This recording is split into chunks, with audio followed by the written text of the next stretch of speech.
Tantor Audio, a division of Recorded Books, presents Badger to the Bone by Shelley Lawrenston, narrated by Charlotte Kane. Prologue. A nose, both cheekbones, and an upper jaw, broken by the force of a ball, a twisted arm cracked from the pressure, then a shoulder, a kneecap destroyed by one kick, a lower jaw cracked by a fist, a trachea crushed by another fist, a circle formed, preventing the prey from running. Charles Taylor knew he had to intervene, but he was fascinated. What he shouldn't be, though, was surprised. Their team had just won the girls' high school basketball state championship, because if it was one thing they knew how to do, it was how to be a team. Finally, he stepped out from beside the tree. One of the prey reached out for him, begging him with tear-filled eyes for help. Charles, instead, looked at the predators, and they all stared back, waiting for him to yell, to chastise, until one happily waved at him. "Hi, Pop-Pop," his granddaughter greeted with a wide grin, one eye bruised and swelling, her lip and jaw doing the same, marks on her throat suggesting she had been choked first. He glanced down at the men, parts of them so badly broken they couldn't get up. Several, however, attempted to drag themselves away. One was faster than the others, but before he could get very far, one of the teammates stepped in front of him. She, like his granddaughter, was a little thing, deceptively small and innocent-looking, except for the broad shoulders and thighs, and the eyes. Their eyes betrayed what they were, what his granddaughter was, but only because Max was not his blood. He'd adopted her the same way he'd adopted her younger sister, with absolutely no state or federal involvement and no legal paperwork. But their kind didn't often do things like the full humans who surrounded them. When his blood-related granddaughter had come to his pack-owned home, she'd brought her half-sisters with her, and all three had become his concern, his responsibility, his problem. And to be quite honest, his entertainment. Because where the three of them went, whether together or apart, trouble didn't simply follow. It nested inside them, like a parasite. The trio were the typhoid Marys of trouble. So he had no idea how these men had gotten on the bad side of his granddaughter Max and her teammates, but he also knew that Max Yang didn't attack without reason. Honey badgers never did. But God help you if you attacked them, because they never stopped. They never would stop, no matter how much bigger their enemy, how much stronger, how much faster. Badgers never stopped. Unless, of course, one offered them something better. "Your sister is making breakfast. You better get home." "Breakfast?" She looked at her watch. "A little late." "She calls it brunch, but when waffles are involved, it's breakfast or dinner. It's never brunch." She shrugged those brawny shoulders of hers and looked at her teammates. It was a Saturday, but the boys' basketball team had been given a parade for their championship win. The girls, however, who'd rocked the state championship as only a group of badgers could, had not been rewarded with such spirit. So the ladies had gone to the parade in their team uniforms, and knowing them as he did, had probably started a lot of shit, because they had gotten no respect from their own school, the school they'd played and won for. Although the whole team was great, it was these five who had led them to glory, and who probably got the most attention, and, most likely, the attention of these men. Charles knew the broken men on the ground. They didn't live in his little town, but they drove through it when they were on their drug runs, their American-made motorcycles making rumbling noises that upset those in his pack. These men usually didn't mess with the residents, but maybe it had been too hard to resist. 5 young women in matching bright yellow basketball jerseys and shorts walking down the street. Maybe that had bothered them or enticed them. But when they didn't get the response they wanted, they'd hurt Charles's granddaughter. And that's why they were crumpled into screaming piles 5 feet into Charles's territory. "Up for waffles?" Max asked, and the 4 other girls nodded. "But we should clean up," one of them said, a basketball under her arm, her badger gaze locked on her cursing and sobbing prey. "It's always good to be tidy." "None of that," Charles replied, immediately knowing these girls weren't discussing washing their hands. "You 5 will not be doing any cleaning up of anything." "Well, you shouldn't do it," Max debated. "You're getting old." "It's like you want a paw slap." Another raised her hand to silence them, her head turning, eyes closing. She lifted her nose to the air, sniffed. "They're coming," she finally announced, her voice ominous. Charles immediately knew who they were, and it wasn't his pack. It wasn't more humans. It was a clan. Not the clan, of course, with a K. The clan had come onto their territory once, back in his father's time, to put a stop to the mixed-race utopia going on over there, and were never seen again. But a clan with a capital C. Hyenas. They'd moved into the farm next door to Charles's pack a few years back. Thankfully, neither side gave the other much trouble, but a fight this close to territorial lines could cause all sorts of problems if not handled correctly, especially since one of these basketball players was the half-sister of some of the hyena adults. Although her badger genes overrode anything else inside her, giving her full-on honey badger traits, the clan still believed her to be their property, the way they believed all the male hyenas were their property. At least she would be until she turned 18. Unless she was at basketball practice, the hyenas didn't take kindly to her hanging out with her honey badger teammates outside of school. Charles didn't hesitate. "All of you go back to the pack house, now." "We aren't leaving you here alone," Max informed him. Charles wasn't worried, not when he had the perfect distractions right in front of him, still trying to drag their broken bodies away. A few had already crossed territorial lines, and if there was one thing this particular clan hated more than howling wolves, it was human men. "You'll do what I tell you," Charles insisted.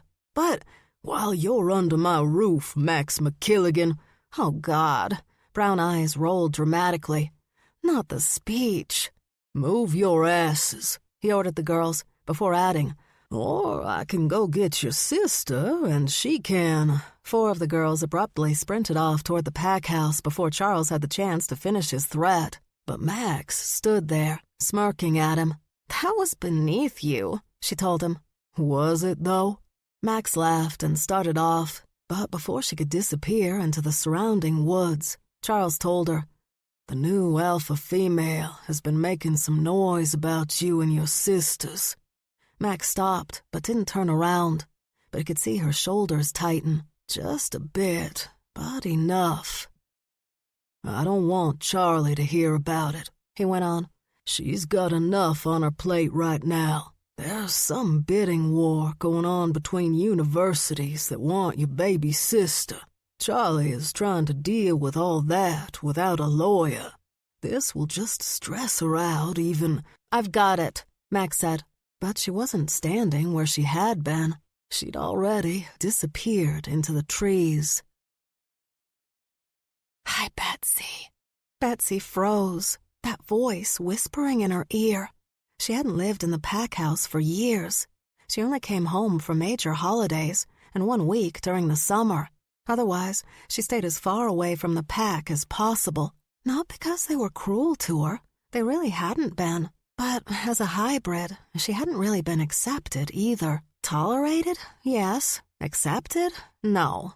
So she only came when necessary, like this weekend.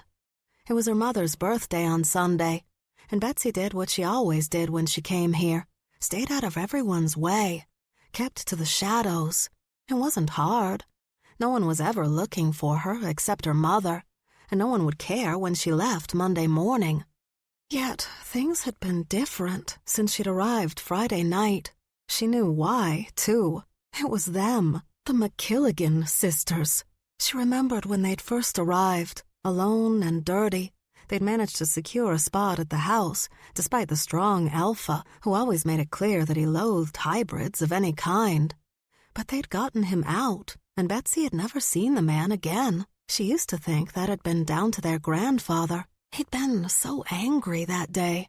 But a few years later, out of nowhere, their ex-alpha had reappeared, very much alive. According to her mother, he'd immediately started making noises, causing problems, had rounded up some lone wolves to create a makeshift pack in the hope of reclaiming what he still thought was his. It had gotten so bad that Charles and his beta had traveled to Milwaukee to meet with the Smith pack to ask them to help back up the much smaller pack, something he did not want to do. But Charles had always been willing to make sacrifices to protect his pack, especially with his 2 adopted granddaughters still under 18. Betsy happened to be back the weekend he'd headed off for that meeting, and about 30 minutes after Charles left, his eldest and middle granddaughters had walked out the front door without a word to anyone. They returned the next day, bruised, bloody, and carrying an actual dog puppy they'd found on the road. They didn't say a word to anyone, simply went upstairs, took showers, and spent the rest of the day training their new puppy. They'd weirdly named him Karis, which she didn't find out until much later was after a character from the movie The Exorcist. At the ages of 16 and 15, it wasn't really strange that kids with their only guardian out of the house would disappear overnight. One would assume they'd been off drinking beers with their friends.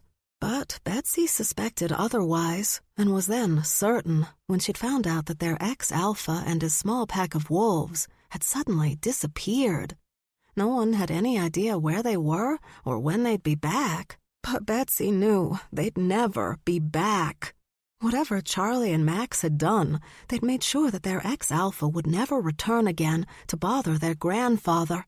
The disappearance didn't disturb Betsy as much as the girls' lack of concern about it. Shouldn't they be showing signs of PTSD or remorse for what they'd been forced to do? But nope.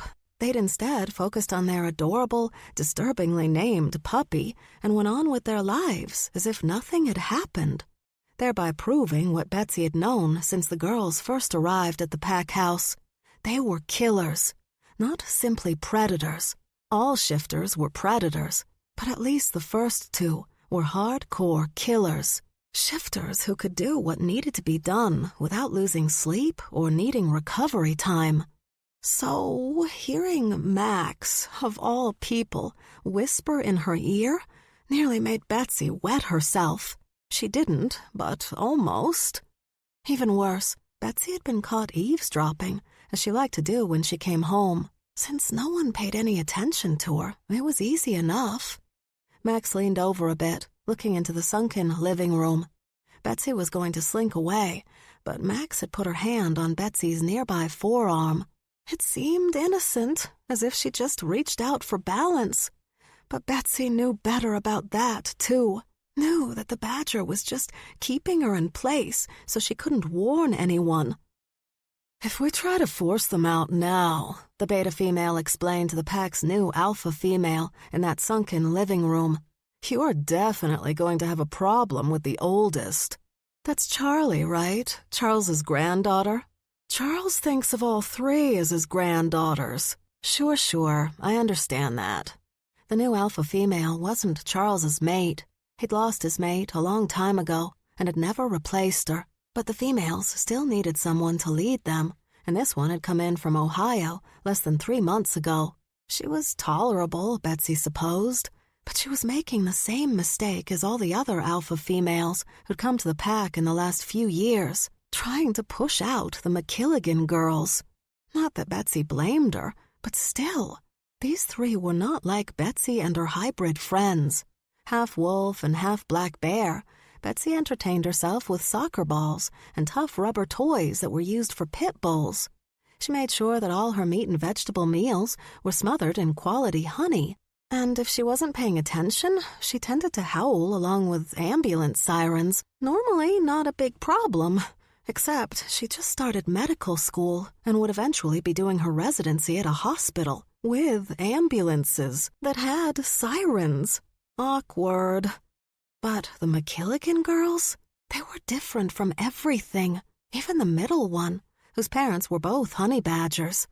Like now, instead of glaring into that room the way Charlie would, pissed off and annoyed that these females were having this discussion without them, Max glanced at Betsy with that freakish grin of hers.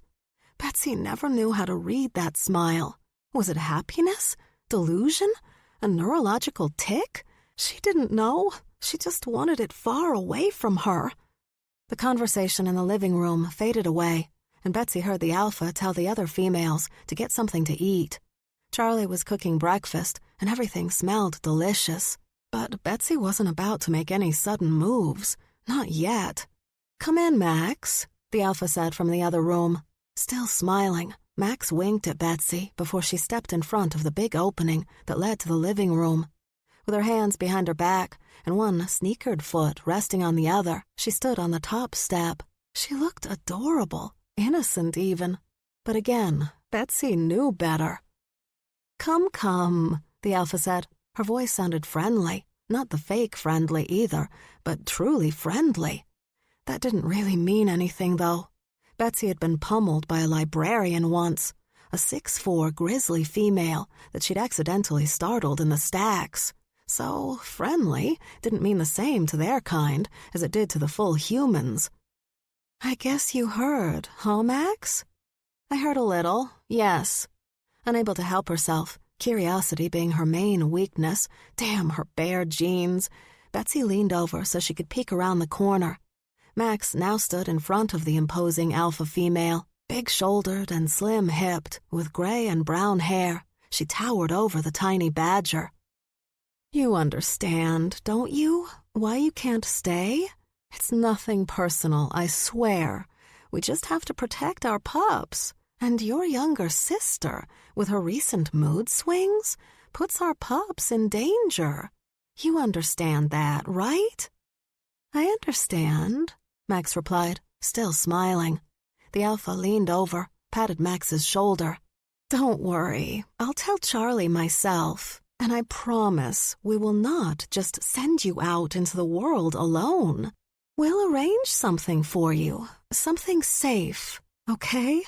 With a soft, sincere smile, she turned to go, but Max's voice stopped her.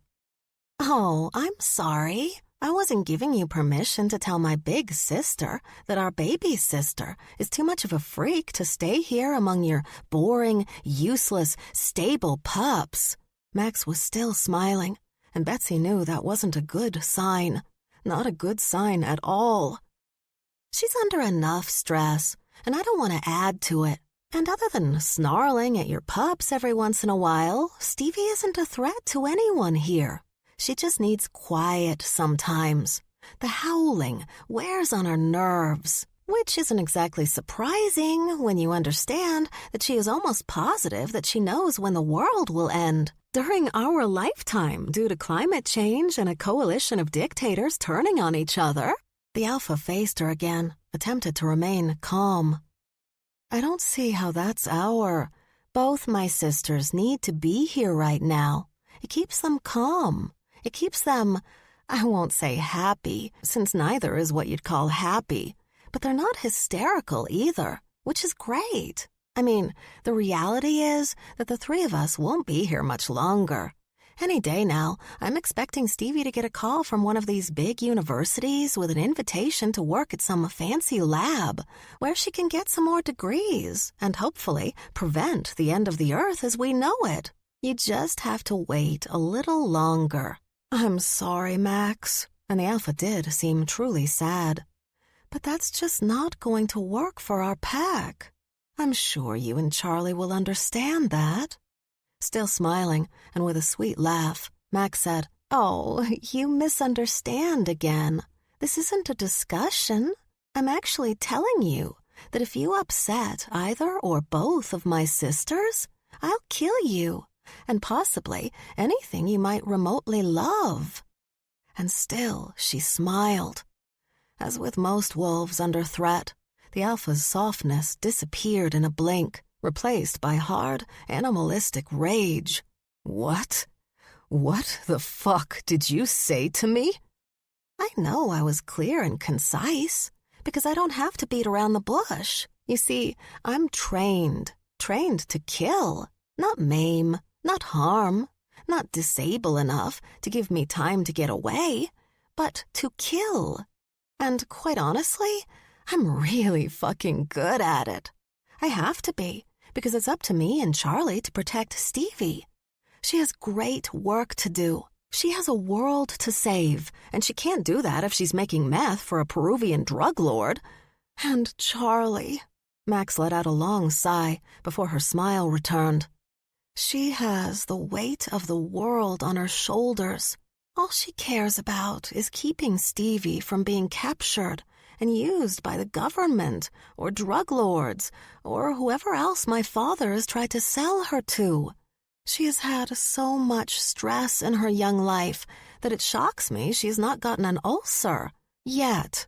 So we trained, Charlie and me, to protect our sister, our family, because the three of us and our grandfather are all we've got.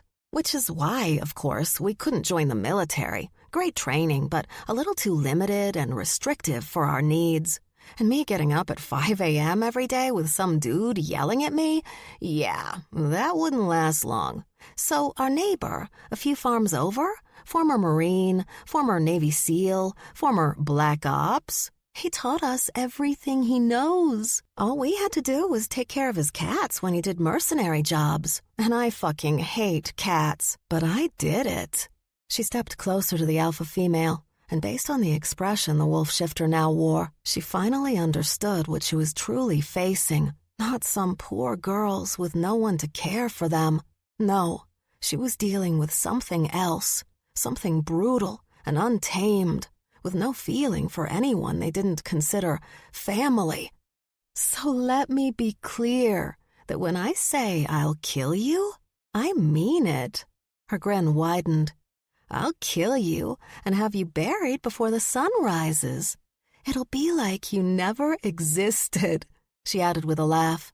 So, yeah, you're going to let us stay here. You're not going to bother Charlie. You're definitely not going to say anything to Stevie.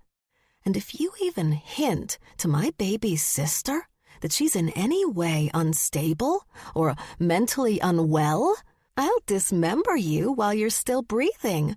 And in case you're concerned, because it seems like you'd be concerned, you're clearly very caring, I won't miss a lick of sleep or have any PTSD over it. Your screams will mean nothing to me because I won't give a fuck. Why? Because I'm a cunt. I'm a raving, raging cunt. At least that's how my last boyfriend described me as the EMT guys were shoving him into that ambulance. She clapped her hands together. So, we understand each other, right? We never have to have this conversation again? Without meeting Max's eyes, the alpha shook her head. No. We won't have to discuss this again. Max let out a relieved sigh. That's great. Really. But don't worry. I promise you, we're going to be out of here in another month or two. As soon as we hear from one of the many universities trying to woo Stevie to their campus. But definitely after I graduate, since Charlie's made it a personal goal for herself that I get my high school diploma. The things she worries about, I swear. Betsy scrambled back to her spot against the wall. She couldn't hear Max moving, but her scent became stronger as she neared the stairs that led to the hallway. Max came up the stairs, entered the hallway, and headed down toward the kitchen. But when she was right in front of Betsy, she stopped. Slowly, Max turned her head toward Betsy, then raised her forefinger to her lips. Shh. She said, as she had the first time Betsy had met her.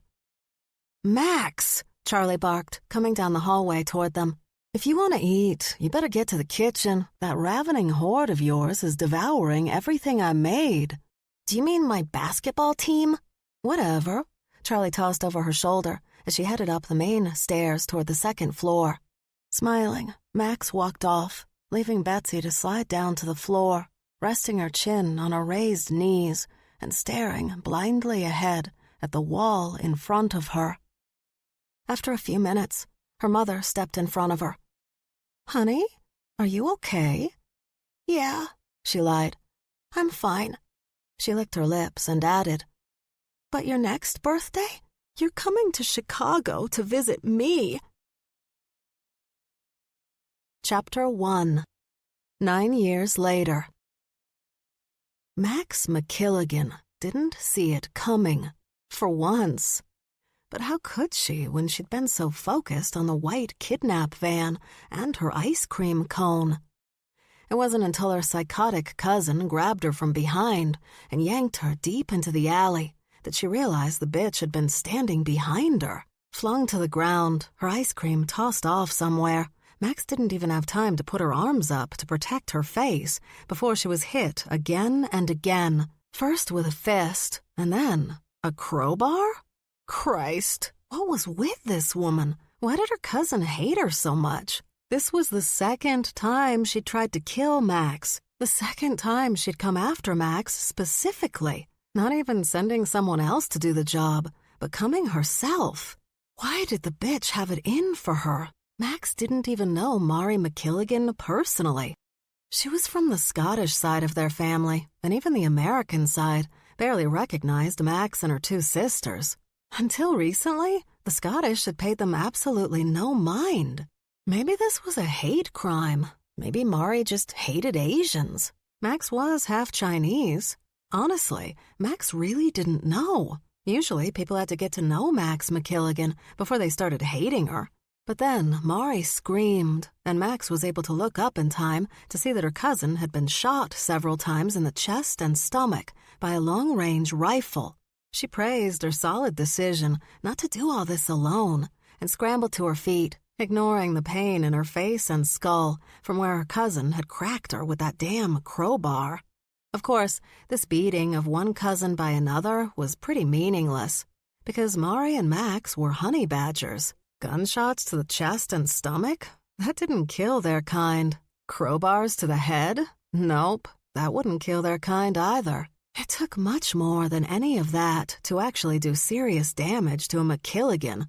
Still, Max was on a mission here, so she moved with purpose, scrambling over her cousin and charging out of the alley, across the busy Layden Street, and directly into the plain white van that held the men hired to kidnap her. When Max hit the inside of that vehicle, she looked at the men, expecting a sense of urgency about their job. But all they did was gawk at her, like idiots. What were they doing? Didn't they have a kidnapping to perform? She waited another few seconds until she saw her cousin, bleeding from all her gunshot wounds, stumble out of the alley. Max didn't have time to wait for these men to get their shit together. "Go!" she ordered them, pulling the black hood over her head. "Go, go, go!" Mari McKilligan stood on the corner and watched the white van speed off. People ran up to her, speaking to her in some fucking language she didn't understand, attempting to help her, as if she had time for any of that. She wasn't like these people, boring, useless, full humans, easily destroyed by the slightest shot to the body. So, no, Mari didn't need an ambulance, and Christ knew she didn't need the fucking coppers.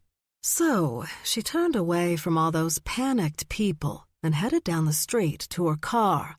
Her phone vibrated in her pocket, and she stopped long enough to answer. "What?" she demanded, slapping away the people still attempting to help her. "Bosses want you back," a male voice ordered. "Our people will pick you up at the airstrip." The call disconnected. Not even a time given. Idiots. "Fuck, fuck, fuck," she raged, realizing she had to get back to Rome right away. She had to get to that fucking airstrip before her twin aunt's hired men came looking for her. Mari wasn't supposed to be here. She wasn't supposed to be going after her cousin. But she really hated that bitch, and nothing would make her feel better about life and the world in general than seeing the little twat dead. The black hood came off, and he saw her for the first time. This was her? This tiny woman with purple hair and a few bruises on her face? She was the reason an entire unit of ex-military had been hired to snatch her off the Netherlands streets? He didn't understand why they were here, why they'd grabbed this girl, especially when their jobs mostly consisted of wiping out small villages at the behest of cold-blooded warlords. But the man who'd hired them wanted her, and he wanted her alive, although he didn't seem to care how she was treated in the interim. Again, strange.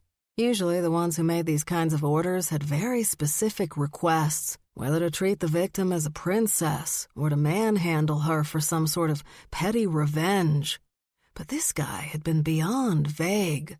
The only thing he'd been specific about? To not trust her, to use metal cuffs and make sure they were tight, and not to ever let her off the leash. Usually, kidnapped victims were so terrified and panicked that they could be released from bondage after a few days. They never tried to make a run for it, always assuming their rich families would pay the ransom demand. This girl, though, she was literally a nobody. Crouched in front of her, he brushed her hair off her face, and dark brown eyes locked on him. He didn't see panic in those eyes, though, didn't see fear. Despite the fact the kidnappers were all wearing black balaclavas to cover their faces. Her unconcerned gaze looked the group over, studying them. Potowski, standing behind him, said, "If I were you, little girl, I would just stay quiet and wait until this is over.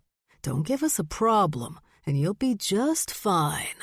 One of the men turned on more lights in the private airport hangar, and Zay took in the bruises on her face, the blood dripping down her swollen chin from her damaged lip. Anger welled up inside him, an anger he'd been well known for when he was a U.S. Marine. His anger, and, as one fellow Marine put it, your sense of annoyance at the very presence of most human beings, had gotten him some nicknames that should have insulted him more than they did. Lord Unhappiness was a personal favorite, and Colonel Fussybottom was another that almost made him smile. But the one his former teammates used the most was Captain Destructo. Seeing this girl's face made him feel very Captain Destructo.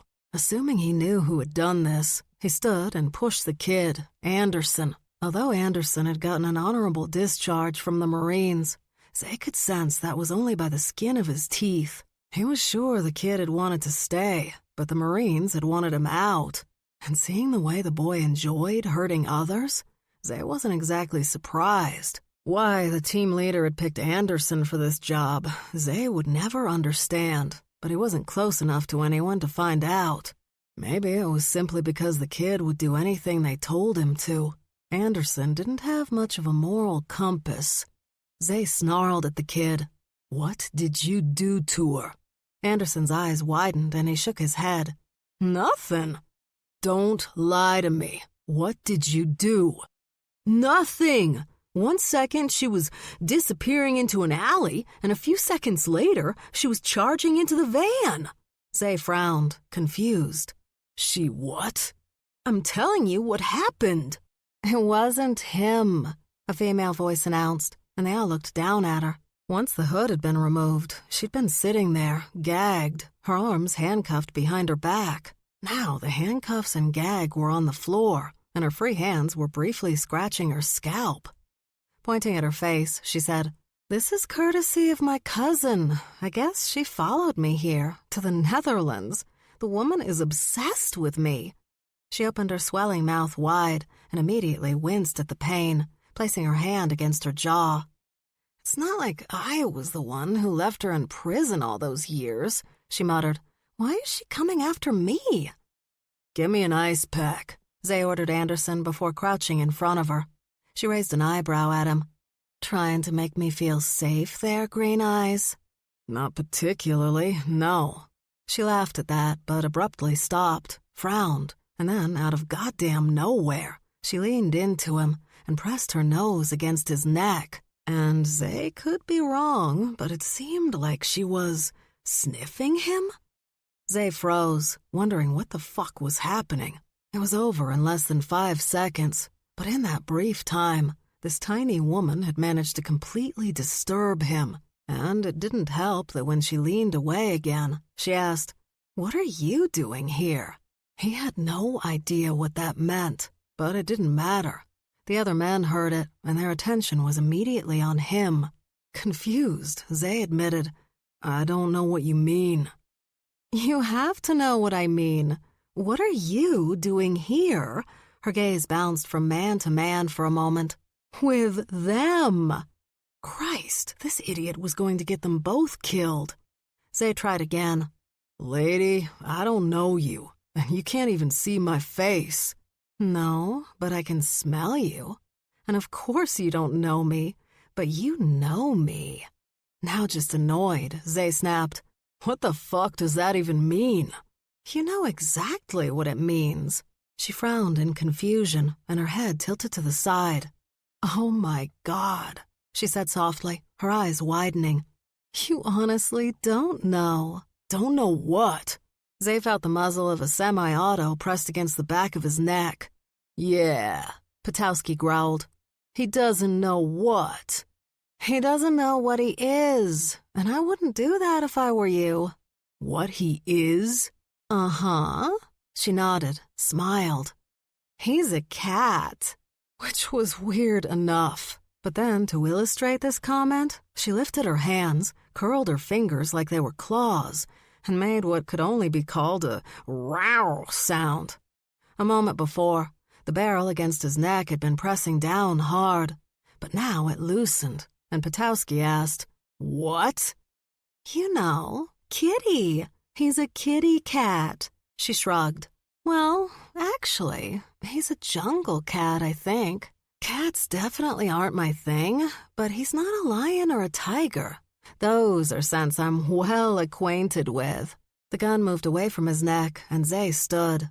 "Oh boy," Potowski sighed, removing the balaclava and revealing his face, a move that didn't bode well for this woman, and when all the others did the same. Uh-oh. But Zay also understood their reaction, because this woman was clearly insane. He needed to save her, but she was insane, which would only make his job that much harder. He thought he'd be dealing with some scared-to-death rich girl that he could move around as needed while he got her out of here and took down Potowski's operation at the same time. That was his current assignment. Look, he knew from personal experience that leaving the military life behind was not easy. Civilian life had many challenges, and none of the camaraderie most of these men had been used to. But to simply forget about the laws of the land so one could make a few bucks by kidnapping, murdering, or doing anything else someone with cash asked one to do was a shitty life decision in Zay's estimation. As a former Marine himself, Zay knew there were better choices to be made. He'd made them. Why couldn't these guys? But this kind of mission was a lot easier when the victim one was trying to save was a bit more pliable. This tiny woman might be too crazy to be pliable. Zay pulled off his own balaclava and looked down at her, and she smiled back, a wide, breathtaking smile that made no sense in the current situation, was, in fact, miles from sense. "Let's get the cuffs back on her," Potowski softly suggested to Zay, something Zay was not about to do, but he didn't have a chance to do anything. Picking at something on her thumb, she said, "That's not gonna happen." Potowski, known for his short fuse, glared down at her. "Pardon?" Zay quickly raised his hand, hoping to cut off the man's anger, and again crouched in front of her. "Look." She placed her forefinger against her lips. "Shh." Annoyed, Zay hated when people shushed him. He asked, "Why should I?" "Because we both know you don't belong here. At first, I thought, why is this dude hanging around a bunch of—" She stuck her tongue out and made a bleh sound. "Full humans. No offense, but," she said to the other men before sticking out her tongue again and making that bleh sound. But then I realized you don't belong with them at all. Her smile grew wide. You're an infiltrator. The men all stared at him, and although she was absolutely right, he still had to ask these idiots, "Are you really taking the girl who thinks I'm a cat seriously? Really?" They exchanged confused glances. "Look, you guys," she said, smiling at them. "I'm here for one reason. I need you to tell me where Devin Martin is." Zay glanced at Potowski. "Our benefactor," Potowski replied. "Yeah, your benefactor, but my pain in the ass. He keeps sending people after me, and I need it to stop. I've got too much going on right now." She began to count on her fingers.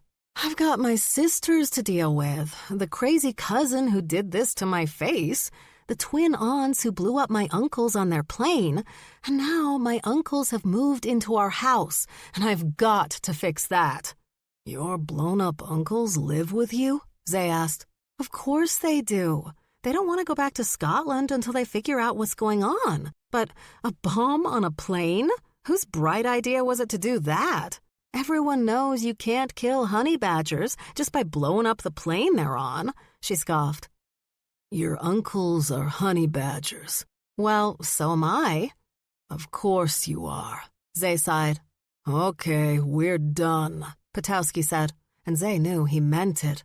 But before he could move, Potowski motioned to Anderson, and Anderson took the butt of his pistol and bashed the woman on the side of the head. It was an unnecessarily hard hit. She should have dropped instantly. She didn't. "Ow!" she whined. Then, in retaliation, she punched Anderson in the nuts. He roared in pain and anger, bending over before wrapping his hand around her throat and squeezing the life from her. Gasping for air, her hands swinging out wildly, she locked her gaze on Zay. "Let her go," Zay bellowed at Anderson. When the kid didn't, Zay shot up and turned to Potowski. "Now, let her go." "She's right about you," Potowski guessed, his gaze sizing the taller man up. "Isn't she?" Instead of stopping Anderson from killing the woman, the other men began to slowly move towards Zay. But when they heard it, everyone froze. When they heard her laughing. Zay looked down. She was no longer in the chair, but on the floor, on her back, with Anderson's hand tight around her throat. But she was no longer struggling to breathe. She was laughing. Frustrated and snarling, Anderson tightened his grip, but she only laughed harder. Then Zay saw it. It was just a flash, just a moment. But for a brief second, she moved her head so the bright lights hit her eyes, and they changed, becoming glassy and reflective, like a dog's standing under a street light. "Fuck!" was all he got out before the knife she'd been hiding under her long-sleeve tee appeared. Gripping it tight, she rammed it into Anderson's throat, hitting him directly in the artery. Shaking, squealing, and pissing himself, Anderson released her and stumbled back, trying to stop the spouting blood with his hands. She got to her feet, her gaze locked on Zay. Another teammate went to grab her, but without moving her gaze from Zay, she brought her blade up, back, and across, cutting the guy's throat from ear to ear. Then it hit him. This was not some crazy girl who happened to get her desperate hands on a knife. This was a well-trained killer. And staring at him, that well-trained killer put her blood-covered forefinger to her lips and said, "Shh." It had all been so simple, or so she'd thought. Allow herself to be kidnapped by Devin's men, go with them to a secondary location, risky but necessary in this particular case, meet Devin, or if he wasn't with the mercenaries, find out where he was, track Devin down, kill Devin. This was not a complicated plan, and it should have had her back home in no time, her elder sister none the wiser. But the cat had thrown her off. She hadn't expected to find a shifter here among all these shitty full humans. Then, even more confusing, he was clearly here for some other reason. not just to make some easy cash and damn whoever might get killed in the process. When she'd realized there was a shifter among the group, she'd moved quickly to get him out of the way. Unlike the full humans, a cat would know how to neutralize her kind quick, before Max could make a move. But his reactions? His confusion? He sincerely thought she was delusional. Then it hit her. He really wanted to help. Max was not a cat person, normally. Big or little, she wasn't a fan. But she knew this guy was trying to help her. He didn't belong with these full humans, ex-military who turned from a life of good works and heroic risks to brutal mercenary work and murder for profit. But the cat? He was here to stop them. How did she know? He had that look. Her mother called it the good guy look. You have to watch out for them, honey, for those good guys. She used to tell 8-year-old Max, your gut will tell you what they are. Then just look in their eyes. You'll see it in their eyes, and you'll be able to spot them a mile away. They're the ones who'll get in the way of your taking what you want. Don't let them. And this cat had that good guy look. But what really had Max concerned about this guy was the fact that he didn't know what he was. Just as her twin aunts hadn't known they were honey badgers for decades, he didn't know he was a jungle cat, and that put him at a great disadvantage among these killers. If he didn't know what he was, he didn't know the level of his power. He didn't know what he could do. He didn't know he could unleash fangs and claws and tear these useless full humans apart. He didn't know any of that, which meant Max had to protect him. Her mother hadn't taught her that. Her big sister had.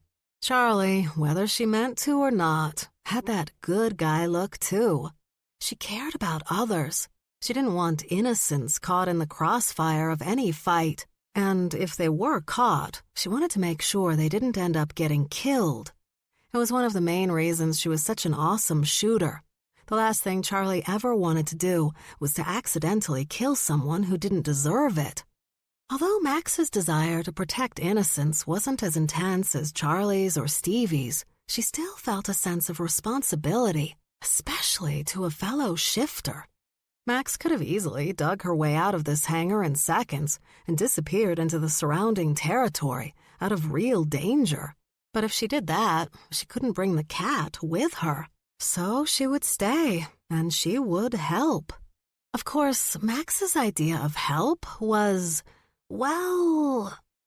Max wrapped her hand around the gun raised behind her, easily pushed away the strong arm holding it, and rammed her blade into the throat of the shocked mercenary gawking at her.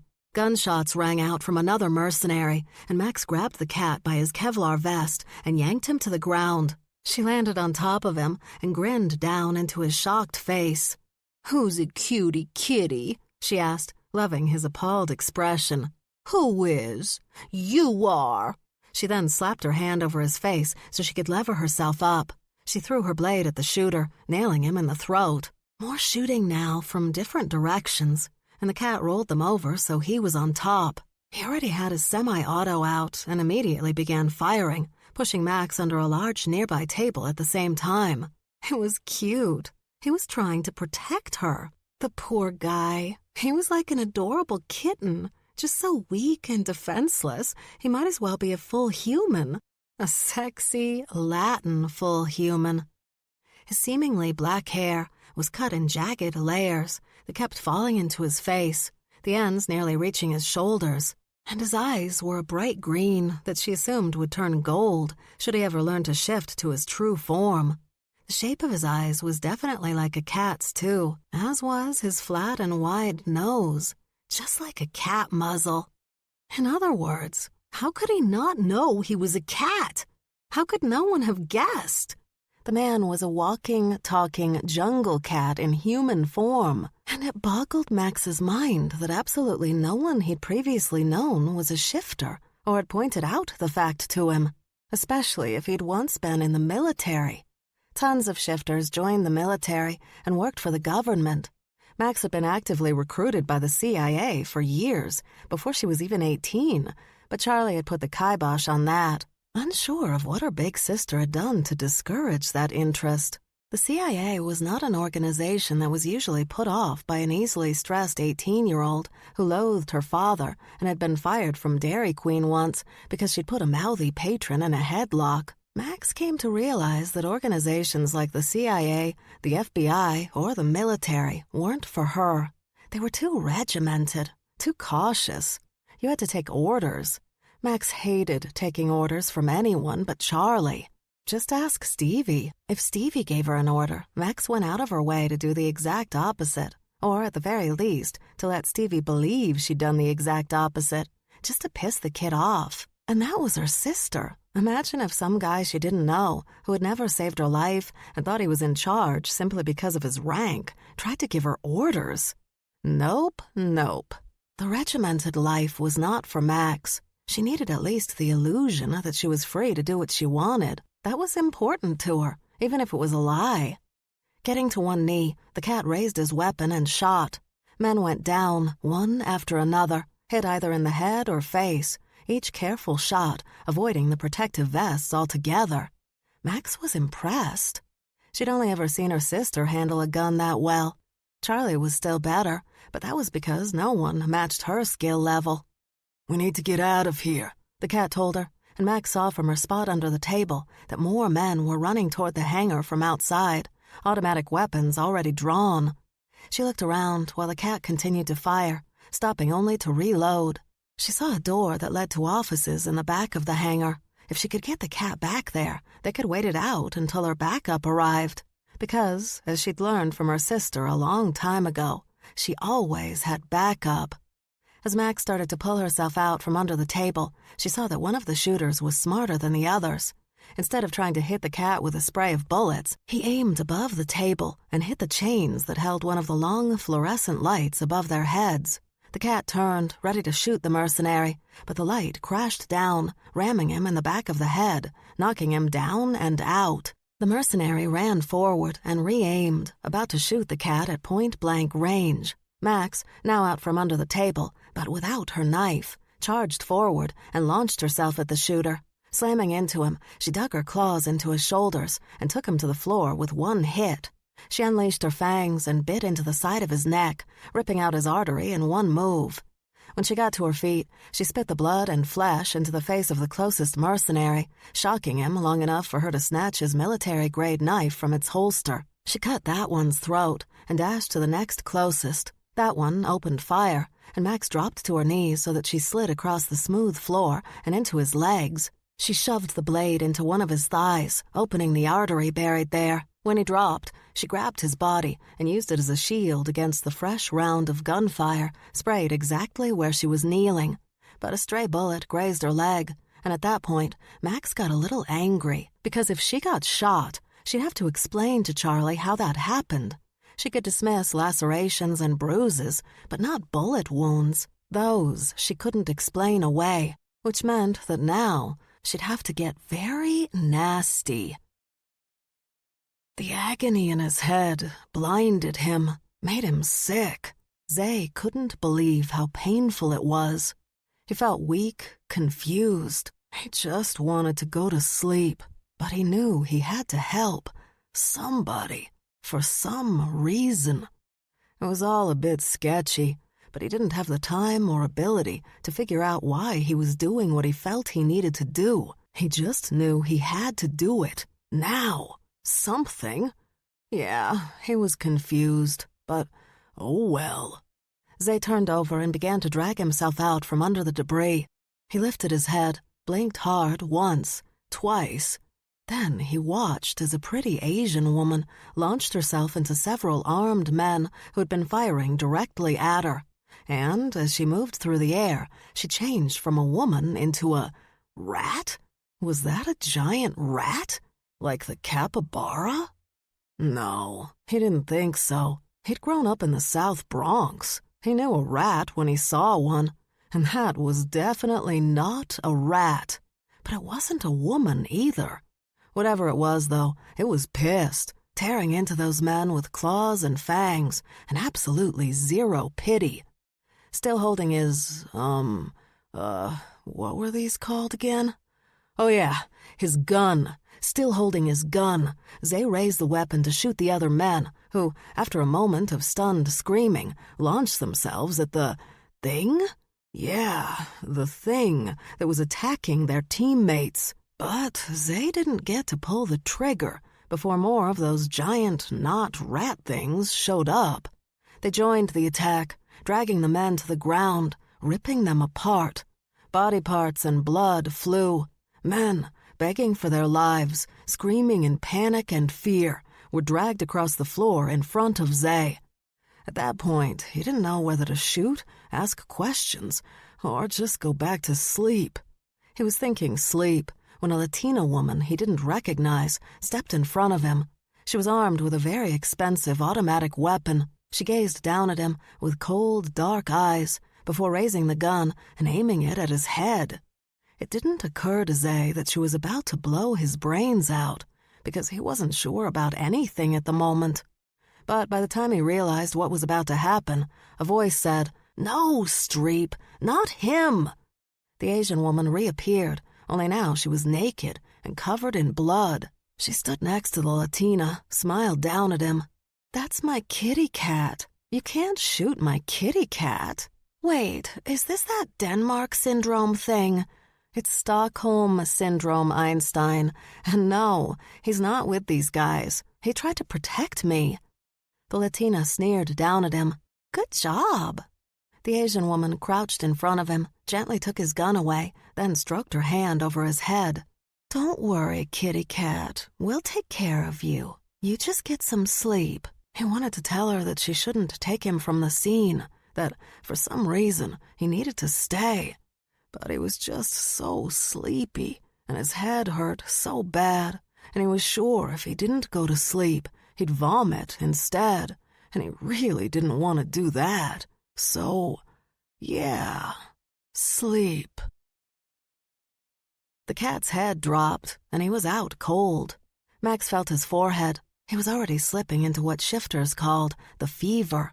It helped seriously injured shifters heal if they weren't killed outright. At least that's what she'd heard. Max had never had the fever, and according to Charlie, none of the 3 McKilligan siblings could get the fever, no matter how badly they'd been hurt. And, of course, that anomaly was their father's fault. Their father and his fucked-up genes. The rest of Max's teammates now stood around her. Streep, Talk, Mads, and Nell. The most loyal bunch of outstanding ladies Max had ever known. They'd played basketball together since junior high, but their relationship had always been more than mere teammates. All 5 were honey badgers in a land of wolves, bears, and cats. Most of them had family issues beyond daddy works too much and mom is always in a yoga class. Just in general, they simply didn't fit in with anyone. Not with other badgers, not with other shifters, not with other people. But they fit each other for some strange reason, and that made all the difference.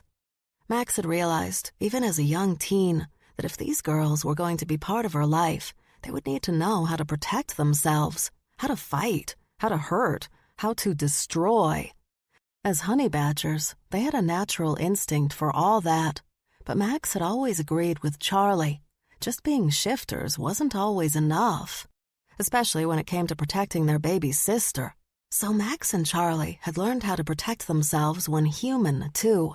They learned how to use guns and knives, as well as hand-to-hand combat. And what Max had learned, she taught to her teammates. She simply didn't tell Charlie about it. In fact, when it came to her teammates, Max didn't tell Charlie about a lot of things, not only because she knew her sister would freak out, but because her teammates begged her not to say anything. They were terrified of her sister. They'd never understood how dangerous Stevie was, but despite Charlie's inability to shift and her calm demeanor when it came to outsiders, Streep, Talk, Mads, and Nell all managed to agree on this one thing, that Charlie McKilligan was the most terrifying being on the planet. Max didn't see it. She knew her sister was a dangerous woman, but so were Max and Stevie, and the 4 honey badgers weren't scared of them. As honey badgers, they weren't scared by anyone, except Charlie. In the end, it didn't matter. Keeping her 4 teammates in the background worked out fine. Charlie had enough to worry about without adding Streep, Talk, Mads, and Nell to the mix. And thankfully, her teammates picked up shooting and fighting as easily and as well as Max had. So if Charlie couldn't be her backup, she knew her 4 friends would. Like now. They'd saved her from her psychotic cousin in the alley, followed her here, and now they were stepping in to help with this mess. What a great team. "Who is that?" Nell asked. "Max's kidnapper," Streep replied, "but she plans to make him her boyfriend." Max stood and faced her. Streep wasn't her real name. Her real name was Cass Gonzalez. They called her Streep after the actress because when Streep was on the court, she was the queen of the dramatic moment. God forbid some player lightly bumped into her when their team desperately needed a foul. Streep would hit the ground with such drama and hysterics that the refs became worried she was having a seizure or a nervous breakdown. Nell sniffed the air. "He's a cat? What's a cat doing with these full humans?" Gong, Nell, Zhao's family came from Hong Kong. They'd had to move to the States when the shifter division of the Chinese government cracked down on the criminal activity of honey badgers. Thankfully, Nell's father had seen the writing on the wall. He got his family out before the Zhaos could end up on the wrong side of criminal charges. And he got out with the family money, making the Zhaos extremely wealthy. Nell picked that nickname for reasons unknown. But she was a style guru in the middle of Wisconsin. Max never did find out how her wealthy family had ended up in their town, but she'd always been grateful. Nell was a hell of a power forward and an even better diamond connoisseur, skills Max needed to deploy on occasion. Talk pointed at her watch. "We've got exactly 3 minutes to bury these men and get the fuck out of here." She tapped the timepiece. "Tick-tock?" Yeah, Emily Talk Lepstein-Jackson got her nickname for obvious reasons. Mads, having shifted back to human, but still naked, didn't say anything, just kept spitting blood on the floor. And Mads didn't have a nickname. Mads was her name. Her mother had given it to her at birth. No one knew why, and no one asked. Mads didn't like a lot of questions. "You want to take him with us?" Nell asked, tossing her white blonde hair over her shoulder. She'd been bleaching her hair that color since her sister had told her she didn't look good as a blonde. "I can't leave him here. Poor, helpless little kitten that he is." Streep frowned. "Why do you keep talking about him like that?" "Because he doesn't know he's a shifter. He's clueless. How is that your problem?" "It became my problem when he shoved me under the table to protect me, so we're taking him." Max reached down and grabbed an arm. 3 of her teammates grabbed the other arm and legs and hefted him up. Nell picked up the tossed-aside clothes of those who had shifted so they could put them back on when they were in the helicopter. As they headed toward the exit, Mads stopped. "What is that?" "What's what?" Mads's head tilted to one side, then the other. Although genetically she was all honey badger, her mother was hyena, which seemed to have given her extra sensitive hearing the rest of them could never possess. She finally looked down at the cat. "It's him." She leaned in, again tilting her head one way, then another. Mads finally reached over to the arm Max held and yanked the cat's big, heavy watch off his wrist. She tossed what was probably a 50-grand accessory aside, like it was a used tissue, and again they began to move, quickly heading out of the hangar to the helicopter waiting to take them to another private airfield where Nell's private plane waited for them. "What was that?" Talk asked Mads. "No idea. But the sound was irritating the hell out of me." With Mads's magnified hearing, it could have been simply the moving of the watch hands that irritated her, but Max couldn't help but glance back at the watch and wonder. Amelia Komatsu entered the hangar with her team. They had their automatic weapons loaded and ready, moving as a unit as they charged in, but they stopped after a few seconds, freezing in their steps. "Holy shit," one of her men muttered behind her. "Keep your focus," she ordered. "Clear the hangar." "Seriously? Just do it." And they did, moving around and over the bodies that littered the room. The murderous men they had been assigned to take down were lying in pools of their own blood, their weapons beside them or close by, but only a few of them had been killed with a gun. Most had either slit throats, strategically opened veins on inside thighs, or, from what she could tell with a quick look, torn out throats by... She didn't know. The wounds were so jagged, maybe someone had used a piece of glass or torn metal. Despite the evidence, she knew this had not been a sloppy rage killing. It was something else, something she wasn't sure she'd ever seen before. At least not with well-trained soldiers who knew how to protect themselves, who lived lives of protective paranoia.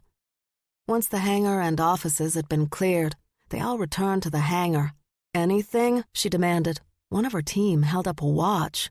"Just this," she said. Amelia let out a pained sigh. That was Zay's watch, which had a carefully installed GPS system inside it so that they could track him wherever he might be. Now that he was no longer wearing it, she had no idea where her friend and teammate had been taken. "What do you want us to do?" another teammate asked. "Find him. I don't care what hole someone may have stuffed him into. I want Zay Vargas found." Chapter 2. Zay woke up and stared at the slightly cracked ceiling. He stared at it because it wasn't that far from him. At first, he thought someone had shoved him inside a tiny hole to wait until his country's enemies came in to torture him into telling military secrets. But then he realized that there was way too much light in this dungeon for it to actually be a dungeon. Usually torturers didn't let a guy see the sun. So he turned away from the slightly cracked ceiling and toward the light. And that's when he knew. He was in a house. A very boring house, to be honest, but definitely a house. The boring dining room of a boring house, to be specific. The blinds were open on the long windows, letting in all that excessive sunlight, which immediately made Zay feel a little better.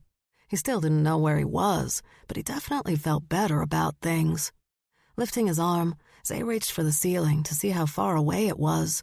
When he still had a few more feet to go before he could touch it, he sat up. He didn't move quickly, though. The back of his head hurt too much for any speed, but when he explored his scalp with his fingers, he didn't feel any wounds or major damage.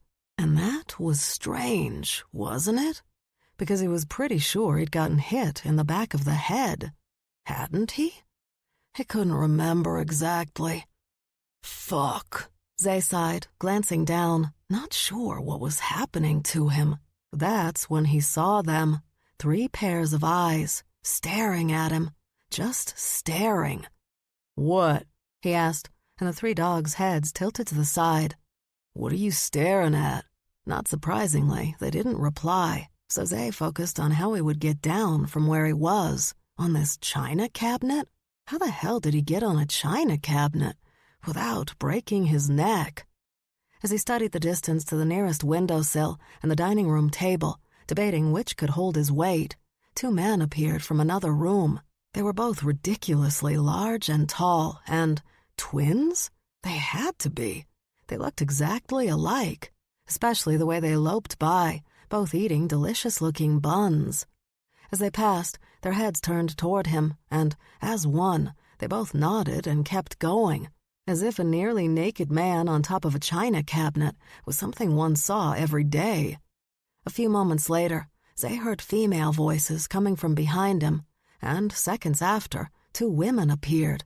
One was blonde and white, slight, with barely any meat on her. She was barefoot and wearing a very loose sundress. The other was Asian, short but powerfully built. Her hair was dyed purple, and she wore jeans and a pair of bright orange Converse basketball sneakers. Zay narrowed his gaze on the Asian woman. He knew her from somewhere. He knew her from somewhere. "Answer me," the blonde insisted. "No. Answer me." "No. Answer me." The purple-haired woman stopped and spun to face the blonde. The pair stared hard at each other. Then, abruptly, they bent a little at the knees and hissed.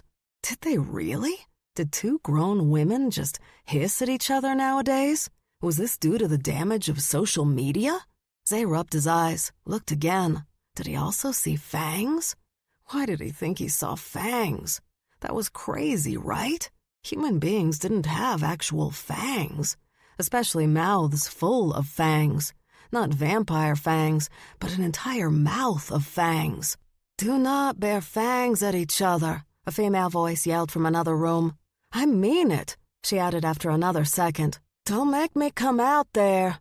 The two women relaxed until the blonde pushed again. "Just tell me." Rolling her eyes, the other began to turn away, but she spotted the three dogs staring up at Zay. She dramatically gestured to them with both arms. "Again?" she demanded. "First the cat, now this?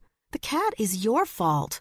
That cat starts it." The blonde pointed at the dogs. "What are they staring at?" Both women looked right at Zay. They gazed at him for several moments, their mouths open. The blonde was the first to speak, turning to the other woman and demanding, "Why won't you just tell me where you've been?" "I don't have to tell you anything," she snapped, walking away. The blonde followed, which, Zay had to admit, wasn't what he expected. Were they not going to question a nearly naked man sitting on top of their china cabinet? If nothing else, he expected them to at least help him down. But they went off, still arguing. When the arguing became louder, another woman appeared beside the china cabinet. This one was taller and African-American. Her curly brown hair reached to large shoulders that fairly burst out of the red sleeveless t-shirt she wore, and the cut-off shorts nicely showed her long brown legs. But those huge feet, yeesh, he'd hate to get kicked with those. She faced in the direction the bickering voices came from, and Zay assumed she was about to yell at the pair again, but she caught sight of the dogs first. "Hello, you guys," she greeted. "And who's your little friend here?" The smallest dog, at about 15 or 20 pounds, ran up to her, sniffed her bare feet, then went up on its hind legs, front paws waving wildly. Grinning, she picked the dog up and cuddled it close, something Zay wouldn't do because that dog didn't look like it had been bathed in ages. The thing was probably infested with fleas and ticks, but the woman didn't seem to care. "You are just so cute," she cooed at the dog. "Are you just visiting?" "Do you really expect it to answer?" Zay had to ask, because he'd never understood people who actually spoke to dogs. Still holding the animal, she looked up at Zay. "What are you doing?" she asked instead of answering him. "Honestly, I have no idea." She let out a breath, briefly, closing her eyes. Then, with a very healthy bellow, "Max!" "It's not my fault," was the reply. "I swear," the woman muttered before she yelled again. "Who is this person on the china cabinet?" "That's a cat," was yelled back. "I rescued him." "I thought we agreed. No more strays. Are you keeping that dog I see you holding?" She lifted the dog with both hands, confirmed its lower bits, and finished with, "He is just visiting." "Well, so is the cat." Rolling her eyes, the woman looked at Zay again. "I'm Charlie," she said. "Zay." "Hi, Zay. Do you need help getting down from there?" "Yes, I thought maybe I could make it to the dining table, but it's got that glass top." "Yeah, don't do that." She frowned a little. "Are you naked, Zay?" "Except for this towel, yes. Not sure how I got this way, though." "Let's not think about it. You just stay there. I'll be right back." She put the dog down and went back the way she'd come. When she returned, the dogs were still staring at him, and now she had the two large men with her. "I'm getting cats out of trees now?" one of the men asked Charlie. "That's a cabinet, and yes, could you please get him down from there?" "How did he get up there in the first place?" "Why do you ask me questions we both know I don't have the answers to? Why are you making this difficult? Is it because he's naked?" "Well, that's not helping." "So you want me to help him down while he's naked?" No, the man hurriedly replied, stepping closer to the cabinet with what Zay assumed was his twin. "All right, come on," the man said to Zay, but Zay couldn't stop staring at the pair. He really hadn't noticed exactly how tall they were. Now that they were standing so close, he realized they were taller than the cabinet he was on, like two giants. "Are you going to move or what?" the man barked at Zay, which just annoyed Zay. It annoyed him a lot, which was why he ordered, "Carry me," and held his arms out for them to do so. It was something he used to say to his grandfather when he was little. And on more than one occasion, he still said it to his grandfather because it annoyed the man, and Zay was at least 6 inches taller, which was why he was saying it now, to annoy. And annoy it did. That's it, the man growled. I'm leaving. Help him down, Charlie insisted, laughing. This is why I hate cats. He glared at Zay. All cats. That's fascinating, really. Zay still held out his arms, and each giant grabbed him by a forearm and roughly hauled him off the cabinet, dropping him to the ground from a higher distance than seemed necessary. But Zay managed not to fall on his ass, and instead simply wrapped the towel he'd had over him around his waist. Zay was a tall man, 6'2" since he turned 13, but for the first time since he'd done a little protection job for the NBA playoffs, he felt short, almost tiny, especially when these two glared down at him in mutual dislike. Problem? Zay asked. He knew he probably shouldn't start trouble, but he was from the South Bronx. On his street, he had never been known to back down from a fight, especially when people insisted on annoying him, and these two were annoying him. Having picked up that nasty dog again, Charlie yelled over her shoulder, Max, you better get in here if you don't want your cat to get his ass kicked. Calm down. Everyone calm down. The one they called Max rushed in and quickly stepped between Zay and the twins.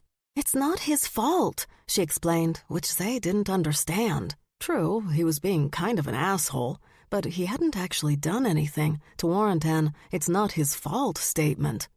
He doesn't know what he is, she whispered. Why was she whispering? I don't? Zay asked. I told you that you don't, she replied, looking over her shoulder at him. And what am I not aware of? That you're a cat. It all came back to him then. Everything that had happened at the hangar. Everything that had happened with her. Everything that she had done.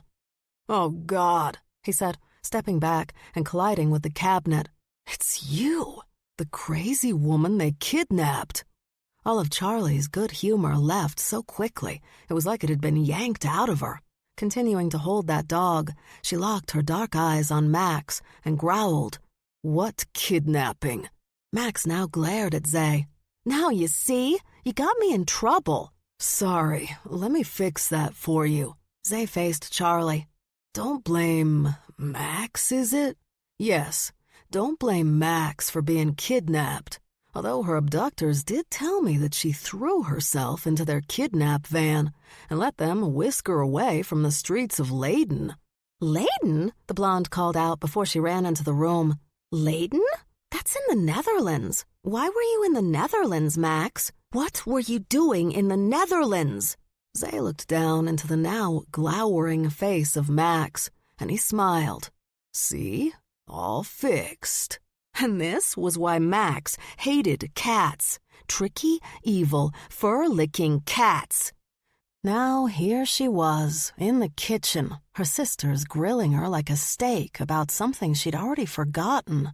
Life was too short to get all wound up about who kidnapped whom and who had shot whom and why a woman might willingly dive headfirst into the van of her kidnappers.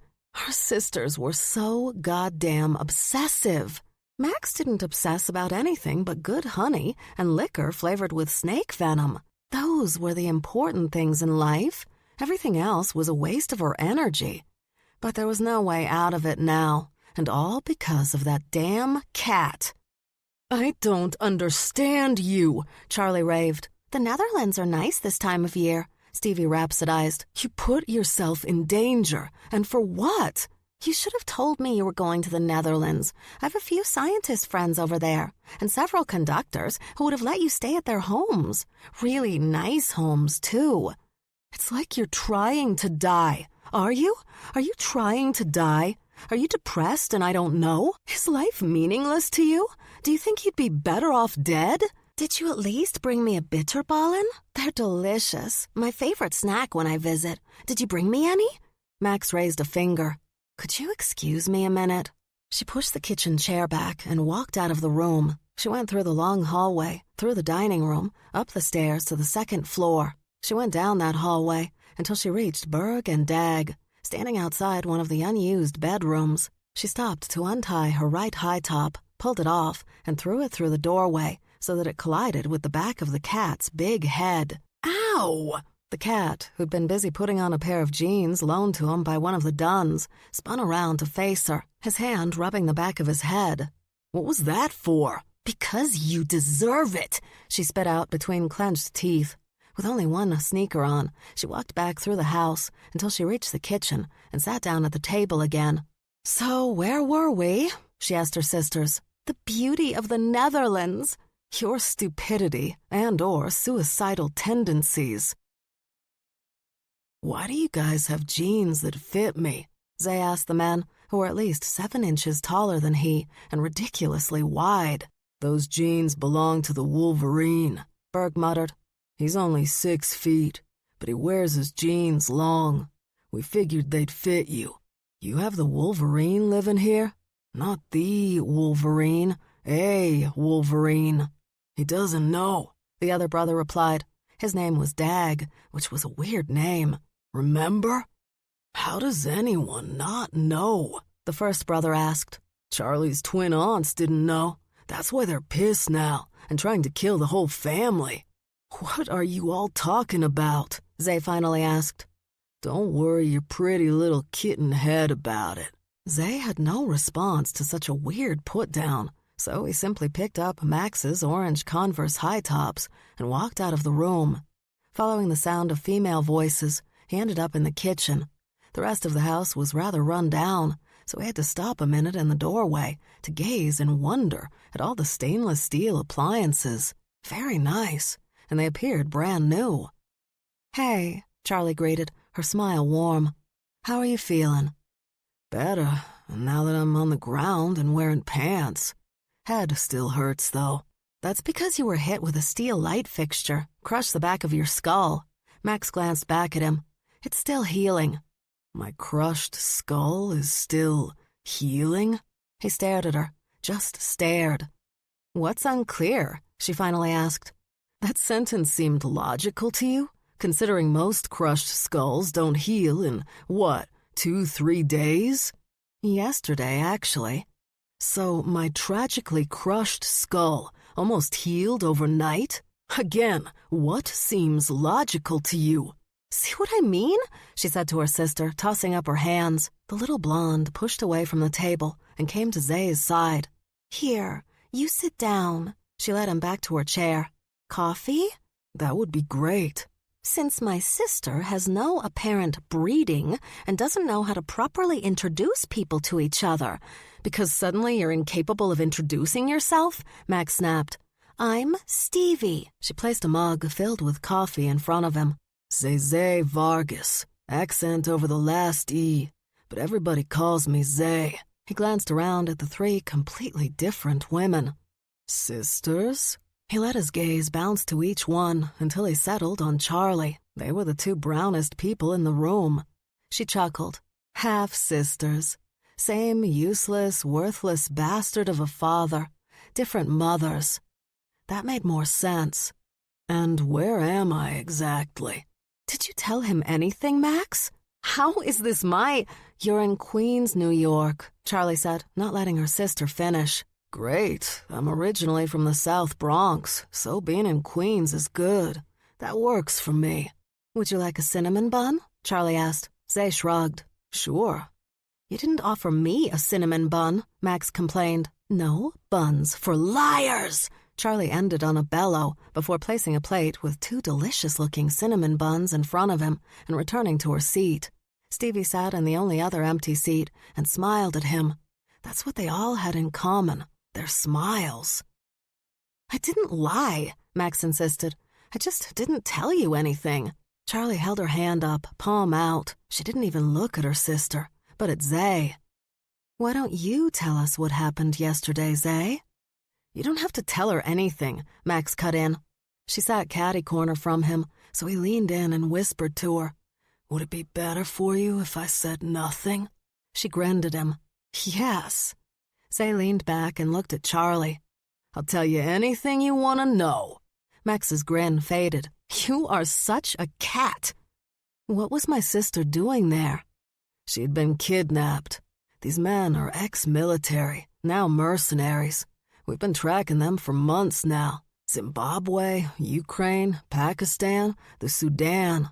We weren't even sure they'd take this job, since it seemed so small compared to their usual work. But the man who hired them paid a lot. What man? Don't know him, and I only heard one name. Not sure if it's first or last. Devon. Charlie closed her eyes and clenched her jaw before demanding, "You went after Devon?" Sighing loudly, Max replied, "I figured if I could find him, I could kill him, and we would be done with all that. We've got so much else to worry about right now." "The homicidal twin aunts?" Zay asked. Stevie frowned. "How do you know about that?" "Those genetic anomalies you have roaming around mentioned something about it." Charlie tapped the table. "So did you find Devon or not?" "Unfortunately, I did not track him down." "Why not?" Max shrugged.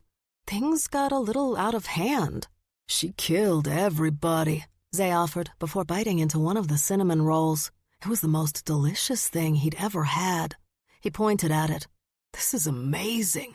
Did you buy this or bake it yourself?" "She baked it herself, and I didn't kill everybody." Max brushed non-existent lint off her t-shirt.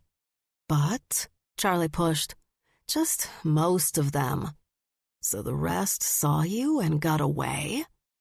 "I think her friends got the rest," Zay said, a flash of memory flitting through his still aching brain. But as soon as the words left his mouth, Zay knew things were about to turn very ugly between the women. "Friends?" Charlie demanded. "What fucking friends?" Her dark eyes narrowed dangerously, and she exploded. "That idiot!" Max immediately raised her hands. "It wasn't Dutch! It wasn't Dutch!" "Who's Dutch?" Zay asked Stevie. "Max's best friend since junior high." "Then who, Max?" Charlie pushed hard. "Who are these friends he's talking about?" "He got hit in the head. I'm surprised he remembers anything." Charlie motioned to Zay. "With that hard head, cats fall from the top of redwoods, and their heads are just fine. Now tell me." "So is it LSD all of you are taking?" Zay asked Stevie. "Or something new? I've heard bath salts can be a real problem." Stevie crinkled her nose at him. "You are so cute." "It was my basketball team," Max finally admitted, causing everyone to stare at her. "Your basketball team?" Charlie asked. "What basketball team?" "My team? The one I played with in junior high and high school? We made it to the championships?" Stevie nodded, apparently knowing exactly who her sister was talking about. But Charlie just continued to stare, her face completely blank. "Remember?" Max gently pushed. "Talk, Mads, Nell, Streep, Meryl Streep?" "Meryl Streep," Max repeated. "You really think Meryl Streep is helping me to take down a bunch of mercenaries and helped the team get to the championships? I don't know what secret life you have." "Well, it's not one that involves Meryl Streep." "All right," Stevie yelled before she let out a breath. "I know her basketball team, Charlie. I know them." "You do? They exist?" "Yes, they exist. And honestly, I must say if it wasn't us with Max watching our back, I know that those four can do the job without a problem." "Does any of that make this situation better?" Stevie shook her head. "No." And again, Max threw up her hands. "What are you doing to me, woman?" "Helping?" "You know what?" Max said, deciding to end this. "We've got bigger issues than whether I slaughtered a bunch of people." Max glowered at the cat before finishing with, "Found Devon." "Like what?" Charlie asked, appearing extremely angry. Max knew that expression on her sister's face, knew what it meant. Her sister hated when Max went off to do something stupid, and stupid, to Charlie, was anything that involved violence but didn't involve her as Max's backup. Fair enough. Charlie was awesome backup. Max would enter any dangerous situation if her sister was with her, but Charlie had enough shit to worry about on a daily basis. Why would Max add to that when Devon wasn't her sister's problem? He was Max's problem, and only because her mother was still in prison and unable to deal with him on her own. Because Devon refused to believe that Max's mother didn't have the money from their last heist together. The heist that Freddie McKilligan had managed to fuck up as only Freddie could. If anyone had that money, it had probably been her father, but Max was sure he'd spent it or lost it a long time ago. Probably months or days, even after the heist had ended with Devon and her mother in prison. Devon didn't want to hear any of that, though.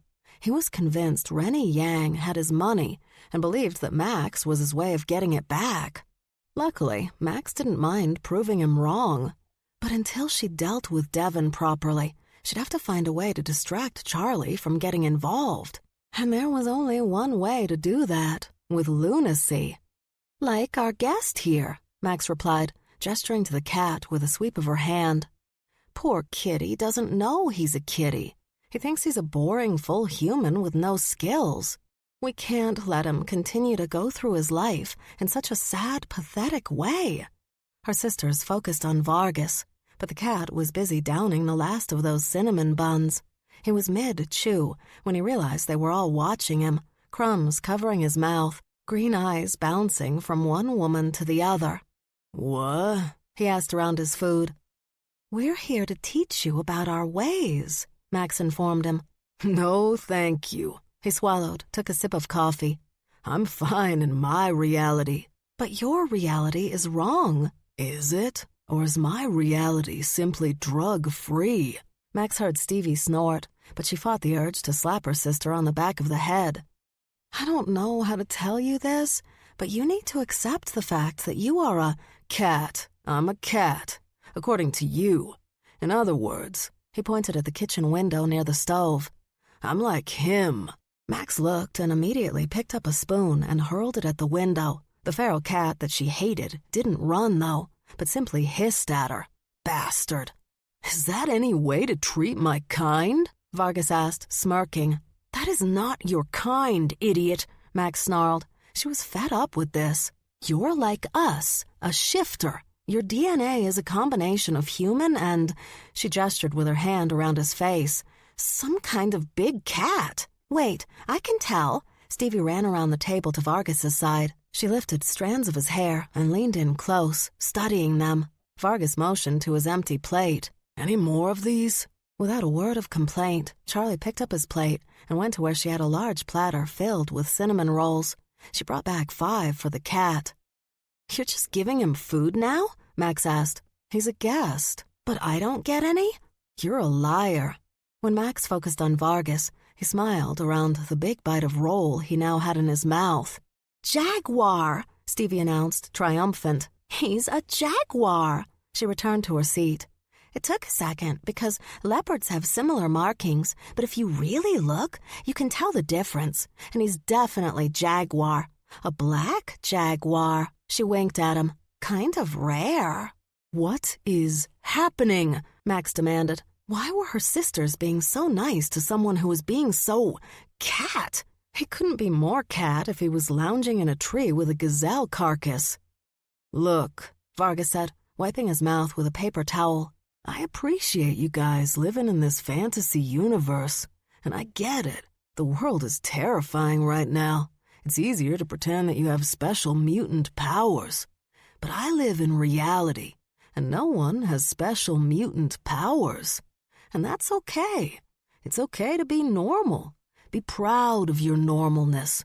Be proud of who you are." Deciding this wasn't worth the effort, Max was about to get up from the table and show Vargas out. She'd call him a car. She had the app on her phone.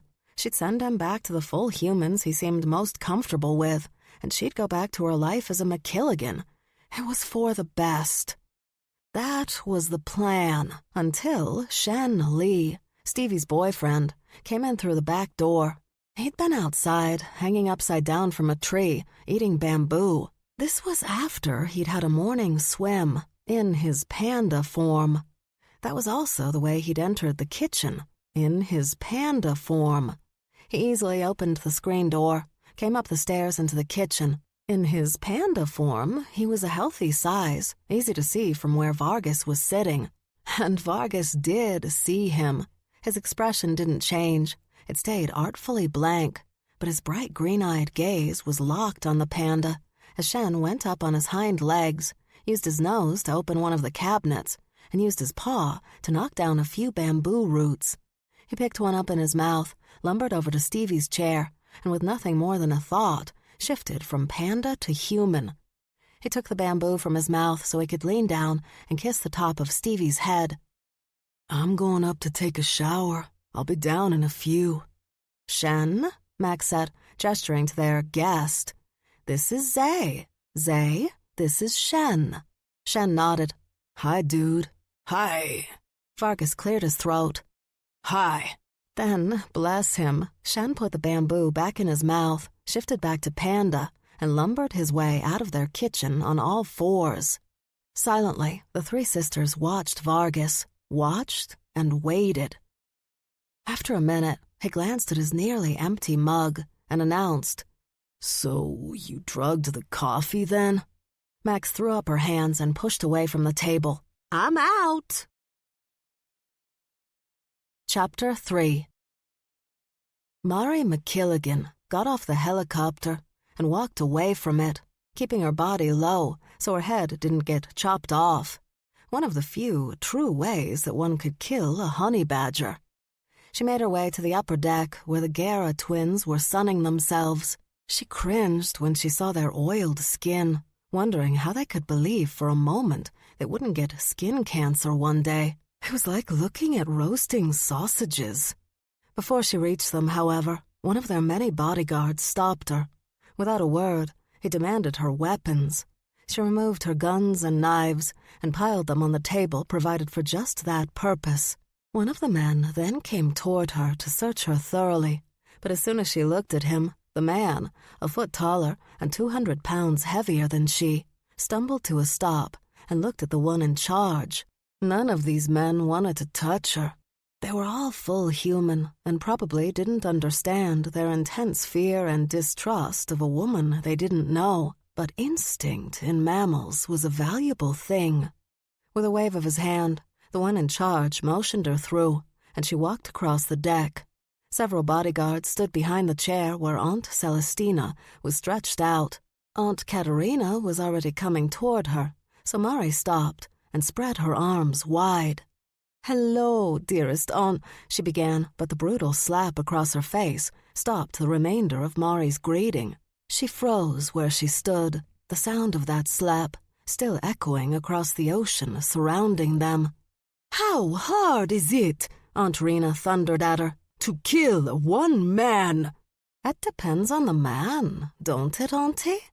She smirked. "That Grigory Rasputin, they stabbed him, but it didn't quite kill him. Fed him cyanide. Still, he kept going. Took 3 shots to take him down, but only because they hit him in the right spot. If they hadn't, he'd probably be running around Russia right now, giving that Putin a hard time, which is what I told you about good old Uncle Will. But you didn't listen, did ya? Blow him up, you said. Take out his sons, too, you said. Didn't listen to me. And now he knows you're after him.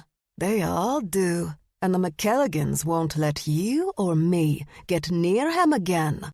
Aunt Tina took a sip of some fruity-looking drink before calmly asking, "And why do you keep focusing on that little one?" She put her drink down, took a few grapes from a bowl. "We know you were in the Netherlands when she was." "And how do you know that, Auntie?" Now Tina smirked, while Rena was nothing but raw rage and hatred. Her twin was the cold plotter. Together, they were a dangerous pair, because they had nothing but money and time. "I'll never understand you two. You could be anywhere, doing anything, but instead you focus on a family that could not care less about either of you." It was true. Mari's granddad was like most of the McKelligan men, fucking anything that walked and had a pussy. But the McKilligan male honey badger didn't like the single life, so no matter how many girlfriends he might keep, He always chose a mate as mean and as vicious as he could find. Sometimes she was another honey badger, sometimes a full human, and no matter who he fucked on the side, who he lied to about divorce and children, who he promised forever to, it didn't matter, because at the end of the day, the mate the McKilligan male had chosen was the one he stayed loyal to until the end. Your father, me granddad, would have never left our grandmom for your mum, and he never would have claimed you two as his own, she told them frankly. Not ever. So I don't see why either of you are sweating about it. He didn't have a problem claiming his American children. There was truth to that, but in Granddad's defense, he'd bred those children through the meanest and most vicious honey badger female he could find in the States. He had wed both women, just not legally. But what was a badger to do with all those stupid laws that prevented him from being married to two women at the same time? Of course, Granddad's tragic end came when those two females found out about each other. That's when they lured poor old Granddad to some place in Paris to plan a heist, and he never came back. The pair, however, did return. They met with the uncles, split up the available funds between the two families, and the American returned to her cubs in the States, while Grandmom returned home. It was never discussed again. It was never analyzed or thought about. It was the risk a male took when he tried to have more than one honey badger mate. Well, choosing to acknowledge his American cubs over you, that was different, wasn't it? That was because he loved their mum. This time, the blow to Mari's face came from a fist. Impressive when she thought about those ridiculous nails her aunts filed so that they resembled actual claws. Considering they both had claws naturally, it seemed excessive. "You a piece of shit," Rena spit out in her Italian accent. "You do what we tell you." "We're not paying you to go after that Asian one," Tina said. Ah, yes, the Asian one. The one who thought she was so special, so smart, so much better than the rest of them. At least the other two knew their place among the McKilligan clan, knew exactly where they belonged. But Max Yang thought she was unique, blessed. She was none of those things, and Mari was committed to showing her cousin exactly that. A commitment Mari was not going to be dissuaded from, no matter what her aunts ordered. "Well, I won't get near Uncle Well," Mari responded. "Not now. His sons will make sure of that." "You focus on Freddy," Tina said, standing up. She pulled at the bottom of her gold bikini, digging it out of her ass. Classy. "He still has our money." "Don't you mean Uncle Well's money?" "He lost it. Now it's ours." "Everyone wants Uncle Freddy," she reminded them. Rena leaned in close to her and growled. "Find him, or the money stops, and then we start on you. Understand?" "Perfectly." In their matching gold bikinis and 6-inch designer heels, the twins stomped off. Guards followed them, and the one who had asked for Mari's weapons stepped in beside her. He gestured to the exit that would take her back to the little table, and the helicopter that would fly her to the private airstrip, and the private plane that would whisk her back to the States. But before she followed the armed guard, she took a moment to look over the super yacht. She could still feel where Rena had hit her, could still hear the ringing in her ears from her condescending tone. But that was okay. She didn't mind. Not now. Not when she had much bigger, long-term plans. Mari grinned as she took in the beauty of this yacht that would one day soon, be all hers. Zay sat down on the couch in the living room, but the back of his foot struck something under it, and he reached down and grabbed the object. When he'd fished it out, he immediately realized it was a sneaker that required him to hold it up with 2 hands, a sneaker that was the biggest he'd ever seen. Did the NBA stay here on weekends or something? Because who else had feet this big? This thing was shack-sized. "It's a Viking boat," he muttered. "It's a shoe the size of a goddamn Viking boat." He tossed the sneaker down and leaned back, but he kept leaning until he was lying flat, staring up at the ceiling. Zay sat up and examined the couch. It was also enormous. He was not a small man.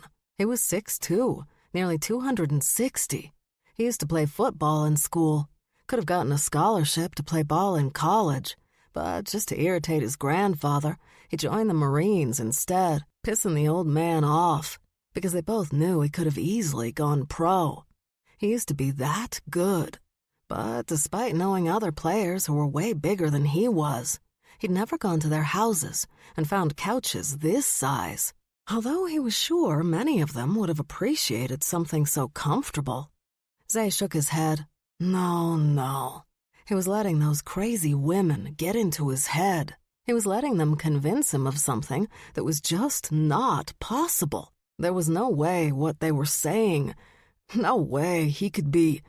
No way there was even a chance that... Resting his elbows on his knees, he dropped his chin on his raised fists and simply sat there, staring across the room at a TV that wasn't turned on. He had no idea how long he sat there like that before the back of his head itched. Without really thinking, he reached around and scratched his scalp. That's when he felt it, just under the skin. Small pieces of bone moving into place. He jerked his hand away and immediately noticed his headache was abruptly gone. What was happening? What the hell was happening? He heard a door open at the front of the house, and 5 men walked into the living room. They didn't look at him, and Zay didn't speak. One older man seemed to lead the others, strutting in front of them. They weren't tall like the brown-haired men he'd spoken to earlier, but they were stocky and powerfully built. He could see their muscles under their suit jackets.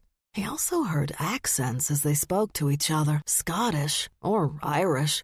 He always had trouble catching the difference. They barely made it to the far side of the living room when Stevie rushed in. She held her hands up, but the men simply walked around her. She blinked in surprise at being ignored, as if she wasn't even standing there, and she ran around to block them again, this time stretching out her arms wide and yelping, "No!" This time the men did stop and stare at her. "Dear, sweet niece," said the older man. "A lovely sight as always." "Hello, Uncle Will. I thought you guys had left. For good." "Why would we do that? Charlie said we were welcome to stay." "She was lying. She's a vicious little liar. She lies and lies. We can't stop her." "Now, we all know that's not true, dearest girl. I'm sure if I talk to her..." "No!" Stevie barked again, her hands pressed against her uncle's chest, specifically to keep him from moving forward. She forced a smile. "My sister has a lot on her mind right now." "That's too bad. You know what?" her uncle suddenly announced, smiling. "She should take a break. Maybe go spend some time with that grizzly of hers. I'll suggest it to her." Stevie stood her ground. "You want her to leave that house? That's your plan?" "Do you have a better one?" "Anything's better." "Aw, now, Stevie, don't be unfair. You know I only want what's best for your sister." "Since when?" "Come on," the man pushed. "We'll tell her together." "We're not telling her anything. You're just leaving. I've got a lot of work to do, and all of you are nothing but distractions that I'm beginning to loathe." "Oh, so it's you that wants us out, is it?" He smiled, and even though Zay saw nothing that actually said, "Hello there, I can change into some kind of large jungle animal," the smile did scream, "Predator." "Well, that changes everything, doesn't it?" Stevie's left eye twitched at his words. Zay could see it from across the room. It was so dramatic. Even he felt the need to inject himself into the situation, but he never had the chance. "What's up?" Max asked as she walked into the room. She changed into long blue basketball shorts, a matching tank top, and blue high-top Converse. Her purple hair was in 2 ponytails, and she had a red, white, and blue basketball tucked under her arm. This placement was necessary so that she could hold a large jar of honey in one hand and spoon said honey into her mouth with the other. Christ, who wanted to eat that much honey? She ate it like she was eating ice cream. Just having a little chat with your baby sister here before I go and get me a nice cuppa. Nice cup of what? The Scots, or Irish, whatever, all looked at her, their lips curled in disgust. Were they not clear on where they were? They were in America, where one has cups of coffee. The only tea drinkers around these parts were those gentrifying bastards in Brooklyn, not real Americans. I'm telling them to leave, Stevie said, finally lowering her arms so she could cross them and tuck her hands under her pits. It was a weird visual. She seemed a little old to pose like that, even when annoyed. Why? Max asked. We love having them here. See? The uncle said, grinning again. Yeah, they can stay as long as they want. Right, guys? The man gave a little cheer at Max's words, and she handed over her jar of honey. One of the younger males took it and eagerly scooped spoonfuls into his mouth. Why? Honey was an additive, a condiment. It was not to be used as a self-contained treat. With her hands free, Max began to dribble the basketball. She didn't do a fast dribble, just one annoying bounce at a time. It was methodical, the way she dribbled that ball. 1 bounce, 2 beats. Another bounce, 2 beats. Another bounce, 2 beats. Yeah, it was methodical. Or at least that's how it felt. It felt methodical, almost planned. Which was ridiculous, right? He'd been around a lot of basketball players in his old neighborhood and high school, still played some pickup games when he spent a weekend with his grandfather. And if there was a ball in someone's hand, they always bounced it repeatedly, as fast as they could, because it was a ball in their hands. They didn't even think about it. They just did it, no matter how much bouncing that ball annoyed Zay. And God, did it annoy Zay, then and now.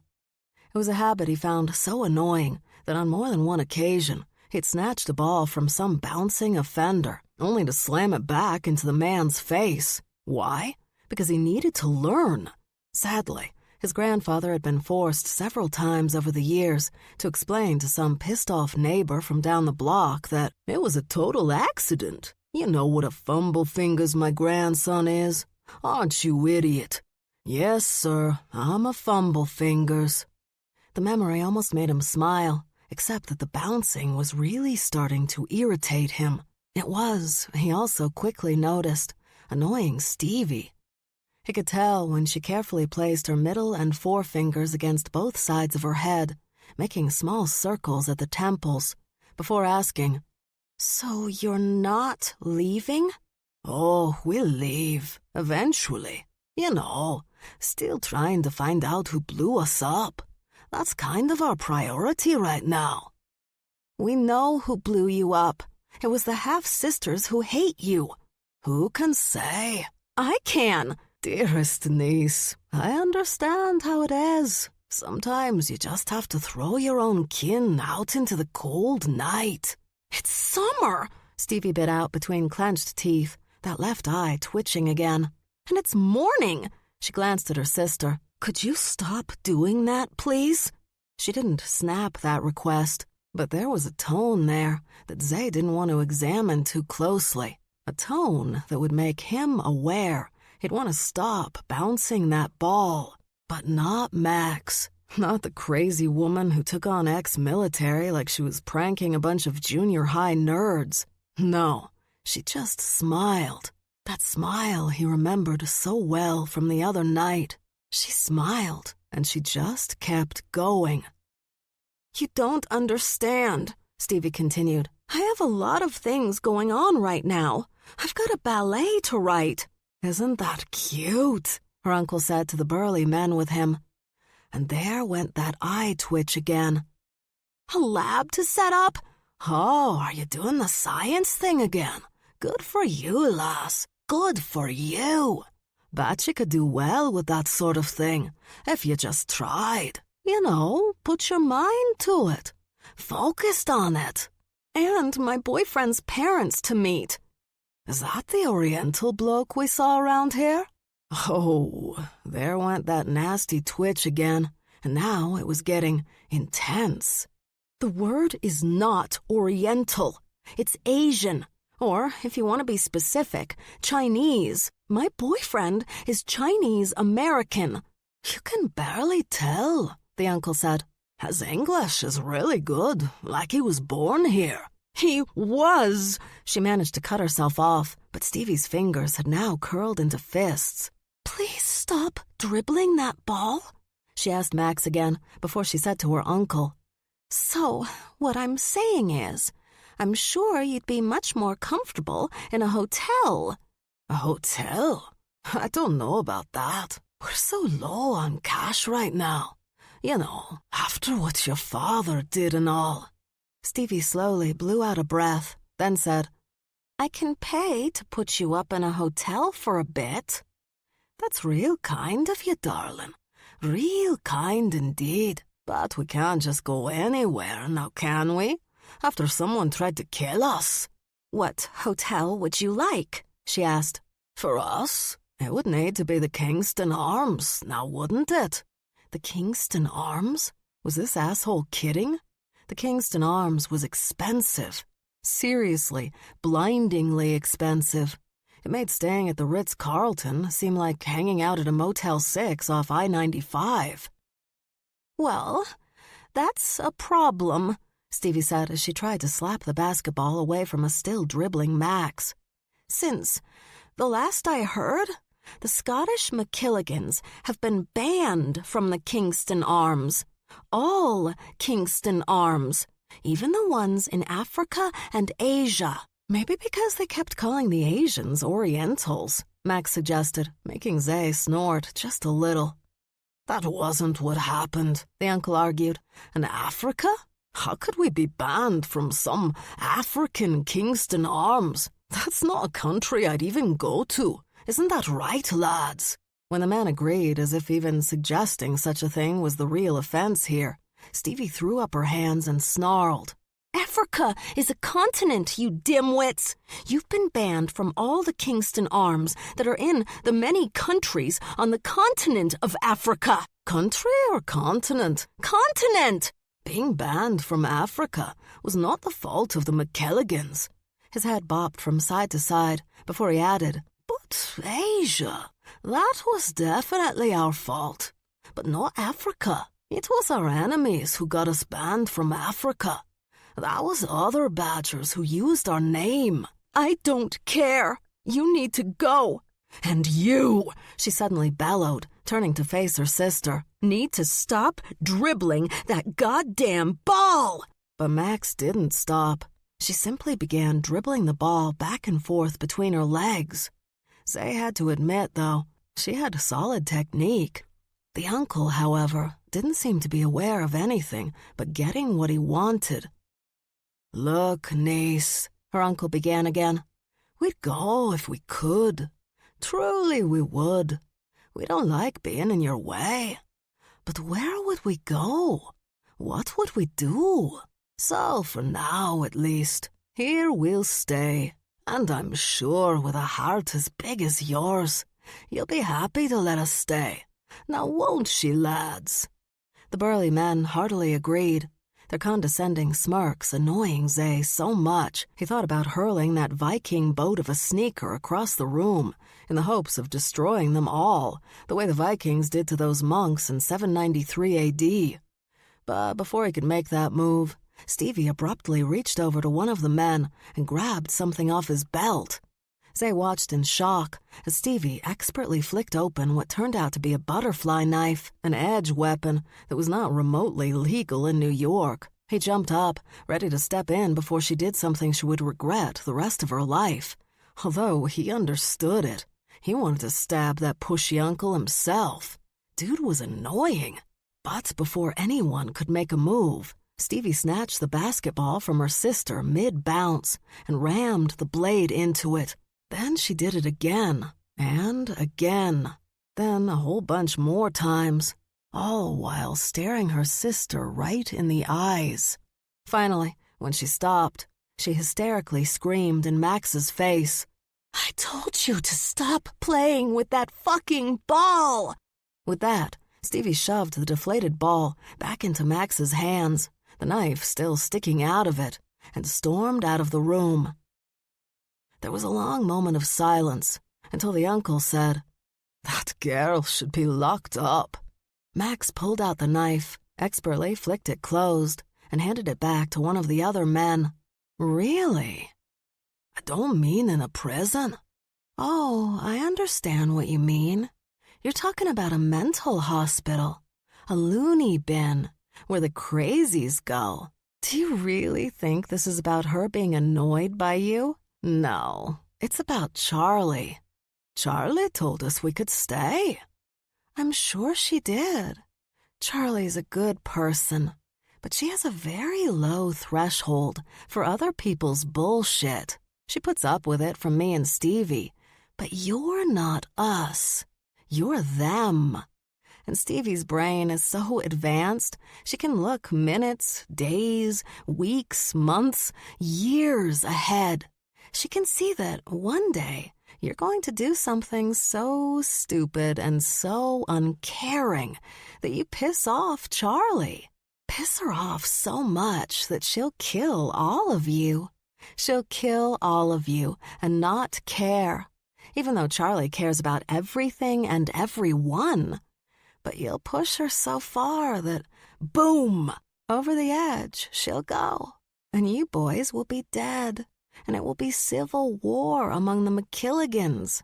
So Stevie is trying to prevent an outcome she sees as clearly as she saw the formula for the minor nuclear explosion she caused that time. As the men simply stared at her, Max smiled. "Even worse? Once the war starts? Well, that's when I will have to step in, and I'll be forced to do what I do so goddamn well. You wouldn't want that, would you? Me completely wiping out the entire Scottish McKelligan bloodline? Because, I can." The smile turned to a grin, and that grin grew wide. It wasn't a sadistic smile, though. That's what was kind of terrifying about it. It was a pure, happy smile, as if she was at a child's first birthday party. "So, to prevent what my adorable baby sister clearly sees," she went on, "I strongly suggest you make a few calls, pack up your shit, and move over to the Kingston Arms. I'm sure they will take you if you give them our name, promise not to steal anything, and pay much more than anyone in the history of the universe. I know you're cheap," she quickly added when her uncle began to argue. "I ain't." "Oh, you is. And we all know it. Right, lads?" she asked the men accompanying her uncle. Their reply was to look down at the floor and not say anything.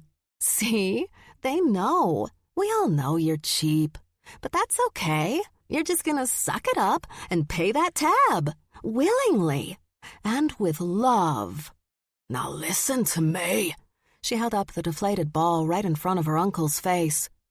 "What I did with this poor basketball is just one of the many ways I know how to irritate her.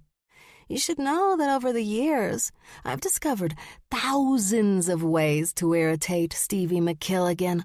You could almost say it's been a lifetime project of mine. Do you want to stick around while I make her even crazier? Or do you just want to get the fuck out?" Still grinning. How could she say all that and still keep smiling? How could she not be angry on some level? But she wasn't. Zay knew anger, and she wasn't angry, not even a little. "Because I can promise you that my sister can go from slightly hysterical to destroyer of entire worlds in a nanosecond. Can't she, Dougie?" She looked directly at one of the men, and after a brief staring contest, he nodded. "Remember what happened in the Bronx that time, Dougie? Remember what Stevie did there?" She winked at him and crinkled her nose up at the same time. It was adorable and horrifying. Oh yeah, you remember. She's right, Dougie said with his gaze fixed to the floor. We should just go. See, Dougie knows. Because I can promise you, I have practically an entire garage filled with basketballs, and I can bounce them all day. I love basketball, she cheered. With a growl, her uncle pushed past her, and the burly men followed him out of the room. I'll call you guys a car, she waved at the men's retreating backs. It was great having you, though. Then she added in the same happy tone, but don't ever come back. So, what happened in the Bronx? He sat on her couch, bare-chested and shoeless. His mostly black hair was a mess, falling over his eyes, but the green glared at her from across the room. He was a very handsome man, but stubborn. One of those guys who believed the things right in front of him and nothing else. Nothing, she lied. Why? Because whatever happened scared your uncle and his burly friends. Those burly friends were his sons. All of them? He has more children. The McKilligans like to breed. They're like rats that way. But honey badgers. Yes. She came across the room and plopped down on the couch. She loved this couch. It was huge. Her entire basketball team could sleep on this thing at the same time, even the subs. So, how are you feeling? She asked, sitting cross-legged. Much better. Whatever you gave me is wearing off. Max rolled her eyes. I didn't give you anything. I saved your life. Uh-huh. If it was drug-related, what you saw in the kitchen would be known only by you. But I know you saw a giant panda. He blinked and she shrugged. Drug-induced delusions are usually particular to the person experiencing them. How do you know that? My sister is a scientist, and she talks about that shit all the time. Besides, I did a whole paper in high school on the experiments the government ran on soldiers in the 60s and 70s. Why? I was curious, and my teacher rejected the paper I did on serial killers. I don't know why. It was very detailed. I clearly did my research. But the next thing I knew, I was talking to the school shrink. That doesn't exactly shock me. Did you have to talk to the school shrink? No. Lucky you. In my school, they were just glad I wasn't selling drugs to the freshmen. Where did you grow up? Here, South Bronx, with my grandfather. And you? He asked after a moment, but she got the feeling he was asking just to be polite. He didn't really want to know. He wasn't even looking at her when he asked the question, but that didn't bother Max. She liked his indifference. She discovered that men who wanted to find out everything about you in the first 5 seconds were the same ones you had to eventually get restraining orders against. I was born in Detroit, lived with my mom until she got busted for a jewelry heist in Bulgaria. Charlie's mom took me in, and I lived in Connecticut with Charlie, her mom, and eventually Stevie, until Charlie's mom was murdered. Then me, Charlie, and Stevie hiked to Wisconsin, where Charlie's grandfather took us into his pack. We stayed there until both me and Charlie graduated high school. Stevie went to Oxford at 14 to work in a lab there, doing something with physics or whatever. I never asked exactly what she was doing because I didn't care.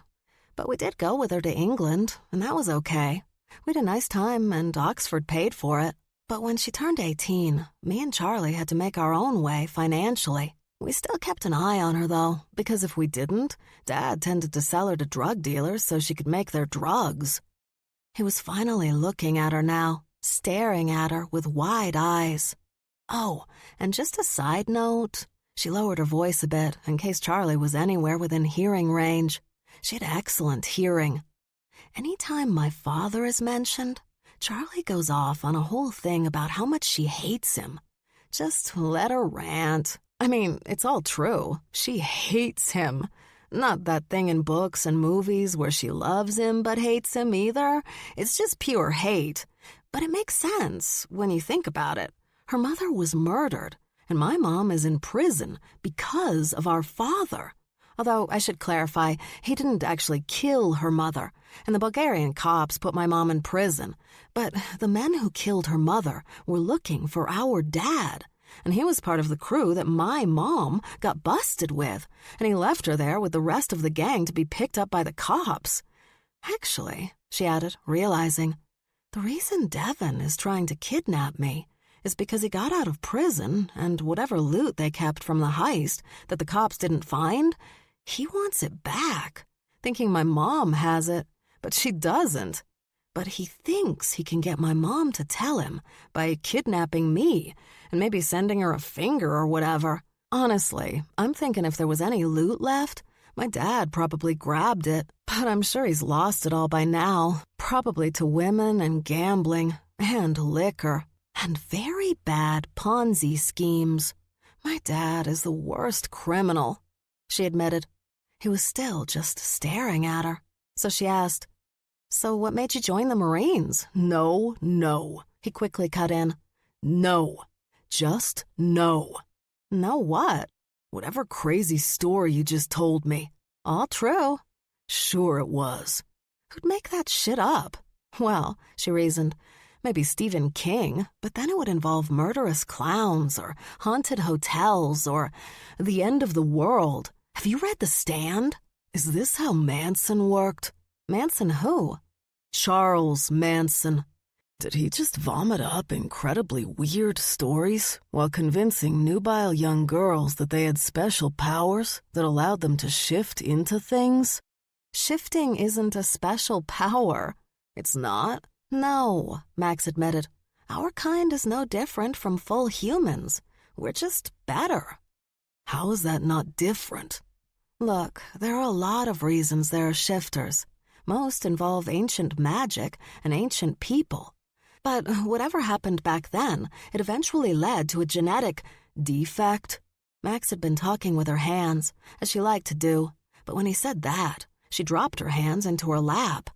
Seriously? She asked. What? Being a shifter isn't a defect or a superpower. It just is. We just are what we are. And no one knows? We know. Those we love, some of whom are full human, know. But our kind has spent centuries making sure we are never found out, so that full humans don't turn us into their personal guard dogs or do Mengele-like tests on us in an attempt to steal our genetic gifts. Vargas frowned. What are you talking about? Don't you get it? In order to protect our kind, we've got people everywhere. We've infiltrated everything. So you're saying your people are in our government? We're in all governments. We have to be. How else do you think we protect our kind? How high up? As high as we can get. His eyes narrowed, and she guessed what he was thinking. Hello, Teddy Roosevelt? His eyes narrowed even more. The Teddy Roosevelt? His lips pursed in disbelief. Oh, come on. The teddy bear? In fact, Eleanor Roosevelt was one of us too, but not FDR. And how did that happen? Bloodlines. He was a distant cousin of Teddy's, like a fifth cousin or something, and it's McKilligan lore that our family is very distantly connected to Braveheart or Robert the Bruce, he asked, now sounding bored and unimpressed. Neither. Those two were full human. I'm talking about the Black Douglas. Distantly, of course, because we're honey badgers, and the Black Douglas was a wolf. Okay, he said, slapping his hands against his thighs. We're done. I can't hear any more of this craziness. I just can't. I'm not a cat. You're not a badger. And why anyone would want to be that, I do not know. We're hard to kill, that's why. He sighed and then went on. And I just can't do this anymore. Plus, I can't stop thinking about who can fit this goddamn sneaker, he said, reaching down and retrieving one of the triplets' shoes from next to the couch. The boys tended to leave their shit everywhere, while their sister was much tidier. So, what I'm gonna do, he said, standing up, is get a shirt, borrow your cell phone to call a car, and get back to my non-crazy life. She could tell he meant it, too. He was going to push everything he'd experienced in the last 24 hours from his mind as only a cat could, because when cats didn't like something, they simply pretended it didn't exist. And that's what he was going to do, pretend that she didn't exist, her sisters didn't exist, and that none of this had ever happened. But, as always in the world of shifters, the bears came in and fucked all that shit up. It was kind of cute, too. The Dunn triplets did it sometimes, when they thought no one was looking. In their grisly forms, they marched through the house humming the bare necessities from that old Disney movie. The three of them, in a line, lumbered through the living room with their big grisly heads swinging, all 3,000 pounds, marching along, and humming the bare necessities song. Vargas watched them go by in silence. When they'd made it out of the room, Max expected him to grab the phone she had in the pocket of her basketball shorts, but he just walked out. Not out of the house, but upstairs. She could hear his bare feet slowly slapping against each step. A few seconds later, a calm but concerned Stevie returned to the living room and pointed in the direction of the stairs. Her furrowed brow silently asked Max what had happened. And all Max could do was cringe. I think I broke him.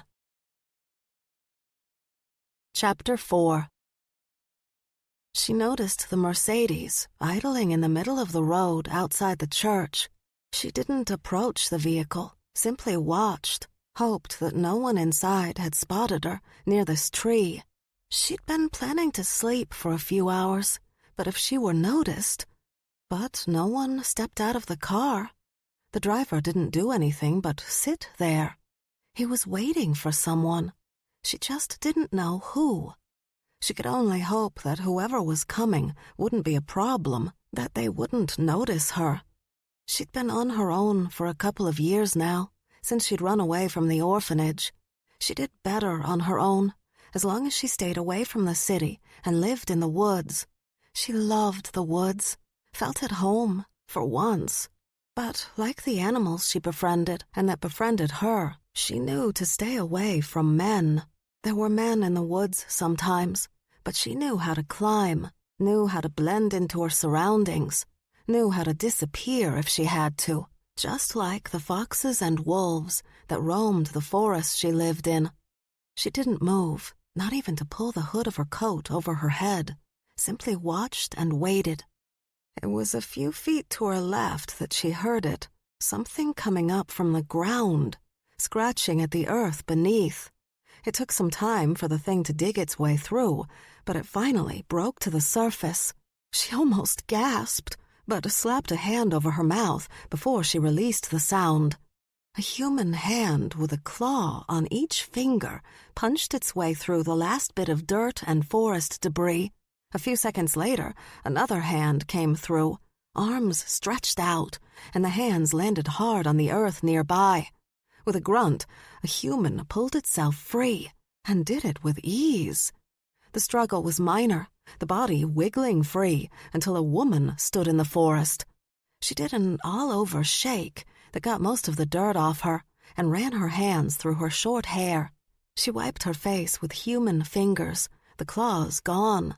She used those same hands to brush off her clothes before heading toward the car. When she got close to the vehicle, the trunk was remotely opened, and another woman came out from the driver's side. This one was meticulously dressed in a black suit and high-heeled shoes. The women stopped long enough to stare at each other, and then the driver pointed at the trunk. Clothes were quickly changed, the old ones tossed into the forest. Then, in new jeans and a black T-shirt, the digger threw herself into the other's arms. "Are you all right?" the driver finally asked in English. Her accent, it was American. Easy to identify because she'd watched a lot of TV in the orphanage and had seen many American TV shows. I'm fine. The digger stepped away from the other. The digger also spoke American English. They kept me separated from the others, and mostly shackled. For their own protection, they said. She shrugged. The guards kept disappearing. I'm not sure how that happened, and neither were they. The driver laughed. I see you haven't changed. Why would I? Prison is easy once you figure out who the players are. and kill them." The driver nodded toward the car. "We don't have much time before they come after you." The digger snorted. "I doubt they'll come after me. As long as I stay out of Bulgaria, I'm sure they'll be glad to see the back of me. Besides, I've got something to fix. I can't let anyone get in the way of that." "The aunts don't understand why we didn't do this sooner. She was safe when I was in, so it was worth staying. But now he's got a 3 million bounty on her head. I either stop him or he gets her. I'm not going to let him get her." Even with all those McKilligan resources, Max couldn't find him. "What makes you think that you can?" "Because I've fucked him," she said matter-of-factly. "That doesn't mean you know him better than anyone else." "I know him well enough. I'll find him." "Then let's get you home." The driver placed her hand behind the other's head and pulled her close until their foreheads touched. They stayed like that for a long but powerful moment. Then something changed. They must have sensed they were being watched. Slowly, they looked in the direction of the tree she'd been silently sitting against, and she knew that these two women saw her, even though she was in utter darkness. They, however, stood in the light that came from the nearby church, and what she saw told her two things about these women. One was that they were both Asian and probably related. They had the same noses and jaws. And second, they weren't human. The light reflected off their eyes the way it did the wolves and foxes in the forests. Her mother, when she still lived, used to tell her about people like this, people who were only a little human. Her mother had told her they were dangerous, deadly in fact, because they were more animal than human. Yet, after living in the forest for so long, she'd also learned that most animals were only dangerous when hungry or startled. Since the digger had just gotten out of prison, she'd probably want something more filling than a scrawny girl who hadn't eaten in 2 days, and neither the digger nor the driver had been startled. They watched her for several seconds until the digger put her forefinger to her lips and said, "Shh." Grinning, the digger winked and went around to the passenger side of the car. The driver got in her side. Doors were slammed closed, the engine revved, and they sped off, disappearing into the night and leaving her alone with her beloved forests and the animals in it. She was guessing the digger was right, though, about someone coming for her. No one would be looking for the digger. No one would dare. Charlie pulled the stray out of the bathtub and quickly wrapped him in a big towel. She gasped when the dog wiggled his way out of the towel and fell to the floor, but laughed when he turned on the towel and grabbed it with his fangs, desperately tugging one way, then the other. "Do not rip my towel," she warned. When she heard a tear, she quickly released it. The dog stopped tugging once there was no longer any resistance, then shook all over, water flying everywhere. Charlie laughed harder, holding up another towel to keep from getting drenched. Then he stopped, spun around, and charged out the door. Charlie slid quickly across the floor on her knees, diving on the dog and again wrapping him up in the towel. They wrestled on the bedroom floor outside her bathroom until the dog began to lick her face. Yeah, she was keeping this dog. Not that Berg would like that. He barely tolerated Benny, who had been his dog before he'd met Charlie.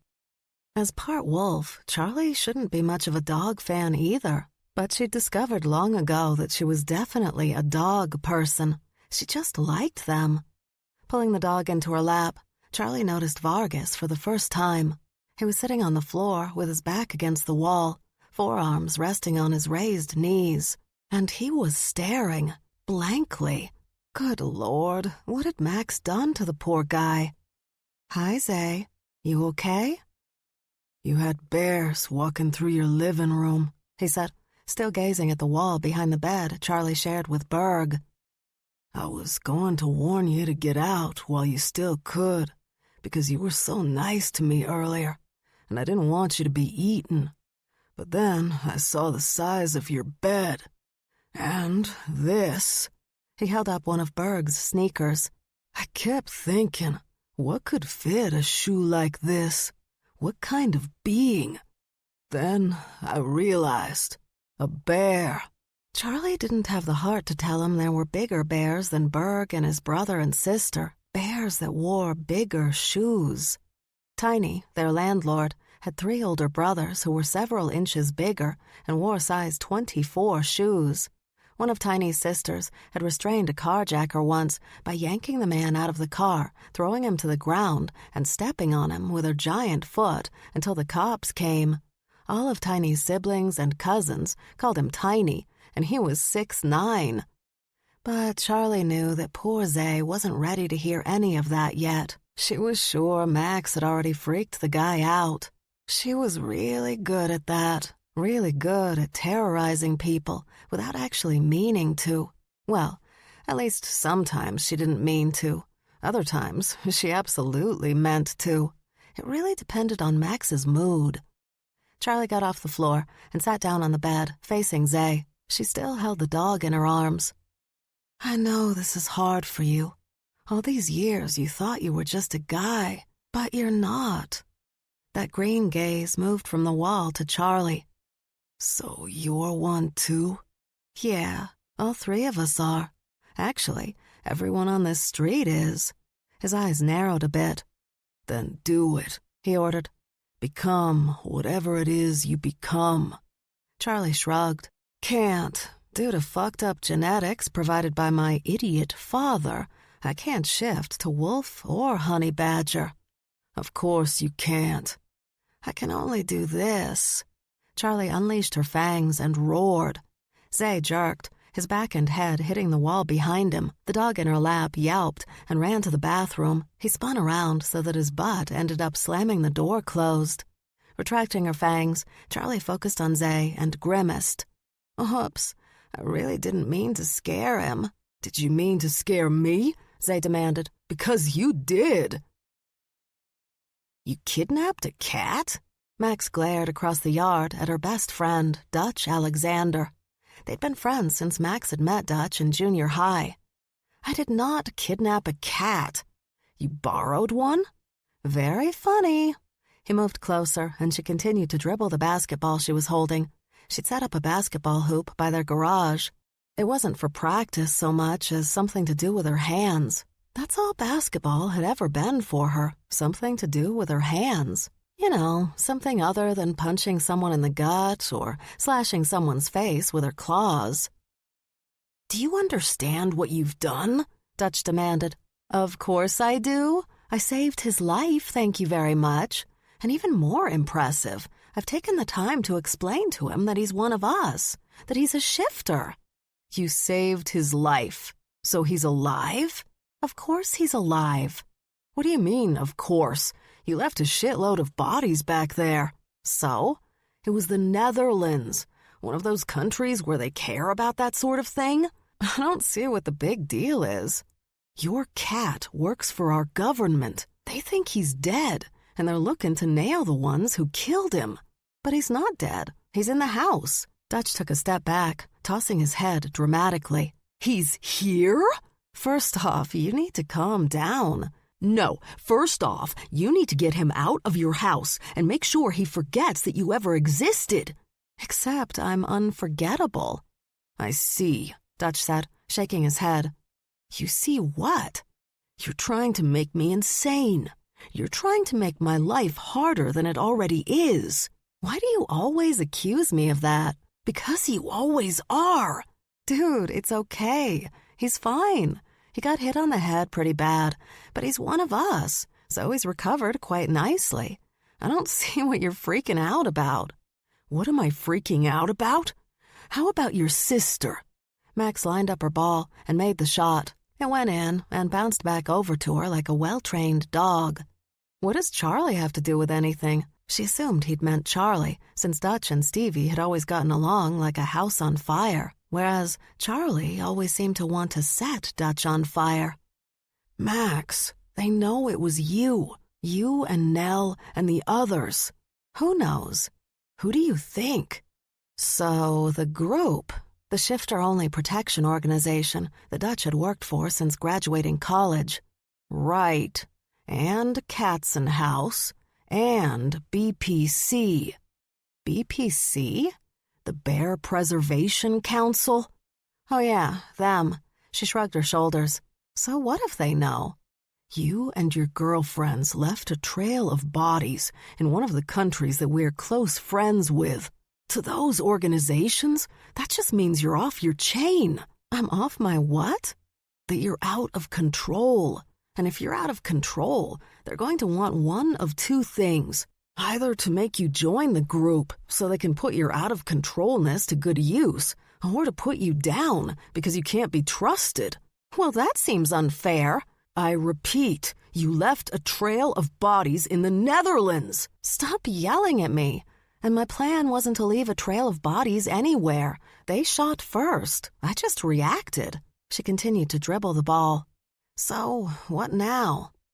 Has your rescue cat called anyone? Maybe he tried to make contact with his team? Which, I feel I should point out, is his full human team. Max rolled her eyes at the Wolverine dramatics. I don't think so, but he's only been up for a few hours. You mean he's just sitting in the house? Alone? I had to convince him first that he wasn't all that human, and then... Dutch cringed, clearly already concerned with what she was about to say. And then what? And then he saw the bears. As bears. What bears? Oh, God! He quickly caught on. Not the Duns. Well, you can't show a first-time adult shifter the grizzlies. It would freak anyone out. The Duns are huge. How was I to know that they'd come wandering through the house in their bear forms first thing in the morning? When the sun comes up, they're usually human again. Did he run? Because I would run. No, he just wandered upstairs. Charlie was up there, so I figured she could deal with him. Charlie knows he's here, and she's not freaking out? Actually, she likes him, Max replied. Seriously? Frustrated, Dutch threw his hands into the air. She likes a stranger cat, but just the sight of me makes her a psychotic... Why are you here? Charlie suddenly demanded, walking over to them from the back of the house. How you wound me, Dutch muttered, turning away. Charlie snatched the basketball from Max's hands. And you need to get inside and help that cat. I did what I was supposed to do. I told him what he is. He just didn't want to listen. He's finally listening.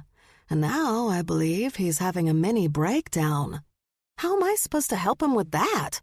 By doing anything? You brought him here, Max. You told him the truth.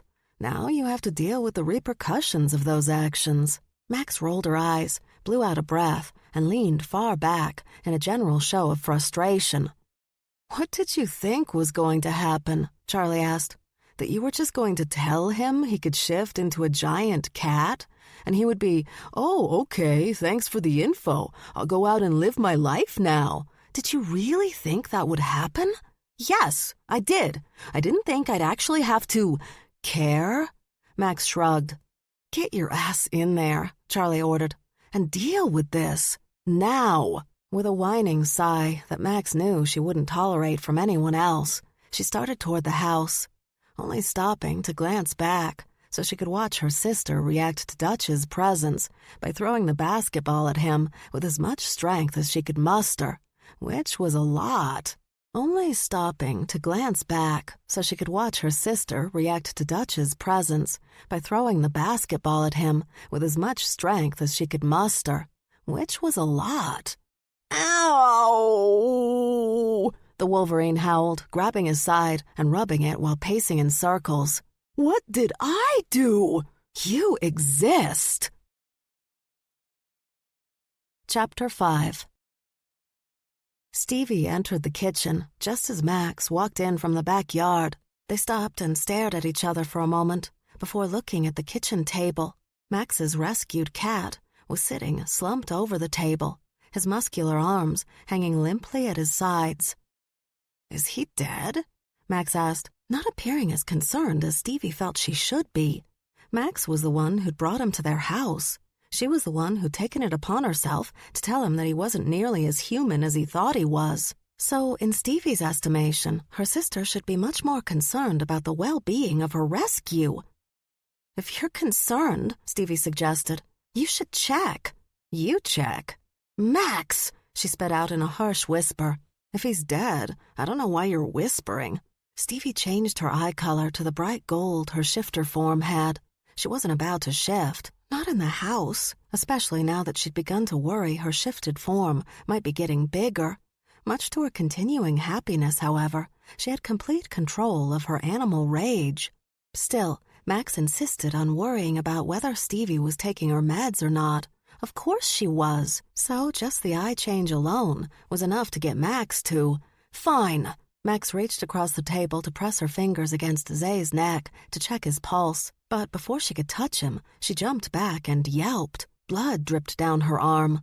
"God damn it!" From Zay's lap, the feral cat that lurked around their backyard popped her head up and bared her fangs at Max. "Don't hiss at me, you little fucker," Max warned, angrily swiping at the bloody wounds the little beast had caused. The feral cat scrambled up onto the table and onto Zay's head. With her front paws on the back of his head and her back paws resting on his shoulders, she arched her body and her battered, furry tail became big and fluffy. "If I were you," Stevie softly suggested, "I'd move away from Zay, because the feral cat does not like you." "You know, this is all your fault." "How is this my fault?" Stevie wanted to know. "Because you insist on feeding this thing. Now we can't get rid of it. Do you want her to starve?" "Yes!" Stevie, without thinking, leaned over and pushed Max. Max, of course, pushed her back. It was something they'd been doing since, let's see. Oh, yes, the day they'd met. Poor Carly. She'd welcomed Stevie into her home for what was supposed to be a day-long play date with her unknown half-sisters. Instantly, Stevie had hit it off with Carly's eldest, Charlie.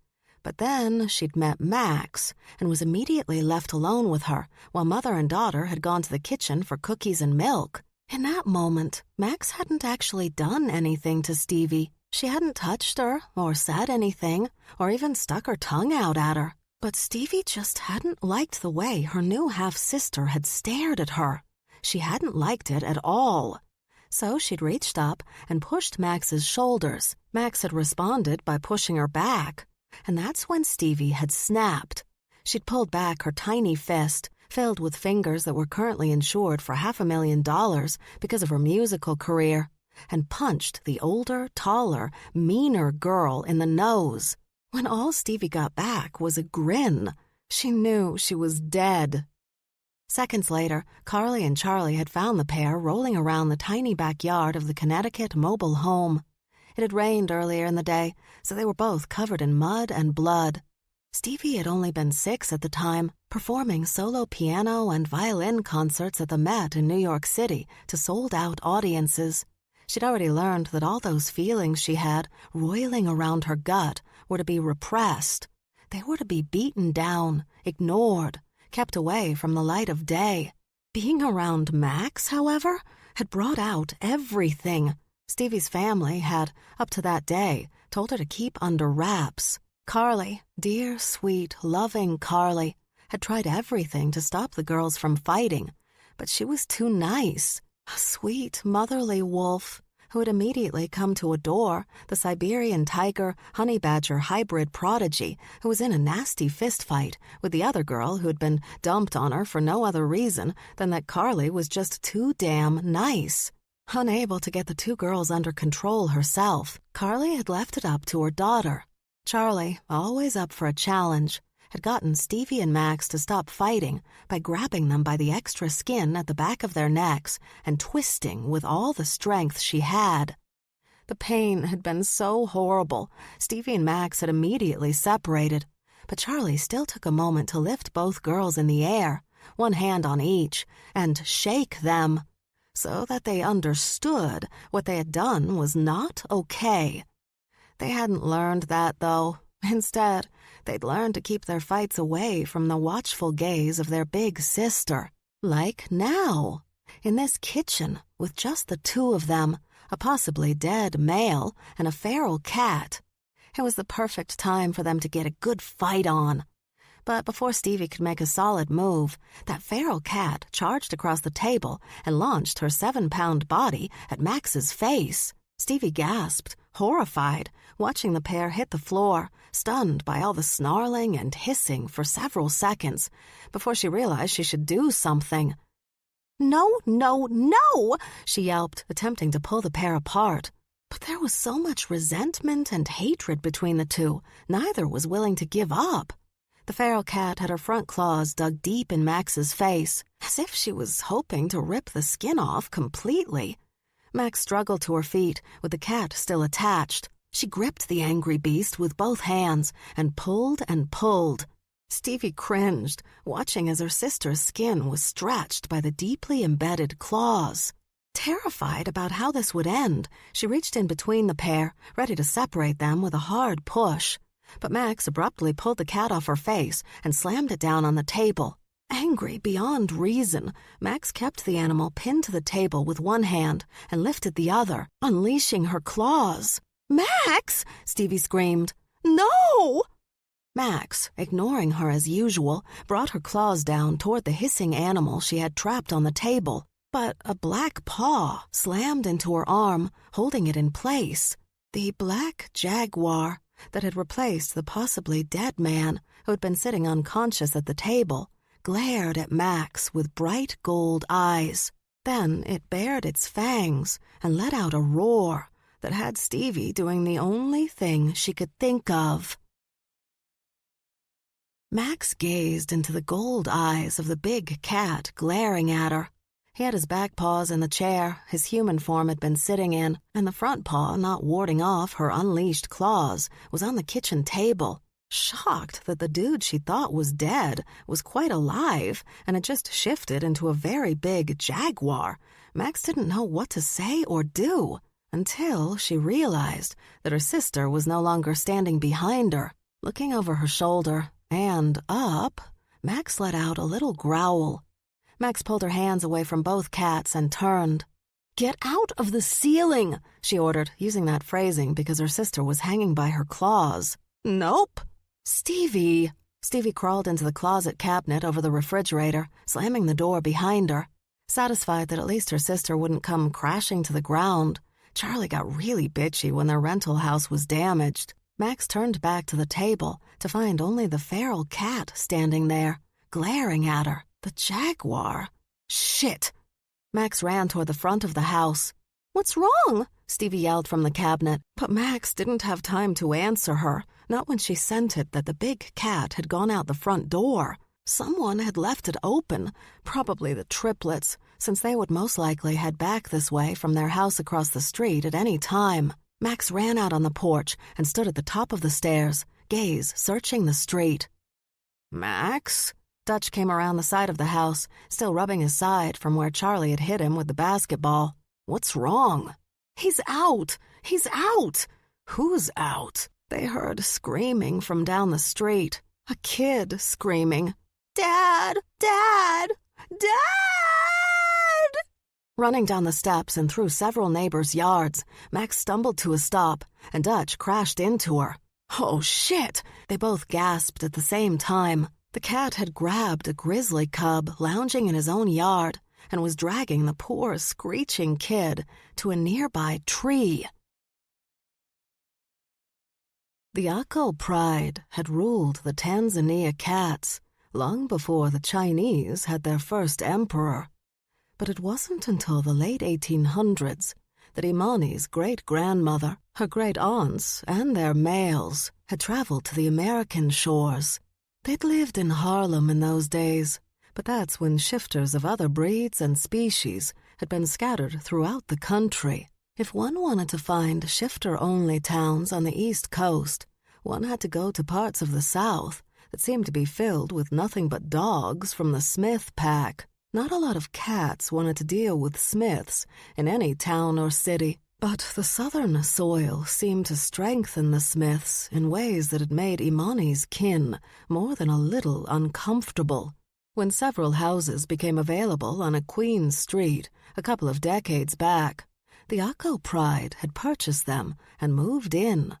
Finding out there were bears a street or two over and wolves in the other direction with their annoying howling every goddamn full moon had almost sent them running back to Harlem.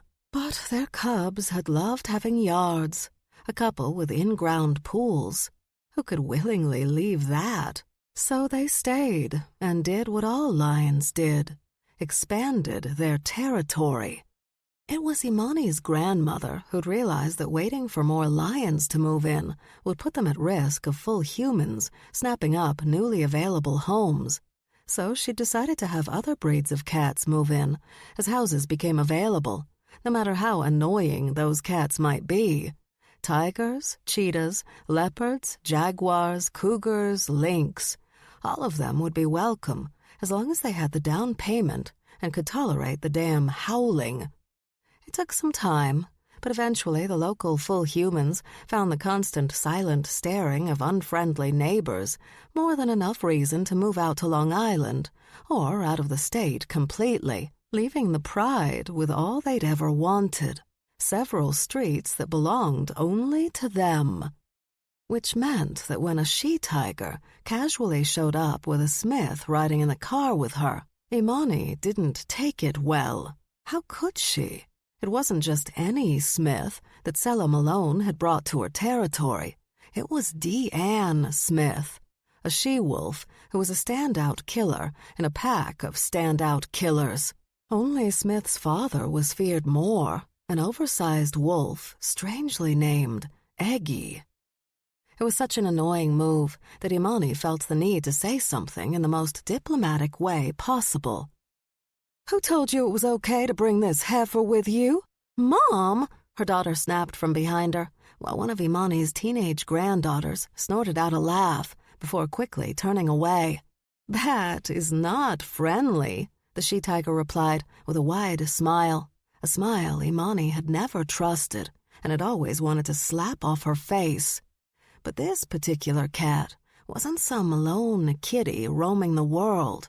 This was Sella Malone, and the Malones were not only Siberian tigers, they were travelers, and as a group, nearly as dangerous as the Smiths, just less insane, which was at least something.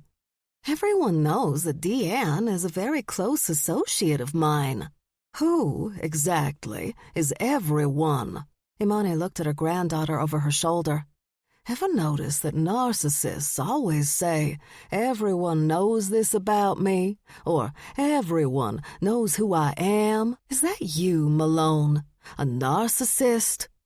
"My daddy says," the Smith cut in, voice low, "that's the way of all cats." Imani studied the dog a few seconds before asking, "Can your daddy even spell cats?" "Okay," Malone quickly said, stepping between them, arms out, although neither had moved. "Let's keep this civil. Why are you here, Malone? What do you want from my Pride?" The she-tiger's back straightened, her mouth set in a grim line, and she solemnly intoned, "Your firstborn?"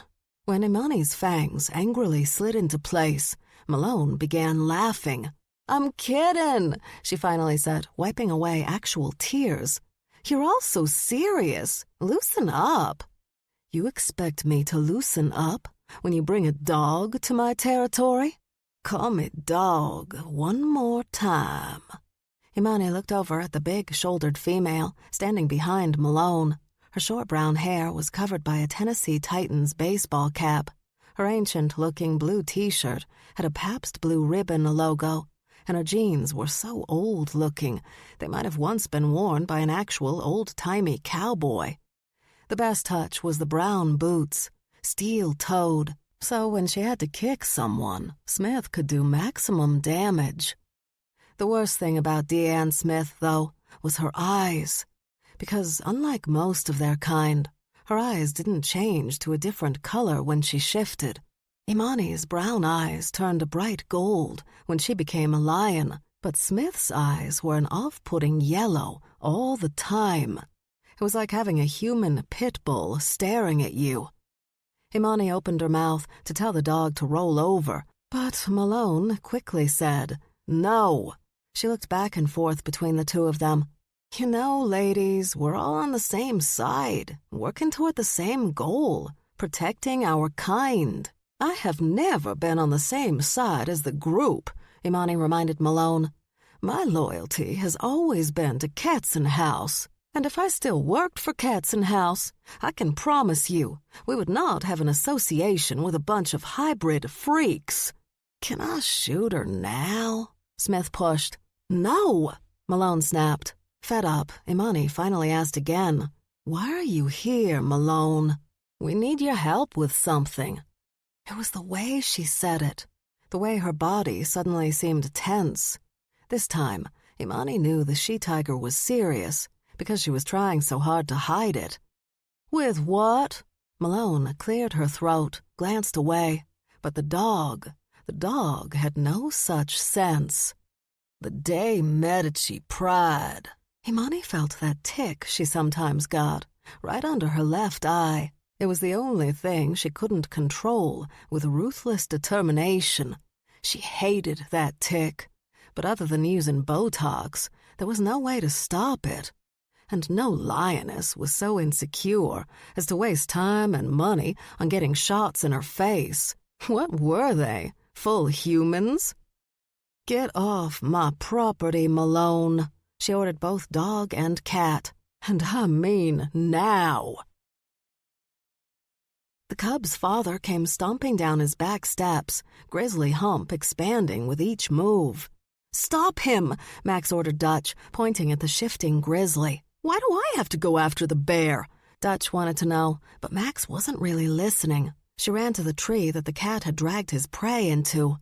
"God damn it! Drop that kid! Now!" Stretched out on a high branch, the cat had one paw pressed against the sobbing kid's head and the other across his chest. Glaring down at her, Vargas gave a warning snarl. "Let him go!" Behind her, Max could hear rage-filled huffing. She turned and came face to face with a dozen of her neighbors in their bear forms. There were 4 grizzlies, 2 black bears, a polar, 3 sun bears, and, to Max's great concern, a couple of sloth bears. Usually the most laid-back, easy-going bears there were, unless they were aggravated. They could be a little psychotic when aggravated. And right now, all these bears knew was that there was a cat in their territory attempting to eat their children. Of course, all Zay Vargas knew was what any big jungle cat would know, that some chunky cub lying around in his kiddie pool with no parents around to protect him was easy prey. It didn't help that Vargas was probably pretty hungry, too. Max hadn't thought about feeding him when he'd been conscious. All he'd eaten were those cinnamon buns. The worst part was knowing she'd never hear the end of this once Charlie found out. Dutch pushed his way past all those shifted bears and stood in front of them.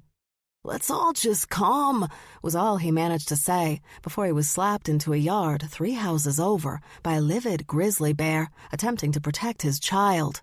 Max raised her hands, palms up and out. "Okay, everyone be calm. We can discuss this. Remember, I'm Max, Charlie and Stevie's sister." Max grimaced as the roaring response from the grizzlies and black bears reminded her they had not been appreciating her nightly raids on their beehives. Since trying the calming thing that Charlie was really good at wasn't working for her, Max said, "Zay Vargas, if there's a part of you in that tree that still knows you were once a U.S. Marine, you best realize the situation you're currently in and let that goddamn kid go." The leaves in the big tree behind her rustled, and, "Ow!" she growled when the big-boned bear cub landed on her back. He was alive, but crying, something she didn't have patience for. She grabbed the kid's arms and was trying to politely remove him when a shot of black zipped past her peripheral vision, and a bunch of bears tore off in pursuit. Unable to take her time, she yanked the kid off her back and tossed him to his father. "Sorry about that, Mr. Kapowski," she yelled, running after the mob, trying to take down her rescue cat. "What's going on?" Charlie asked Stevie, her eyes narrowing when Stevie jumped at the sound of her voice. Now she knew something was going on. Stevie stood in front of the house, twisting her fingers the way she used to before a big recital. Her eyes were unnaturally wide, and she was moving around as if she had to pee, but Charlie knew that was simply one of her sister's nervous reactions to an uncomfortable situation. "You might as well tell me, Stevie. We both know I'll find out anyway." "Well," she began, just as a black jungle cat shot across the street, turned down Everest Drive, and headed directly into cat territory. 5 streets ruled by the Akko lion pride that even the hyenas didn't fuck with. "Was that?" Charlie started, only to stop when a gang of bears raced across the street after the cat. So pissed off, it seemed as if they were blindly running right into lion territory, something none of them did, except when they were in their cars, trying to avoid traffic. But to actually walk into that neighborhood, in their bear forms? A few seconds later, after the bears went down the street, Max came into view. She was still human, but only because she ran much faster as human than as honey badger. And right behind her, that idiot. Although Charlie did have to stifle a laugh when she saw that Dutch was bleeding profusely from his face, meaning he'd ended up on the wrong side of those bears. "I've got it," Max yelled, waving at Charlie and Stevie as she headed down Everest. "I've got it all under control." Stevie looked at Charlie, shrugged. "Do I still need to answer your question?" "Talk to us," Malone pushed. "We need your help. If you're going after the de Medicis, you need more than help. You need a mental hospital. For 1,000 years, Katzenhaus did not have anything to do with the de Medicis. We didn't help, we didn't hinder. They kept their territories, and we kept our own. And all that was for a very good reason. Pretending they don't exist is no longer an option for us. Then let the full humans take them down. That's not something we should let full humans handle. We've seen what happens when they get involved in situations we should have managed from the beginning. They always make it worse." Imani shook her head. The she-tiger could say whatever she wanted, but going against the de Medicis was a fool's plan. She knew that from past experience, from nightmares she still had, from the therapist she still saw. "Forget it, Malone."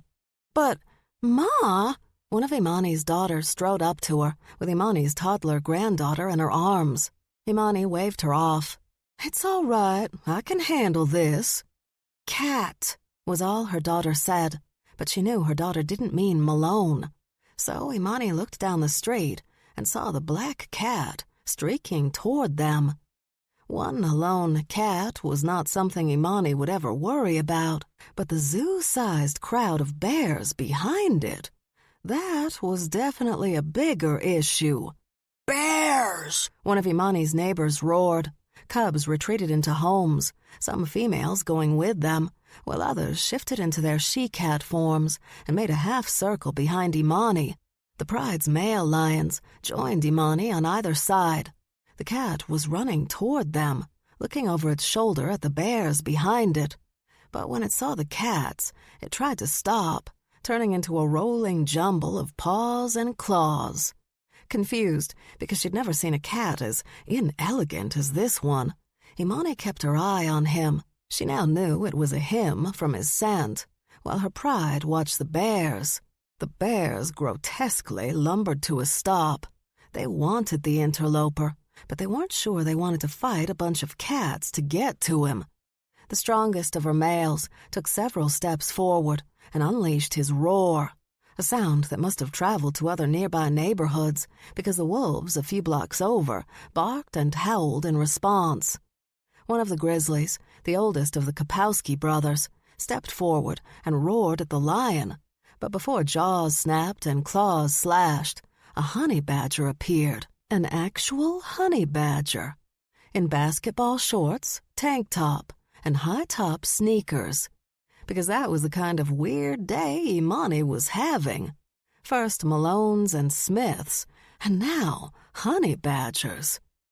The honey badger jumped between the two groups, standing close to the interloper cat. She spread her arms out and opened her mouth to speak, but all she could do was pant. Hard. Putting her hands back on her waist, she bent over. How far had she run? From Utah? "Sorry," she finally got out. "Sorry," she pointed at the jaguar. "He's with me." They all gazed at the she-badger for a moment, processing that information. Because it was weird information. Why would a badger be hanging around a cat? Ever? In this universe? Before any of them could figure that out, a wolverine showed up, bloody and bruised, limping as he joined the badger. "I think we can all calm down," the wolverine suggested when he finally made it close enough for all of them to hear. "This is not a big deal." The bears did not seem to like that sentiment at all, and one of the grizzly males roared at the wolverine. "Hey, hey, hey!" the badger bellowed. "Don't you yell at my friend!" "Max, it's okay. It's okay," the wolverine soothed.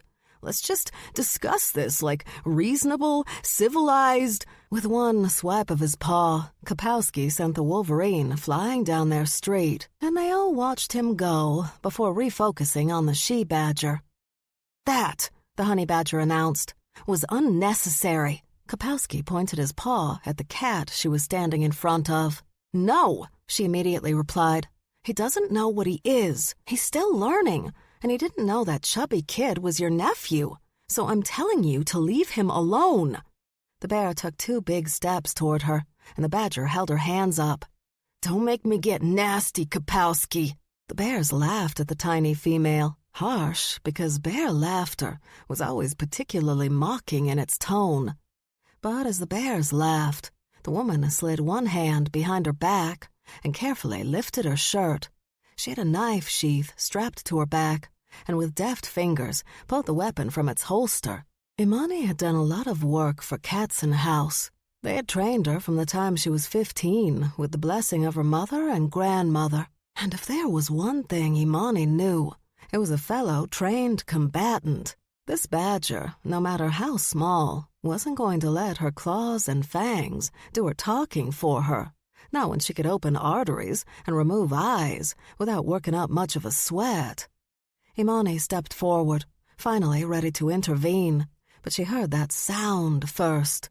Even from this great distance, she could hear it perfectly. So could everyone else.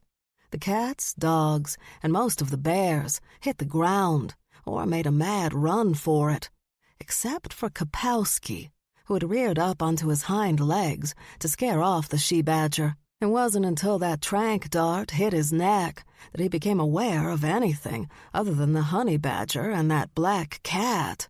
From her spot on the ground, Imani watched the bear blink, stumble back, blink, stumble forward, blink, and go down like the Titanic. That surprised Imani.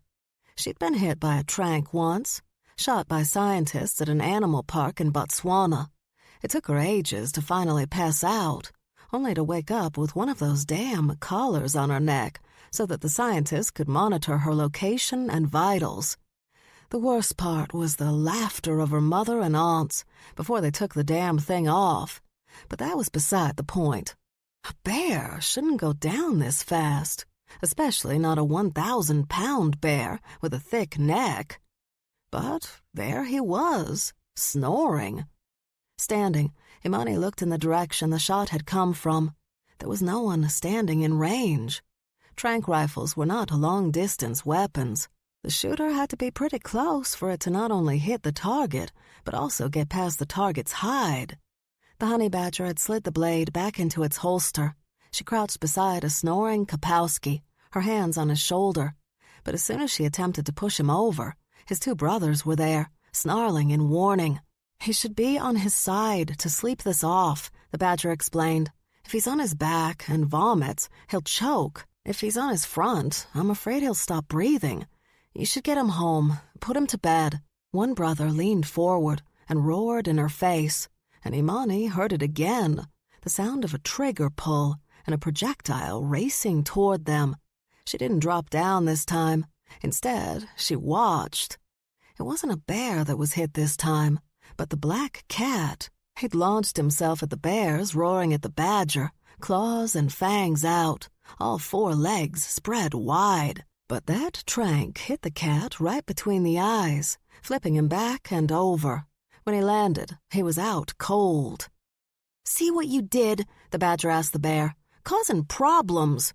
In obvious exasperation, the bear finally shifted. It was the youngest Kapowski, Matt. "I'm causing problems? You steal our honey. Prove it. We have video of you," the third brother yelped, now also human. "Stealing our honey in both your honey badger and human forms." "Oh, you let your friend try to eat our nephew," Matt continued. "If he lost a few pounds, he wouldn't look so tasty. And you get my brother tranked, and I'm causing problems?" The badger stared at him a moment before replying, "Yes." Then, without another word, she easily hefted the more than 200-pound cat onto the back of her neck like she was putting on a stole, and returned to the streets run by bears. They all watched her go, in silence. She wasn't running. She wasn't fearful. She was just a honey badger with a live but unconscious cat around her neck. Glad the drama was over, Imani looked at the bears and ordered, "Mind getting your walking bear rugs off my territory?" With a few snarls and some snaps, the bears left, and the cats shifted back to human and put their clothes on. Everyone's day finally returning to normal. Shaking her head, Imani turned to go back to her house when she came face to face with the she-tiger and the dog. "What?" she asked. "Interesting, huh?" Malone asked. Imani frowned. "What are you talking about?" Jutting her chin, Malone motioned toward the retreating bears. "Sorry, I've never found bears remotely interesting." "Not the bears, the honey badgers. I only saw one badger, and I didn't find her that interesting." "The one doing the shooting was Charlie McKilligan," the dog explained. "Even I couldn't make that shot," Malone admitted, which was huge, because Malone was the go-to gal when it came to long-distance kills. It was, in fact, her specialty. "And the one who combined a long-distance rifle with a trank gun and created a knockout drug for shifters that wouldn't kill them but could automatically adjust to their body chemistry was their baby sister, Stevie.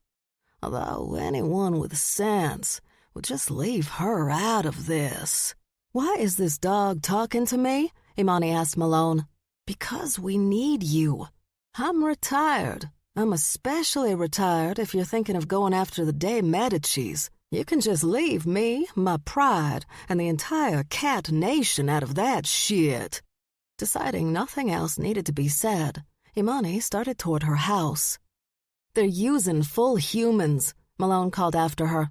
"They've always used full humans. Humans deal for the de Medicis. They spy for them. They kill for them.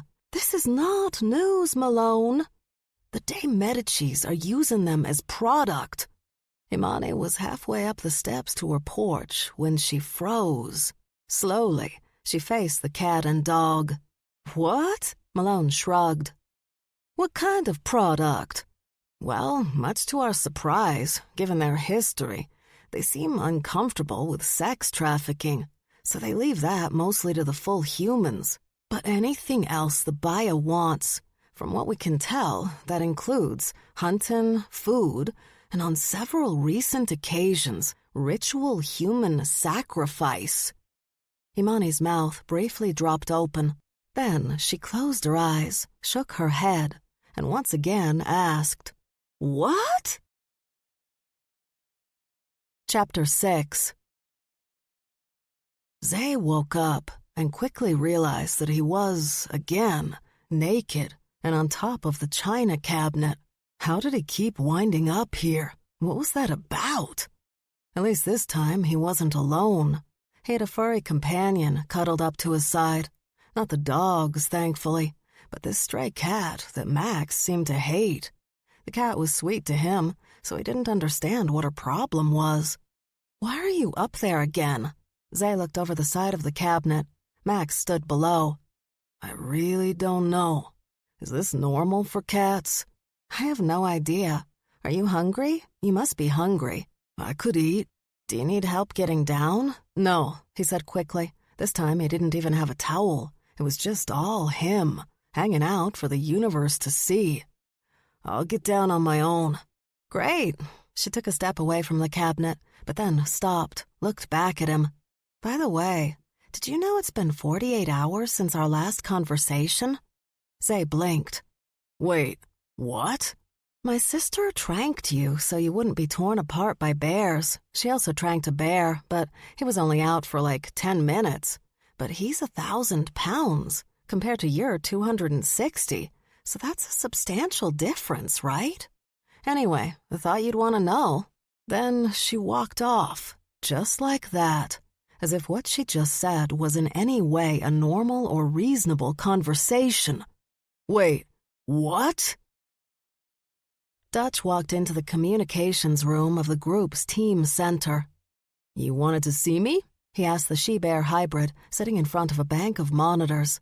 Hannah was one of Dutch's favorite people, aside from Max and Stevie, just a relaxed female who didn't let the little things bother her. She had a very tough life growing up, but you couldn't tell because she handled things so well, although that mellowness could be because she vented any aggression she might still have in her system on the ice by playing hockey for a minor league team. "I thought you should see this." She motioned to the chair next to her, and he sat down. "I haven't said anything to anyone else. Yet. You always told me to alert you first if this came up." "Alert me first?" Dutch didn't remember all the things he told Hannah over the years because he tended to talk a lot sometimes and couldn't keep track of everything he said. "About what?" "Just got this from one of our Bulgarian contacts." Hannah brought up a shot of a hole in a decrepit-looking cell. A big hole, not neatly dug, but... Oh, God.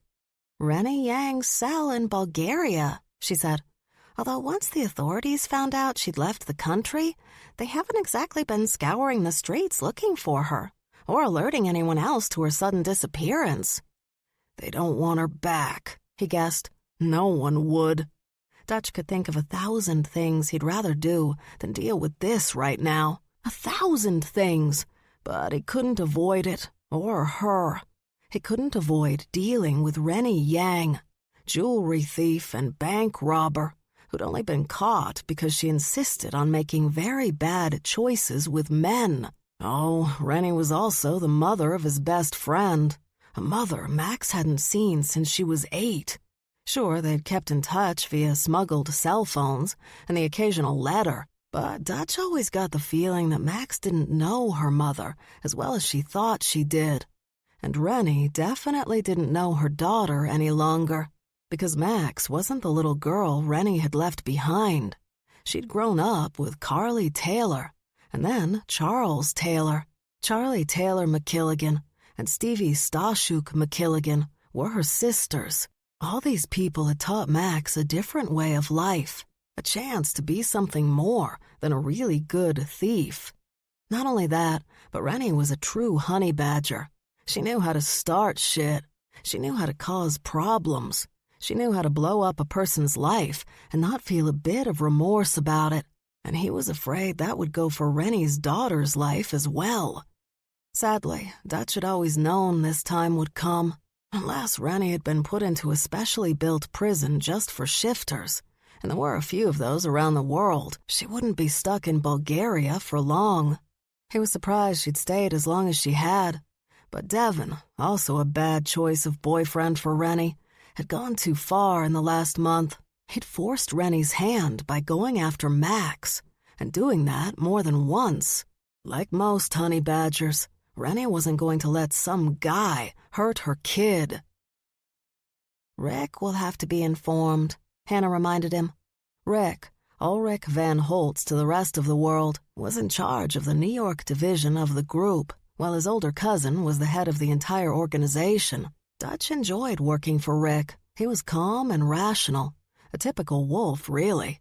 Rick also ran and was the head chef at the Fifth Avenue Van Holt's Steakhouse, which meant that every time Dutch went there for dinner or just to chat with his boss, he got food for free. Considering how much Dutch could eat when hungry, and that Van Holt's steakhouses were shifter-friendly and offered the kind of meats one could usually only obtain by big game hunting, this was one of the best job perks Dutch could get. "Can you wait a couple of days before you tell anyone else?" he asked. "Sure, no one's looking for her, so it's not a problem." "Thanks, Hannah." "Do you need me to do anything else?" "Find out when she gets to the States." "You sure she's coming here?" "Trust me, she's coming this way." Dutch started toward the door, but quickly stopped, facing Hannah again. "Any sign of Freddie?" "McKilligan?" "Yeah." Hannah spun her chair around. "I thought you said that guy was dumb." "Dumb as they come." "I don't see how. He's always one step ahead of me, and I'm good." "Could he be working with somebody?" "He must be. Maybe he has a new girlfriend to help him out." "That sounds about right." "Also, someone else is looking for Freddie. That I can tell you." "Do you know who?" "No. Want me to find out?" Dutch shook his head. "Don't bother. We need to just find him, preferably before he gets himself killed." "It's nice you care," she said with a smile. "I don't. Not about him, anyway. And Max doesn't care either. I just don't want Stevie to cry. I hate when she cries." "Softy." "Again, thanks, Hannah." She faced her multiple screens. "Anytime." "I tried to eat a child?" Max nodded. "Sort of. I mean, we assumed you were trying to eat him. You had him by the back of the neck and had dragged him off to a nearby tree. But that tree has a lot of leaves, so we couldn't exactly see what you were doing. For all we know, you were just playing with him. You know, testing your claws and things." Vargas did that thing again. He had done it a lot in the last 15 minutes. With his elbows on the table, he buried his head in his hands and dug his fingers into his scalp. It was like he wanted to massage his brain, but the skull kept getting in his way. Finally, he looked up again. "Was anyone hurt?" She waved his obvious concern away. "The kid's fine. His father and uncles are a little pissed, but the Kapowskis are always pissed. They're like the pissiest grizzlies on the block." "I think I'd be pissed, too, if someone tried to eat my kid." "Allegedly." He frowned, and Max explained. "In case there's any legal trouble. We go with allegedly." "Legal trouble? As in getting arrested for eating a child? That seems like something one should go to prison for." "Allegedly eating a child. Actually, allegedly attempting to eat a child. And you were having a rough moment. We thought you had completely healed up, but it seems the damage to your brain was worse than we thought, so it took a bit longer for your recovery. You feel fine now, though, right?" "Even if I can't tell whether this is reality or a fantasy world where I'm a cat?" "Christ, we're not still arguing about that, are we?" Max didn't even bother to keep the annoyance out of her tone. If he couldn't accept this shit after everything that had happened, he'd never be able to move forward. And Max wasn't one to linger on things for long. What was the point? "You now know what you are, right?" Vargas looked down at his hand, watched as claws came out of his fingertips, watched the skin become covered in fur. He shook his hand out as if he just burned it, but he was just trying to turn it back to human. Something every kid shifter tried in the beginning. "Yeah," he finally said. "Yeah, I know what I am. I know." "It's not a bad thing. It's actually amazing." "Is it?" he asked. "Of course it is." "But I tried to eat a child, allegedly. Then I was hit by a tranquilizer dart. You needed the rest, and I keep ending up naked on your china cabinet." "Yeah, that is weird." In confusion, his head tilted to the side. "Really? That's the weird one?" "To me, I'm not much of a climber, but I've got a hell of a jump shot." "Oh," she snapped her fingers. "I wanted to ask you if the team you said you were working with knows you're still alive." "Oh my God!" He started to stand up, but Max put her hand on his shoulder and pulled him back into the seat. "I have to let my team know I'm alive. I have to let Amelia know." "Who's Amelia?" "My team leader and friend. We started in the Corps together." "You can't tell her. At least not yet. Not until you head back home." "Why not?" "Because we don't want government types wandering around our bear-only territory. And you need to remember that when you leave. You can't tell anyone about this. They don't know we exist, and we need to keep it that way. It's the only way to protect ourselves." "Yeah, but..." "Not even your girlfriend." "She's not my girlfriend. Komatsu's my friend, who happens to be a woman." "Whatever. Just keep your mouth shut." Max looked at the kitchen doorway, heard her sisters heading their way. "And don't say a word about any of this to my sisters," she whispered. "You are making my life complicated," he whispered back. "I hate complicated." "Suck it up, pretty boy." Charlie and Stevie walked into the kitchen. "Hey, you're up." Charlie smiled wide, surprising Max. Her sister wasn't known for her good cheer. If anything, she was known for her control issues. "How are you feeling, Zay?" "Better. No headache this time. I'm really sorry about your china cabinet, though." "It's fine. When I mentioned it to our landlord, Tiny, he didn't even remember he had one." Stevie sat at the table with several of her notebooks, leaned in, and whispered to Vargas. "Tiny's a hoarder. It's a behavioral disorder, and I've come to the realization that he owns lots of real estate, so he has plenty of places to put his shit." Vargas leaned toward Stevie and whispered, "I don't care." Stevie laughed in response, which pissed off Max, because when she told her sister she didn't care about some armchair diagnosis she just made about someone, all she got in return was foaming anger. Despite her annoyance, however, Max was not going to point out to her sister what a hypocritical douchebag she was, but instead take the opportunity to show both her sisters what a caring human being Max could be, and not the sociopath with malignant narcissism that Stevie had once diagnosed during a heated argument. Max placed her hand on Vargas's forearm, and the cat's green gaze locked on where they touched, as she said, "I'm so glad you're feeling better." The cat's eyes narrowed. "Thank you." "And now you understand what you are, yes?" "Yes, I understand." "And don't you feel better about that?" He shrugged. "I guess. I mean, it does explain a few things. Maybe." "Exactly. You feel better because you know what you are. A whole new world is ahead of you. Prepare to enjoy the rest of your life." "I liked my old life." "Well, you're getting a new one. Be happy." "Sure," he said with a low chuckle. "I'll see what I can do." "Great." Max stood. "I've got to go." She patted Vargas's forearm, smiled, and said with as much empathy as she could muster, "Well, good luck to you. I'm sure you'll do great." Zay wasn't even listening when Max patted his arm. He couldn't understand why she kept touching him, or why she kept touching him like that. It reminded him of old Mrs. Meducci down the block from his grandmother, who used to pat Zay's head every time she saw him. He'd hated the head pat, or anything that felt emotionally like a head pat. And that's how Max was treating him, like a cute little boy she'd allowed into her yard to get his baseball. Innocuous. She was treating him as if he was innocuous, and Zay didn't like it. But he had no idea why her sisters reacted as if she'd spit at him. Charlie spun away from the oven, eyes wide, and Stevie slammed her hands against the table and stood. "Max!" they both screeched at the same time, causing their sister to spin around and take a fighting stance. "What? What's wrong?" Max demanded, ready to start doing what she'd done to those men who'd kidnapped her. "You can't just leave him," Stevie told her, hands now resting on hips.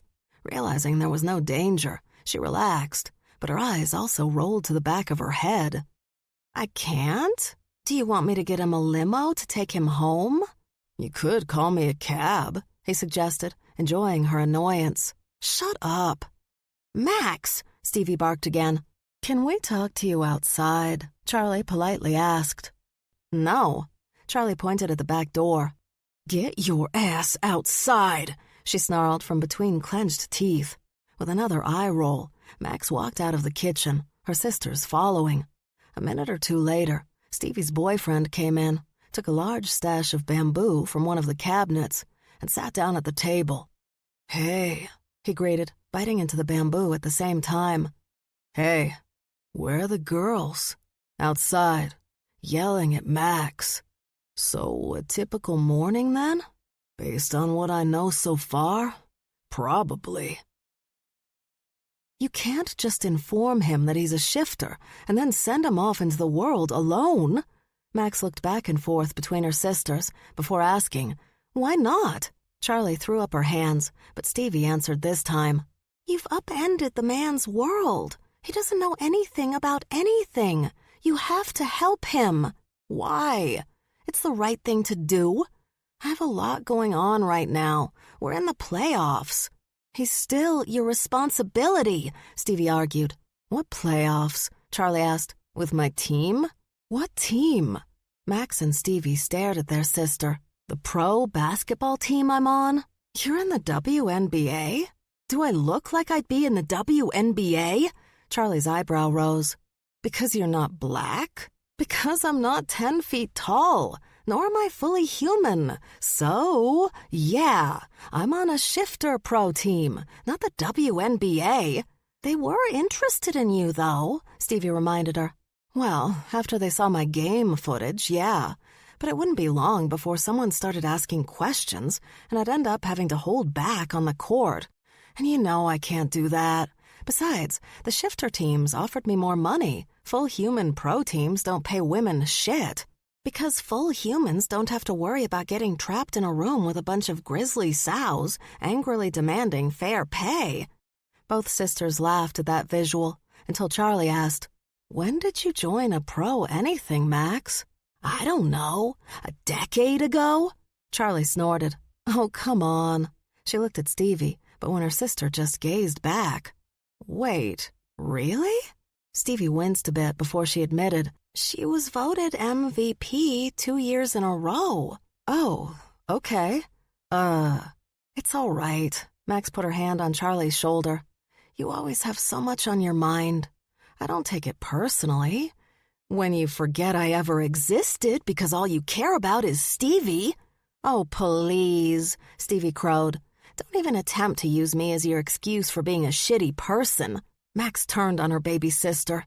"Why can't you ever let me do what I do?" "Manipulating Charlie does not change the fact that Zay Vargas is your responsibility." "But I don't want to be helpful." And Max knew she was whining. She couldn't help it. She had more important things to do than help some sad sack who just found out what he really was, right?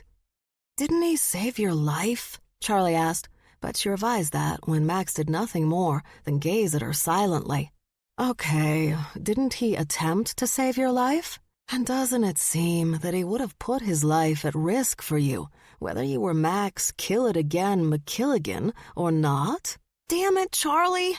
Max continued to whine. "I fucking hate you."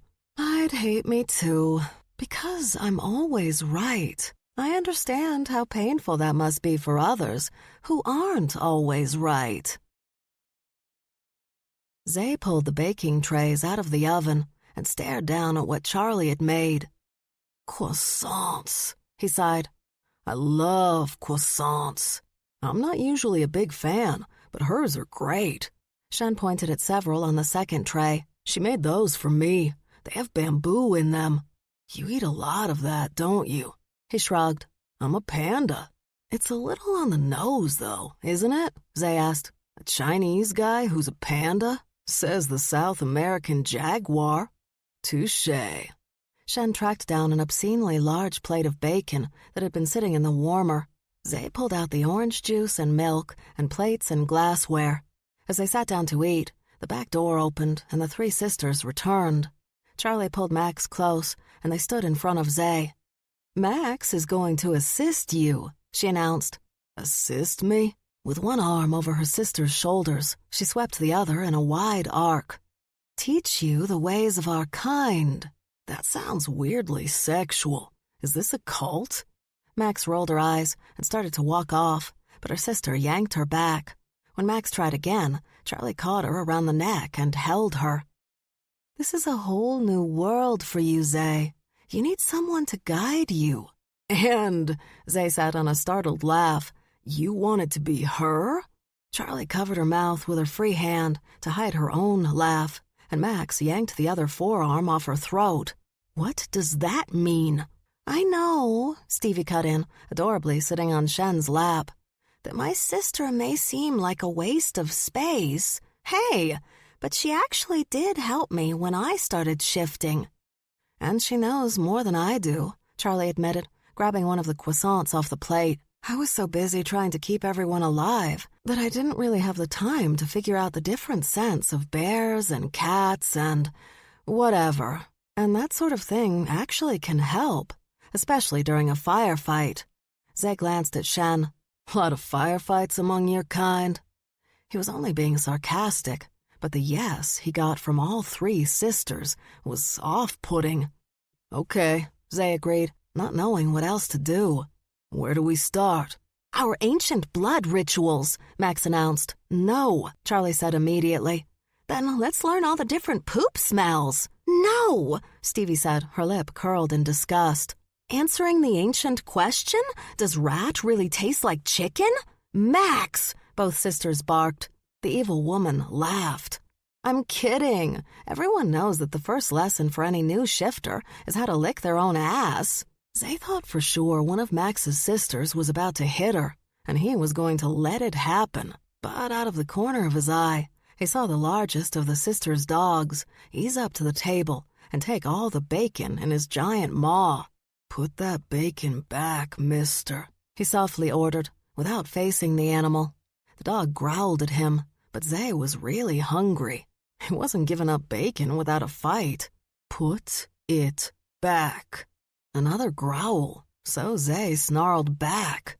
The dog finally leaned forward and dropped the bacon back onto the plate before stepping away from the table and leaving the kitchen. Now Zay glared down at the bacon, annoyed. Yeah, it has dog drool on it. He looked at the three sisters. Can one of you make me more? This time without the dog drool? Max slammed her hands on the table and brought her face close to Zay's. How, in all this time, did you not know you were a cat? How? Chapter 7.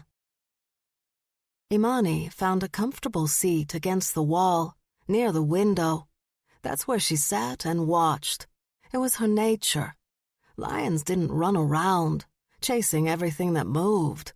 They simply waited and watched until something tasty and weak came along. It was what had made her very good at her job back in the day. A job she had thought she'd left behind long ago, but she'd realized that she had to get involved this time. The de Medicis were ridiculously dangerous and would blow up the world before they'd let any of their direct bloodline be taken down. Even worse, they were naturally paranoid and inherently mean. The de Medici pride was ruled by three brothers who seemed to love money more than they loved anything else. But even their love of money didn't explain why they would involve themselves in human trafficking. No, their motivation was a simple one. They had no respect for full humans. True, all shifters tended to look down on full humans, but they also understood that they were all intertwined, that down deep they were all human beings. Shifters were just better. But the de Medicis saw full humans as nothing more than prey, no different from gazelles or wild boars. Still, human trafficking seemed beneath even them. But when the alpha male of the Van Holtz pack and head of the protective organization The Group laid out the evidence that proved the de Medici involvement, that was enough for Imani. The de Medicis were out of control. Still, the idea of involving herself with The Group, a protection organization that was run by wolves, and the Bear Preservation Council, made her almost sick to her stomach. She'd been raised since birth to worry about only other cats, and even among them there was a hierarchy. But here she sat, surrounded by wolves and bears and a few cats. Walking into the room, she'd been ready for a fight, ready to put the drooling dogs and idiot bears in their place so she could take over this situation and manage it. But it wasn't the rich Niles Van Holtz and his cousin Ulrich who were the problem, nor was it the perversely sized Bela Ben Zeev from the BPC that was making Imani's hairline itch. It was him. Well, him and his two friends, a lion, his grisly friend, and the weirdly long-legged maned wolf that turned out not to be a wolf at all. "This is what comes with intermingling," she jokingly whispered to the current New York head of Katzenhaus, Mary Ellen Kozlowski. It turned out the three males had been in the military together in the aptly named Unit, a shifter-only division of the Marines. The lion male, Benjamin, took the lead and had been talking for at least 30 minutes since Niles Van Holtz had finished. The bear, Oliver, did nothing but pick things up from Van Holtz's desk, investigate each one thoroughly, and then set it back down. Where he set them, though, must have been the wrong place, because Van Holtz moved each thing to another spot seconds later, and the maned wolf, Brian, just ate apples that he had in a bag beside his chair. Benjamin was making the case that he and his two friends should take the lead on the assignment against the de Medicis. He strongly felt that he would be the best able to deal with the young de Medici males who protected the older lions that ruled the pride. "Get rid of them. We can get to the others," he opined. Imani could tell from the expression on the faces of the Van Holtzes and Ben Zeev that they were not comfortable with that notion, not simply because of Benjamin's youth. They'd all been young when they'd started as operatives. The problem was the arrogance. It was, honestly, all too human. Only humans had the kind of arrogance that could get others killed. Most predators had instincts and a need to survive. These boys didn't want to survive. They just assumed they would. But as a she-lion, Imani believed there was only one way to teach young predators that their arrogance was a dangerous thing. That's what a pride or pack was for.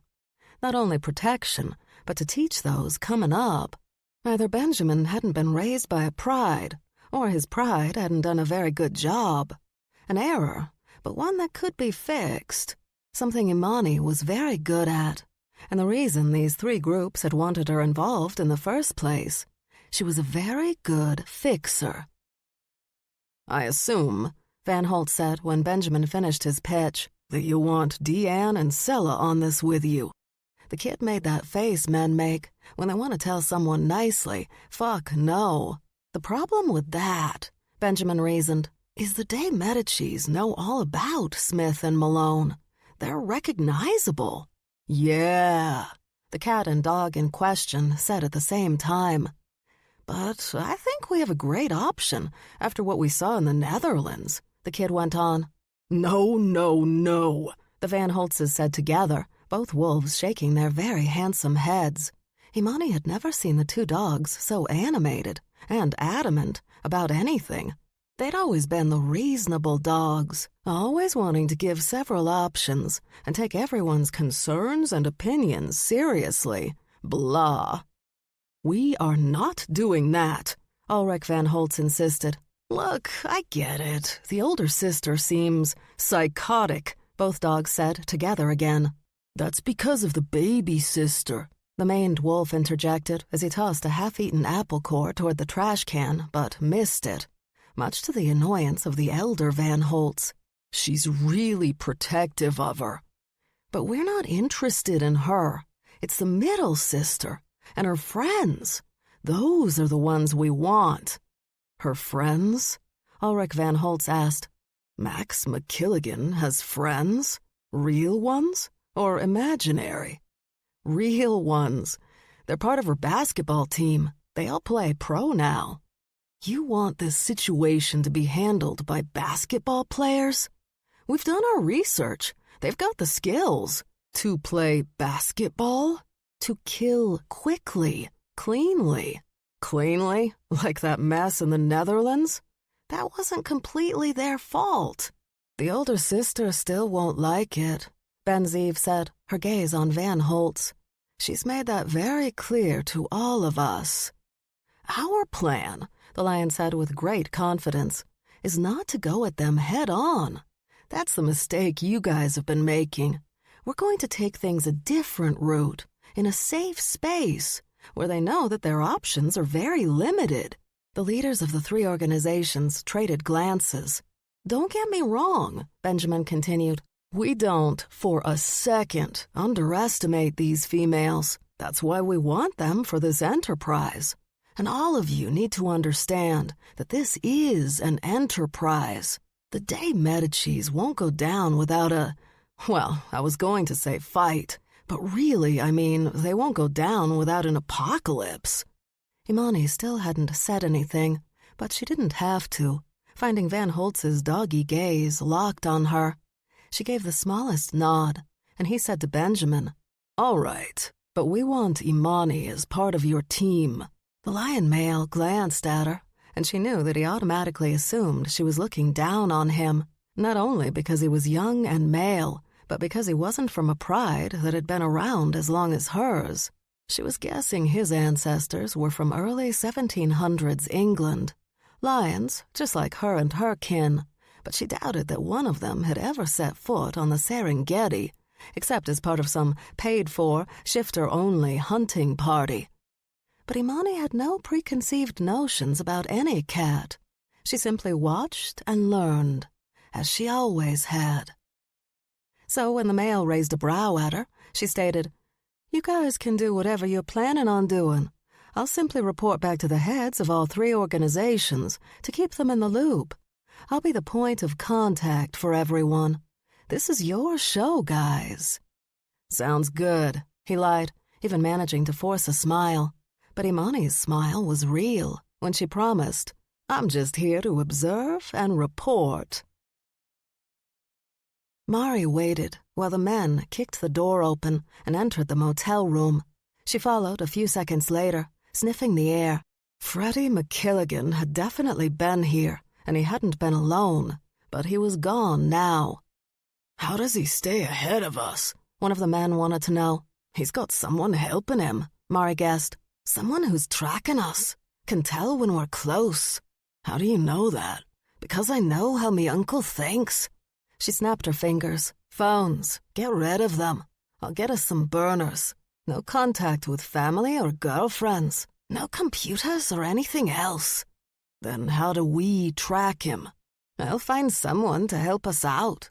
I just need a day or two to—" "The twins aren't going to like you going off on your own again," he pointed out, making Mari want to rip his throat out. She didn't, but she really wanted to. "Then keep your mouth shut, and there won't be a problem now, will there?" "But the twins said—" Mari reached up and grabbed him by the jaw, squeezing until she heard a small crack sound. She wasn't trying to break it, not unless she had to.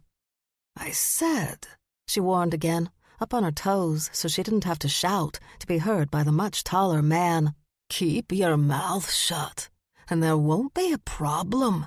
Understand?" Eyes wide, gawking down at her, he managed a nod. "Good." She motioned to the room. "Clear this place and head to the hotel. I'll get you new phones and check in with you later."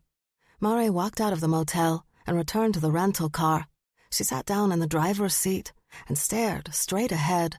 She didn't want to deal with Freddie McKilligan, the idiot.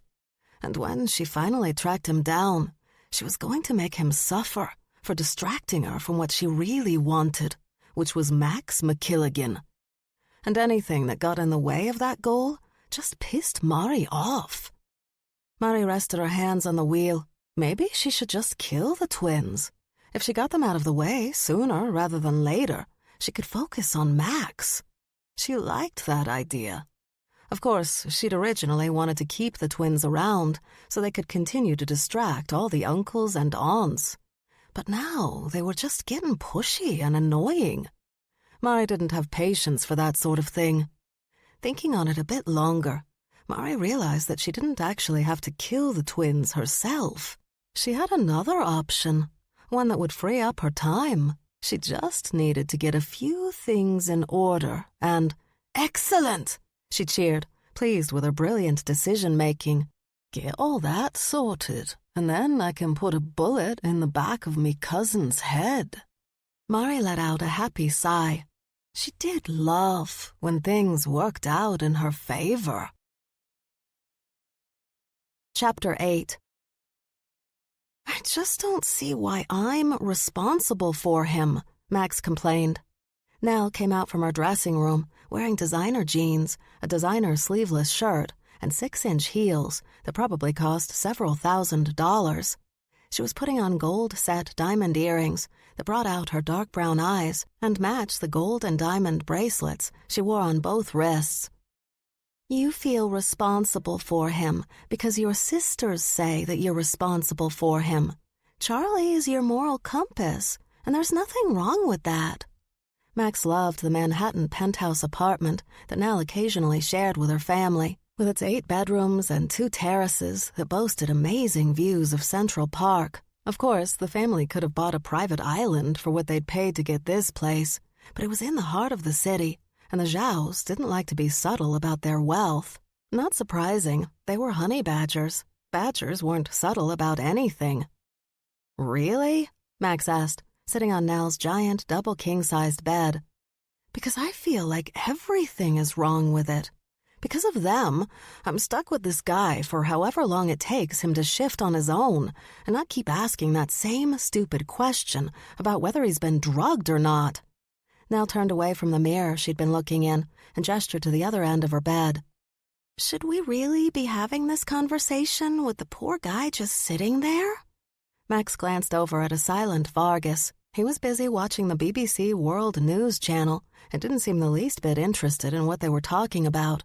She waved away Nell's concern. "You know," Nell went on, "his adjustment doesn't have to be time-consuming, especially with all the girls here at the same time because of the playoffs. We round everybody up and we help you help him. It'll be just like old times." "I guess that's an idea." "Come on, Max, lighten up. Just be glad your sisters give a shit about this kind of stuff. I wish I had that kind of relationship with my sister, but instead—" When she didn't finish her sentence, Max asked, "But instead what?" Nell walked over to a small closet and opened it, revealing Nell's sister trapped on the floor, hogtied and gagged with duct tape. Most likely by Nell herself. Dude, what the fuck? She deserves it. She glared down at her sister and yelled, "Because she's a bitch!" She slammed the door shut, ignoring her sister's muffled threats, and pulled her phone out of her back pocket. "I'll text the girls," she said with abrupt, great cheer. "You're not just going to leave your sister in there, are you?" She snorted. "She'll be fine. Gnaw her way out of those restraints in no time." "Is the only reason you have duct tape in your beautiful apartment so that you can hog-tie your sister whenever you want?" Nell glanced up from her phone and grinned. "Yes." Zay stared across the round table in the coffee shop at the 5 women gazing back at him. There was Max, her purple hair and 2 pigtails high on her head, purple bangs hanging into her eyes. Gorgeous Nell, who had the attention of every man in the establishment. Talk, whose blank expression made him uncomfortable. Streep, who'd been complaining since they'd all stood in line to get their coffee and treats. And Mads, who seemed to do nothing but glare at everyone who came within 10 feet of her personal space. "Maybe we should just get rid of him," Talk finally suggested when no one else had any other ideas. "We can't," Max said with a sigh. "Charlie really likes him. I thought she already had a man. She doesn't like him like that. She just likes him. And you know what Stevie will do if she finds out." Nell waved her manicured hands in the air. No, forget getting rid of him." "For moral reasons?" Zay had to ask. "Sure, if that makes you feel better." "Is anyone else concerned?" Mads asked, speaking for the first time since she'd entered the coffee shop. "That he's taking it so well that we're discussing getting rid of him?" "No," the others said in unison. "Okay." "Besides," Max continued, "I didn't go through all this trouble just to get rid of him." Most important, Nell reasoned, the hard part's over. He knows what he is, and he accepts it. Now we just have to teach him the basics. Good point, Streep agreed. Then the women went back to staring at him.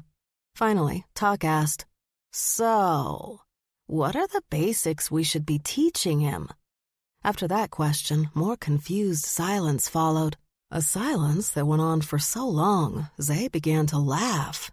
"What's so funny?" He shrugged at Tuck's question. "I'm just entertained, which is not something I say very often, because most people do not entertain me. But you guys?" He nodded. "Entertainment." "Aw," Streep said. "You guys, we have to keep him now. He's adorable." Nell closed her eyes, shook her head. "He's not a rescued kitten, Streep." "But still." Zay glanced over at Max, one brow raised. Her response? Mouthing, "Oh my God, sorry." And that only made Zay laugh harder. Amelia Komatsu waited outside the office of her boss after he'd given her and her team their next assignment. She was surprised to be called in. She never had been before. What they did was beyond top secret. They weren't spies or anything. That took a subtlety most of her team lacked in many ways. But when the government couldn't take action for political reasons, it called the company that hired her team. It wasn't an easy job, but she did enjoy the freedom it gave her. When she wasn't risking her life in foreign countries for an exorbitant fee, she was relaxing in her secure cabin deep in the Maine woods. But this was the first time she'd lost one of her men. And she didn't mean lost in some euphemistic way. She meant lost. She'd lost him. Her team had been attempting to track down Vargas for days, and nothing. It was as if he'd disappeared. She hoped, however, that her boss had some news of him, that he was in a hospital somewhere, recovering. Hopefully the damage wasn't too great, and he'd be back on his feet soon. Maybe not be able to join the fight again, but at least able to live as normal a life as any of them could. That was the least Vargas deserved. "He's ready to see you now," the receptionist said. Amelia picked up her briefcase, pulled down the light, sleeveless blouse that covered the weapon holstered to the back of her black slacks, and entered the office. She smiled at her boss until she caught sight of the man sitting at the far side of the room, a man she didn't know. "David?" She greeted her boss. "Amelia, hello." He stood, and Amelia reached across his large desk to shake his hand. "Good to see you. Please, sit." She did, moving her hair off her shoulder so she could get another look at the man watching her. He made her nervous, but she didn't know why. Maybe it was those eyes. The way they watched her was off-putting. "Any word on Vargas?" she asked, eager to get to the heart of things. "As a matter of fact, yes, he's alive." She let out a relieved breath and relaxed into the leather chair. "Thank God. Where is he? Can I go see him?" David glanced at the man across the room. "Not right now." "Why?" "He's recovering." "Then I definitely should see him. He's one of my team. I should be making sure he has everything he needs." "He has everything he needs," the man across the room said. Amelia smiled. It wasn't a real smile. It was one she'd taught herself a long time ago when she joined the U.S. Navy and was surrounded by very sensitive men who couldn't stand a woman who got mouthy. "I'm sorry," she said. "And you are?" "Zay Vargas is being taken care of and will completely recover." "Recover from what?" The man tilted his head, blinked. It was weird. "From his injuries," the man finally replied. "His injuries? What kind of injuries?" "The kind that require healing." What kind of fucked up answer was that? Amelia turned to David, and the man who dined with U.S. senators and vice presidents gave a short head shake, his way of telling her to stop asking fucking questions, woman. "Anyway," the man stood. "Just wanted to give you guys that update.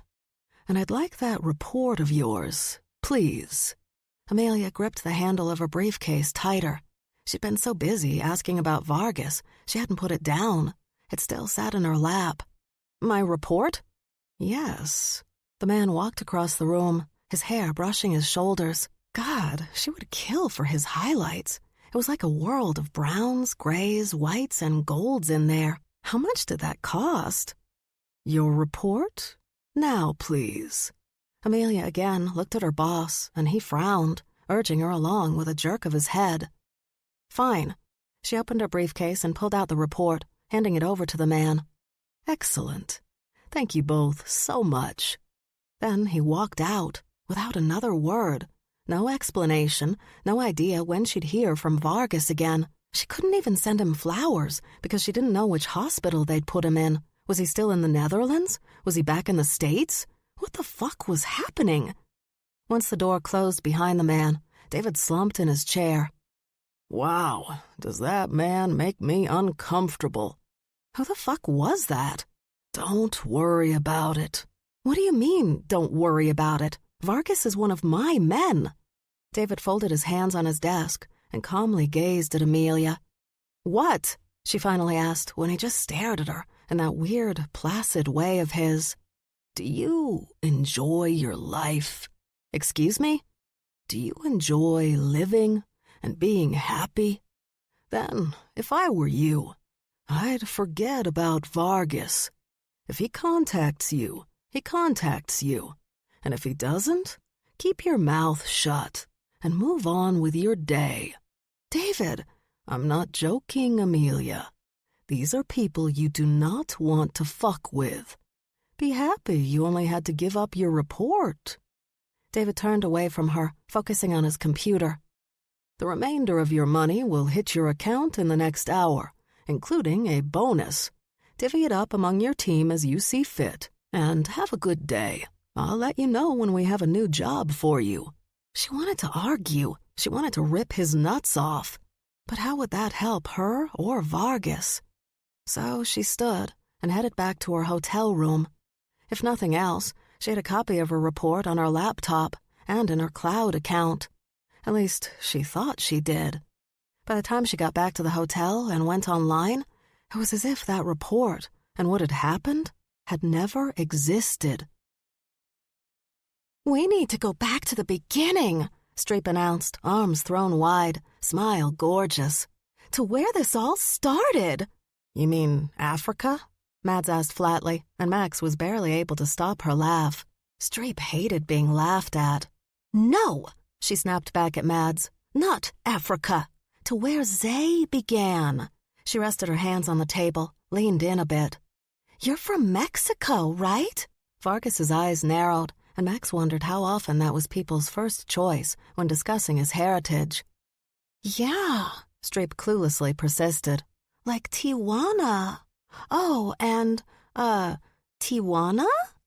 Max covered her mouth with her hand and now pressed her face against Max's bare shoulder to stop her own laughter, which did not help the situation. After a pause, Vargas said, No, I'm not from Mexico. Are you? Streep frowned, confused. No, my family is from the Philippines. But what does that have to do with anything? Absolutely nothing, Mads growled.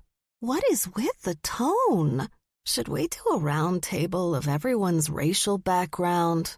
Maybe get some DNA tests done? Wouldn't that be fun? The Streep tears started immediately, right after the trembling bottom lip. Why are you so mean to me? Streep sobbed. Talk pointed at the watch she had saved for since she was 6 years old, when she decided that her father didn't understand the concept of time and what it meant to manage my life.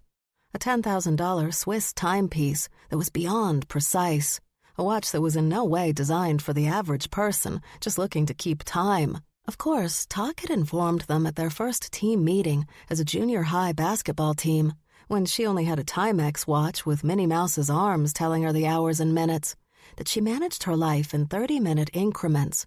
If she got something done in 10 minutes, that meant she had another 20 to do whatever she wanted to do. But whatever she had booked had to be dealt with first, whether it was homework, team practice, or wild boar hunting. When she booked practice, she expected all of them to honor the time commitment, and that expectation hadn't changed in the last 16 years. We have practice tonight in Manhattan, so what are we doing about Zay? Talk demanded. Streep stopped sobbing and glared at Talk. Does my pain mean nothing to you? I didn't book time for your pain. What do you suggest we do? Nell asked Talk. I'll go to the Katzen House library. The cats keep track of their people, and their library on 5th digitally links to the library in Germany, which has even more extensive genealogical records. She pulled out a small notebook with a leather cover and a very nice pen. She shoved both toward Zay. Give me your full name, the names of your mother and father, and your address when you were a kid. Zay looked down at the notebook and pen, and then at Talk. Now, she pushed. At least this time she didn't tap her watch. To everyone else, she said, I'll get his background. Maybe he has a local shifter relative who can help him. Talk stood up, took the pad and pen from Zay's grasp as soon as he'd finished writing out his information, grabbed Mads by her t-shirt, and yanked her out of her chair. You'll come with me. I don't want to come with you. I don't care. The Katzenhaus library is open only to cats, Streep reminded her. They're not going to let you in. So you'll come with us. You can get us in. I'm not a cat either. I'm sure you can charm our way in. I'd rather stay. Eep! With one hand around her neck, Talk lifted Streep up and out of her chair, so she stood in front of them. We'll meet the rest of you at practice, Talk informed them. At the sports center? Max asked, sounding surprisingly eager. Are you high? Talk demanded. Every playoff team is practicing there. Coach is meeting us at the old center on Staten Island. If you're going to get to practice on time, you'll need to be on the ferry by... Now Mads grabbed Talk and pushed her toward the door, because they all knew that if Talk got too deep into obsessing about travel times, they'd be sitting where they were for another hour, at least. Love you guys, Now called after them. Aren't they the best? She asked Zay. Are they? So what are we going to do? Max asked, although she was already thinking about getting in some nap time before practice. She loved a good afternoon nap. I can get a new phone and call my team and let them know I'm alive. Max and Nell just stared at him. They'd already told him once that was not a good idea, at least not at the moment. But they weren't in the mood to say it again. Instead, they got their point across with staring. Then Nell suggested, let's get him some clothes. She leaned in and whispered, it's strange. He smells like Dutch, but he's not Dutch, and it's starting to weird me out.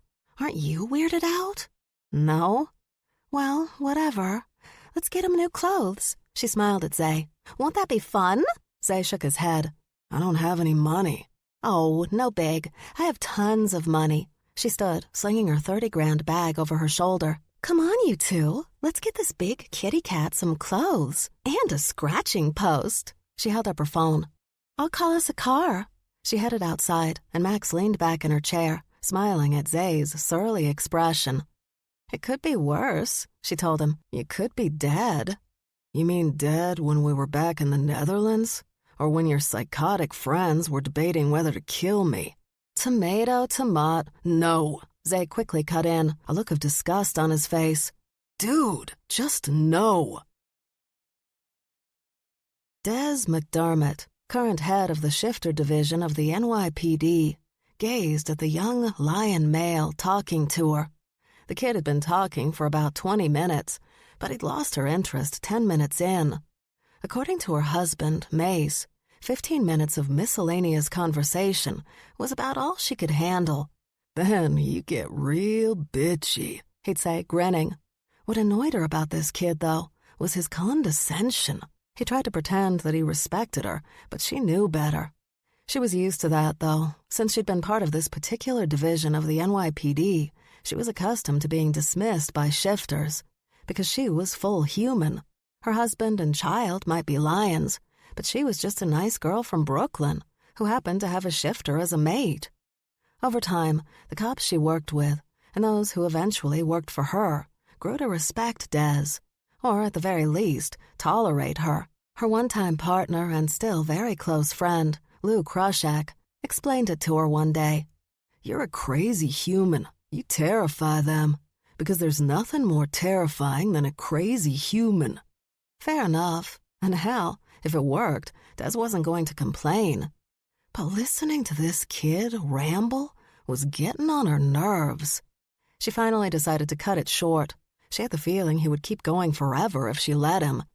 When he took a breath, she looked over at the woman who'd accompanied the kid and his two oddly sized friends, Imani Akko.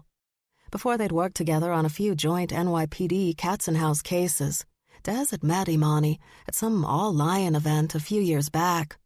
Imani had introduced herself by explaining that her pride had wanted Des's husband as one of their males, but the pride he'd been born into had put a sizable amount on the mating contract, a contract Mace had not been part of or even aware of. He'd been too busy fighting for their country as a Navy SEAL. Even if he had been in town at the time, Mace was not a fan of binding sex contracts with women he didn't know, especially when that deal was whipped up by his older sister. Imani, Des began, but the kid cut her off.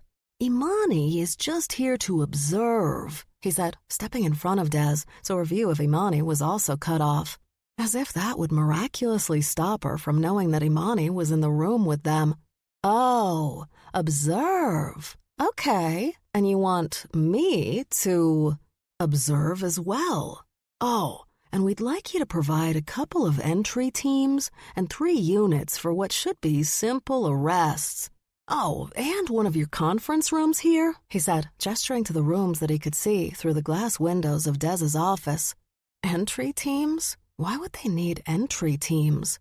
Those were the SWAT teams that crashed indoors during drug raids or dealt with mass shooters. Her department had its own SWAT units, made up of the biggest shifter breeds, grizzlies, Siberian tigers, and lion males, all of them former military. And such teams were necessary for the kind of gangsters they took on, because nothing in the world was more terrifying than a grizzly drug lord with a meth addiction. She just didn't think her entry teams were necessary for the kid's project. Wanting a minute to consider his request, but knowing the kid wouldn't stop pushing for an immediate response, Des used the same technique she employed when she was trying to stop her Rottweilers from attacking neighborhood dogs on a walk. Distraction. For her dogs, she just needed treats and a ball. But for these arrogant pricks? Des looked at one of the lion's friends. So you're a maned wolf, huh? I never heard of those, she lied. What's the name of your pack? He rolled his eyes, and she guessed that he'd had this conversation before.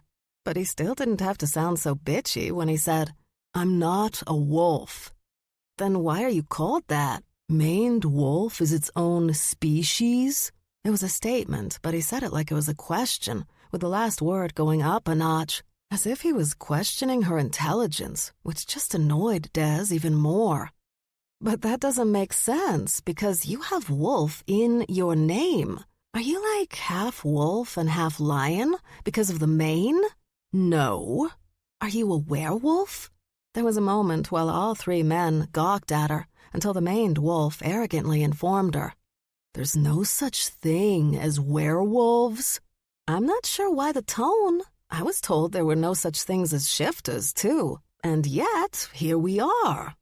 Imani cleared her throat behind the lion, but Des kept her gaze right on the maned wolf. Even if the women weren't particularly close, Des knew that if just one look passed between them, the hysterical laughing would begin. Miss McDermott. Captain, she corrected the lion. Captain McDermott. Girl, did you get a promotion? Imani happily asked, leaning over so they could see each other. I did. I am now Captain Desiree McDermott of the division that no one knows exists. Good for you. Ladies? Des looked up at the lion, one eyebrow raised, and she was sure Imani had the same expression. Can I continue? He asked.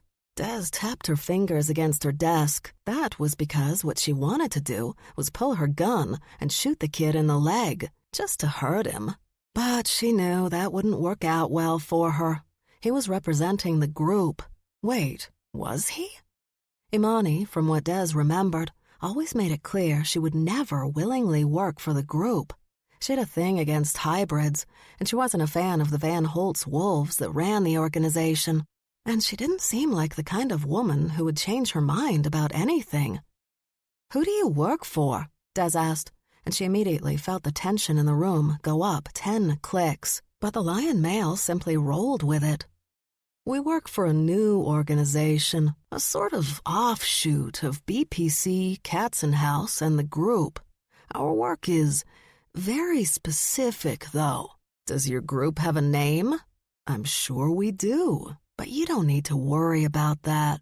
At least, not at the moment. I just need you to provide what I've requested. I've been told you're the one woman who can make things happen. Oh, Christ, this guy. I can, Des replied, but what about the no-knock warrants you'll need? Those I can't get you. I can, however, call our DA. She's a coyote. Among the full humans, her nickname is Rabid She-Demon. His smile was blatantly insincere. No need to call the Rabid She-Demon. We'll take care of any necessary paperwork. You'll take care of the warrants? Uh-huh. Any other questions? Well, great. So we're good? Des glanced over at Imani. Was she really okay with this? But, again, she got back that tiny, imperceptible nod from Imani. She clearly wanted this to move forward, which confused Des even more.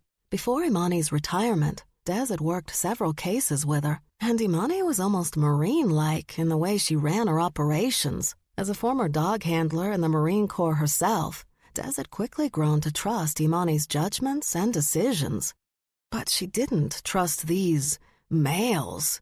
Not yet, anyway. However, Imani was here, and Des still trusted her. So, with a resigned sigh, she said, "Okay, just give me dates and times, and I'll make sure the teams are ready to go." The lion smiled, but this time it wasn't forced. As far as he was concerned, he'd gotten his way. Chapter 9. I thought we were here to get me clothes, Zay complained when Nell strutted by in her 5th ball gown. I know, Max sighed, but I forgot how she likes to shop for herself first. I'm not going to want anything from here. I'm not really a designer kind of guy. And I'm not a designer kind of girl, so I get it. Nell spun in front of them. Thoughts? Concerns? Opinions? No, they both said at the same time.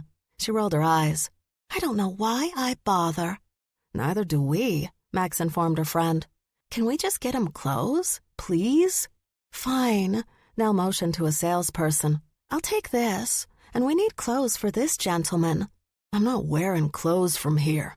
Why not? One reason. I'm not European, and I feel like you have to be European to shop here. He has a point, Max muttered. And 2, he pointed at the gown Nell wore. I'm not shopping any place that charges $13,000 for a fucking dress. Max's head snapped around. How much? Didn't you hear the sales guy? He said $13,000. I heard him. God heard him. Now she looked at her friend. Nell? Oh, for the love of Ming the Merciless. Can we get over the drama about a few dollars? Nell lifted her skirt with one hand and spun away to go change into her street clothes. Ming the Merciless? Zay asked. It's from Flash Gordon. I know where it's from. How does she? Max shrugged. She's a sci-fi fan, even bad sci-fi. There is absolutely nothing wrong with Flash Gordon. Slowly, she turned her head so that she could gawk at him. Tell me you're joking. Okay, Nell said, standing in front of them, her street clothes back on. Let's go. I've already called Andre, and he's waiting for us. Before Zay could tell her no, as calmly but adamantly as possible, Max said, We are not taking him to any store where a guy named Andre will get him clothes. Why not? What's wrong with the name Andre? Let me ask you this first. Is there an accent on the E in Andre's name? No. She cleared her throat. It's over the A. Is he a DJ? Max wanted to know, because that's the only excuse I'll accept. Zay laughed at that, ignoring the glare he received from Nell. No, he's not. Then no, Nell, no. We're not going to any store where a guy named Andre will get him clothes, Max stood. Come on, Kat. Let's go someplace neither of us will feel uncomfortable buying clothes. Livy Kowalski didn't know how this had become her life, taking pictures of people's weddings to make her living. It was true, art was not always something that paid off during the artist's lifetime. She could think of plenty of artists and writers whose work hadn't made a mark until long after their death. Yet, did any of them actually have to work a Leibowitz wedding? Putting up with a bunch of insane wild dogs that, and she was quoting here, loved love? Even worse, the bride. She was lovely. Just the nicest person Livy had ever met or worked with. Livy preferred her brides difficult, rude, and out of control so that she could really wallow in the misery of her work.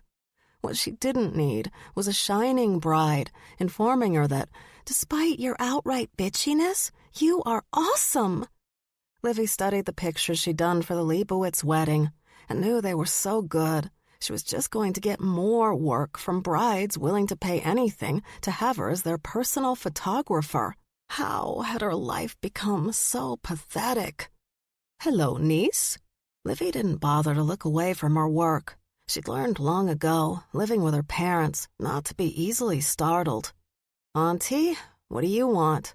You can't even pretend to be respectful? No. That elicited a chuckle, so Livy kept her focus on her work, knowing this was some honey badger shit she didn't want to deal with. Being the black sheep of the Yang clan wasn't easy, but Livy managed to find a way. Have you seen your cousin? Her aunt asked, moving around Livy's office in the sports center. For quite a few years now, Livy had been the official photographer of most of the pro-shifter sports teams. The job paid her amazingly well, and she often used the athletes as models for her artwork. But it still felt like another distraction from her true work, her art. Of course, her best friend, Tony, would call her an idiot for all this whining and tell Livy to get over yourself, and she'd probably be right. Which cousin? Livy asked. I do have about 10,000 of them. That's a bit of an overestimate. Considering how many people may be genetically connected to Genghis Khan, I doubt it. I'm talking about Max. Livy's hand froze over her keyboard, and she finally turned her chair toward her aunt.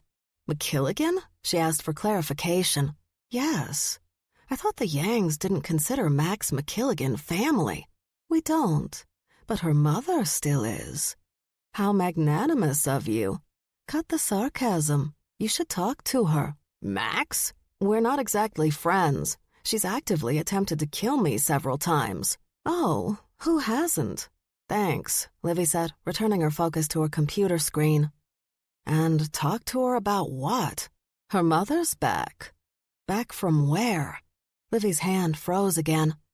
You don't mean she's back from prison? Yes, that's exactly what I mean. And to add to the fun, she wasn't exactly allowed to go. If you get my meaning, she just went. How the fuck? It doesn't matter how she got out, doesn't it? What matters is that when she's caught, it's not here.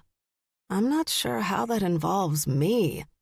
You know she's always been close to our European cousins, so worked on a lot of jobs with them, and the great-aunts would prefer it if she returned to Europe. Uh-huh. Which she may not want to do if her daughter does not go with her. Wait a minute. Now her aunt had Livy's full attention. You want me to tell a woman I barely speak to, because we hate each other, that she should leave the family she has here and go off with a mother she hasn't seen in about 2 decades? Am I understanding this correctly? You are. That's exactly what we want you to do. And why should I do this for, I don't know, anyone? Well, her aunt came closer to her desk and rested her hands on the shiny mahogany. We'd understand if you don't want to do it, but we'd feel awful that we had to ask you in the first place. So we'd come here every day to see you. You know, to apologize for trying to involve you. That would, of course, include all the aunts, the uncles, the cousins, all of us, doing our best to make amends. That would, sadly, mean we'd also be spending time around all the sensitive cats and dogs you have around here. Oh, and let's not forget the bears. How we do love the bears, and how they do love us. All that sounds like fun, doesn't it? Livy gave herself a moment to get control. She had to, or she was going to rip her aunt's fucking face off and eat it like the skin off a freshly roasted turkey. When she knew she had control, she quietly replied, "I'll talk to Max." Her aunt smiled. "Thank you, niece. You're the best." "It smells in here," Nell complained as they sat on the bench next to each other, Nell's fist under her nose. "Would you stop? You act like we took you to a pile of clothes we found in the subway. It's an army surplus store. I don't understand why we couldn't just stop by. If you mention Andre, accent over the A, one more time, I'm going to beat you to death. And there's ample shit I could take off the walls to do it with." Rude, snob. Max couldn't believe the bitching she was getting from Nell simply because she'd been forced to spend a few minutes in an army surplus store. Vargas returned from the dressing room in a pair of blue jeans, a black t-shirt, and thick work boots. "Seriously?" Nell asked, lip curling in disappointment, possibly disgust. "What's wrong with it?" Max had the same question as Vargas. She didn't understand what Nell was complaining about. It was a basic outfit, typical of any of the former military guys she dealt with over the years, but she couldn't remember any of them looking this tasty. The Levi's cupped his exquisitely formed ass perfectly. The t-shirt had a worn look so that the sleeves were a little tight on his massive biceps, and the bottom hung just at his hips. When he put his hands in his front pockets and lifted his shoulders, the t-shirt rose up, giving just a tease of the magnificent abs and narrow hips it was hiding. "Are you sure you don't want to see Andre?" Nell practically begged. "Shut up about Andre," Max bellowed, startling everyone in the store, startling even herself. She cleared her throat. "I mean, we don't have time for that." She focused on Vargas. "Let's just get a few more of those exact same jeans, and a bunch of those t-shirts in, red, dark green, and blue. A nice, deep blue." Vargas frowned at Max. Okay." He looked at Nell. "And I promise I'll pay you back once I get a new debit card and have access to my bank account. Or I can write you a check, once I get my checkbook." "Don't worry about it," Max told him, leaning her arm on Nell's legs so that Vargas was looking at her again with those green eyes. "She's rich, like disgustingly, horrifyingly, amazingly rich. You don't ever have to pay her back." "Okay."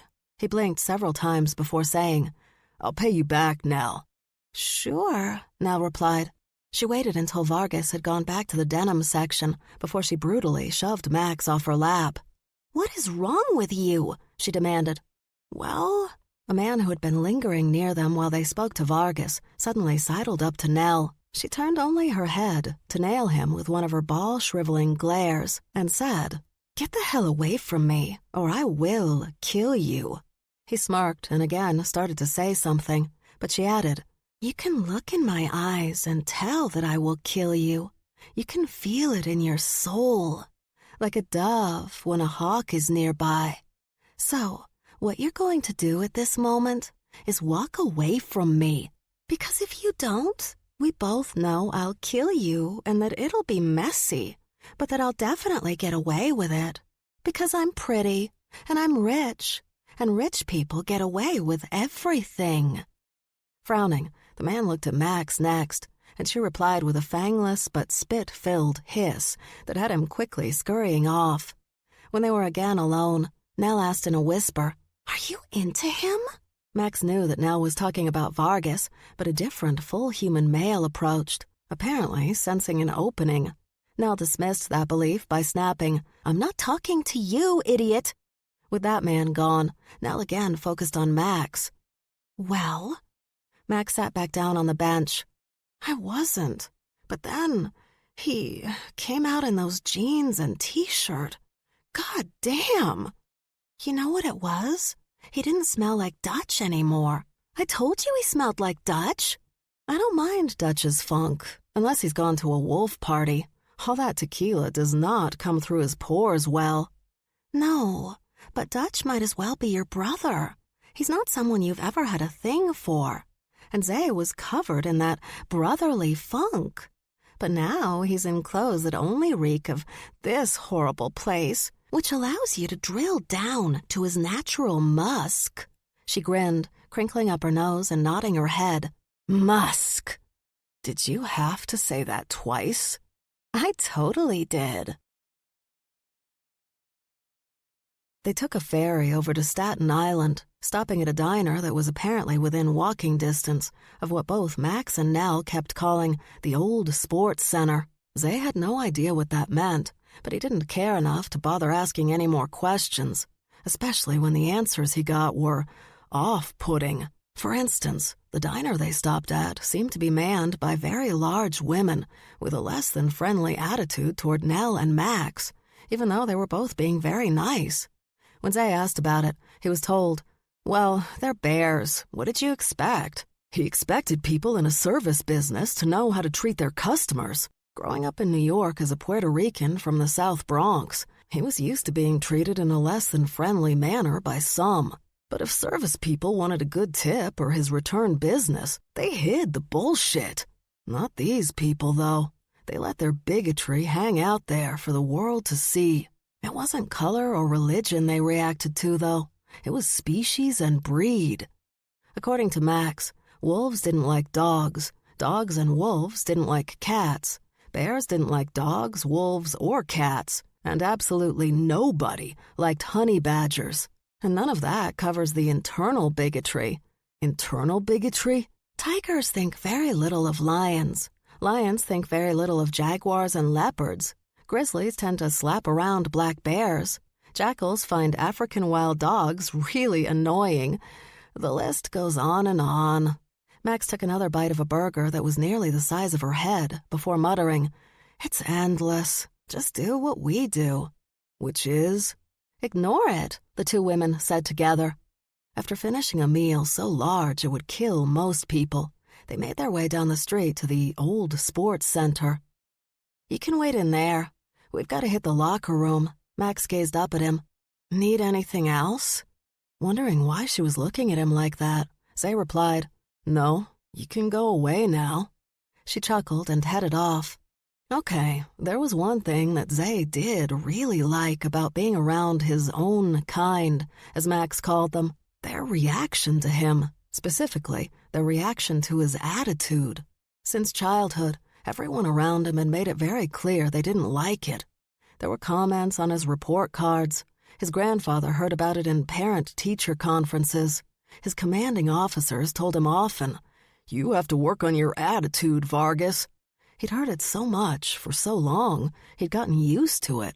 But here, among these people, his attitude didn't seem to faze any of them. He enjoyed that. Zay made his way into the basketball arena. Women were already practicing on the well-worn court, and none of them were what Zay had been expecting. They represented a broad swath of humanity, including different sizes, different races, different hair colors. So many hair colors, in fact, sometimes on one head alone. And along with the usual array of tattoos came scars. Lots of scars. As if several had been attacked by dogs at some point in their lives. Hell, maybe they had. No, this wasn't like the WNBA at all. He knew that when he saw one player who was so tall, well over 7 feet, she simply stood under the hoop so that when one of her teammates passed her the ball, she simply tossed it into the basket. Zay sensed that was her only purpose. Then Max and her friends walked out, all in bright yellow team sweatsuits. They were the smallest women there, even though Mads, the tallest of the 5, was at least 5'8". In fact, they appeared so tiny next to the rest of their teammates that Zay wondered why they'd be chosen for the team. They were like hobbits in comparison. Max spotted him sitting in the stands, close to the floor, and waved. She'd been much nicer to him since they'd left the Army surplus store. He tried not to be paranoid about her change of attitude, but he'd managed to live a relatively long, healthy life so far by being incredibly paranoid. Turning to speak to another teammate, Max revealed her team's name on the back of her team jacket, the Wisconsin Butchers. Well, that's lovely. he muttered. "What is?" a woman next to him asked. Zay quickly looked to his left, his hand immediately reaching for the sidearm that wasn't there. "You're okay," the woman said. "I would never hurt a fellow cat." She scratched a spot under her eye. "Unless he started some shit, of course. You planning on starting some shit?" "No." He lowered his hand, returned his focus to the team in front of him. Max had taken off her sweatpants and jacket, leaving nothing but her tank top and shorts, and revealing the body of a gymnast. Her shoulders and thighs were massive for a woman her size, and her arms were muscular. She cracked her neck, and the sound radiated across the arena. "You don't remember me, do you?" the woman next to him asked. He looked at her again. She was black, older, beautiful. Her dreads were brown, blonde, gold, white, and gray. Her eyes dark brown. She wore an African-style necklace made of wood and ivory that looked, at least to his eye, expensive. Her bracelet was white gold and diamonds. But despite the money around her neck and wrist, she wore only casual shorts and a worn Bob Marley t-shirt. The flip-flops on her feet probably only cost her $3 at an Old Navy summer sale. "I'm sorry, I don't." "Well, you were in the middle of recovering from brain damage." When he frowned, she added, "You came to our street when you got busted trying to eat a bear cub." Horrified, Zay closed his eyes and lowered his head. If he could have, he would have disappeared into his seat, never to be seen again by any decent person. "Don't feel bad," she said with a smile. "If they don't want their cubs eaten, bears shouldn't let them get so juicy looking." Zay was looking at her again. Gawking might be a better word. "Oh, don't worry." She patted his knee.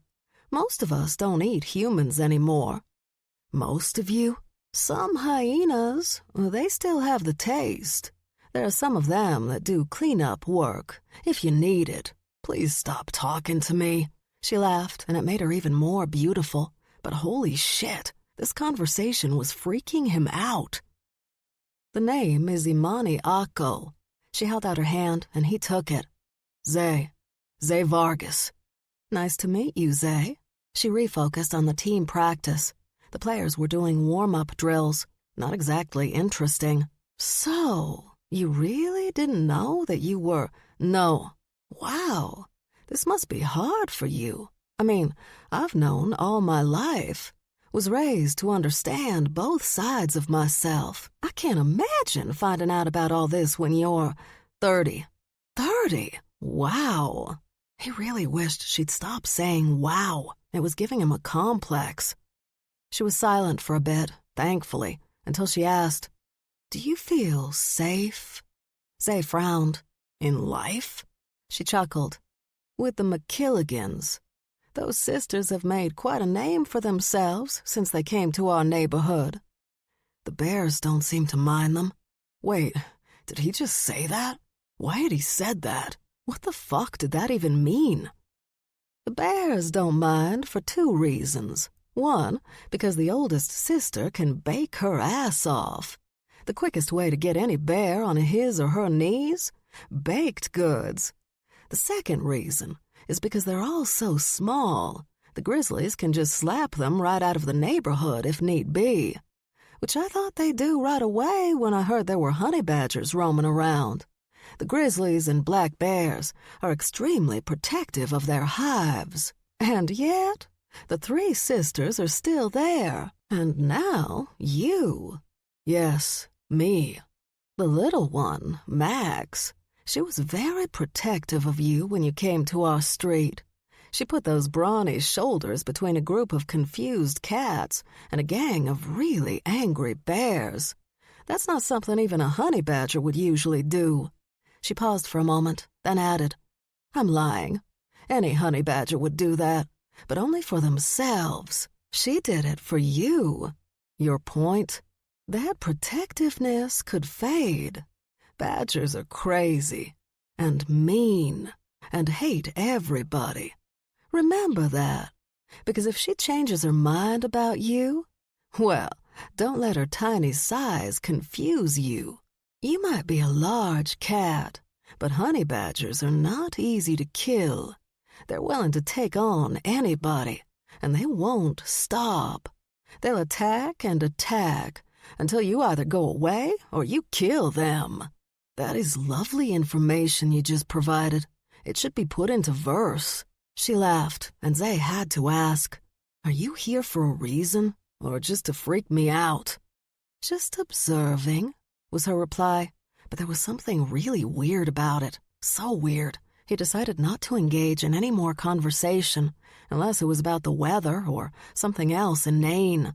Thankfully, the silence between them stretched on for quite a bit, and Zay had just gotten comfortable again when a male he didn't recognize sat down to his right, leaving only one empty seat between them, which seemed strangely close, considering they had the entire fucking arena to sit in. Holding a giant soda from the nearby 7-Eleven, the man greeted Zay with a wide smile.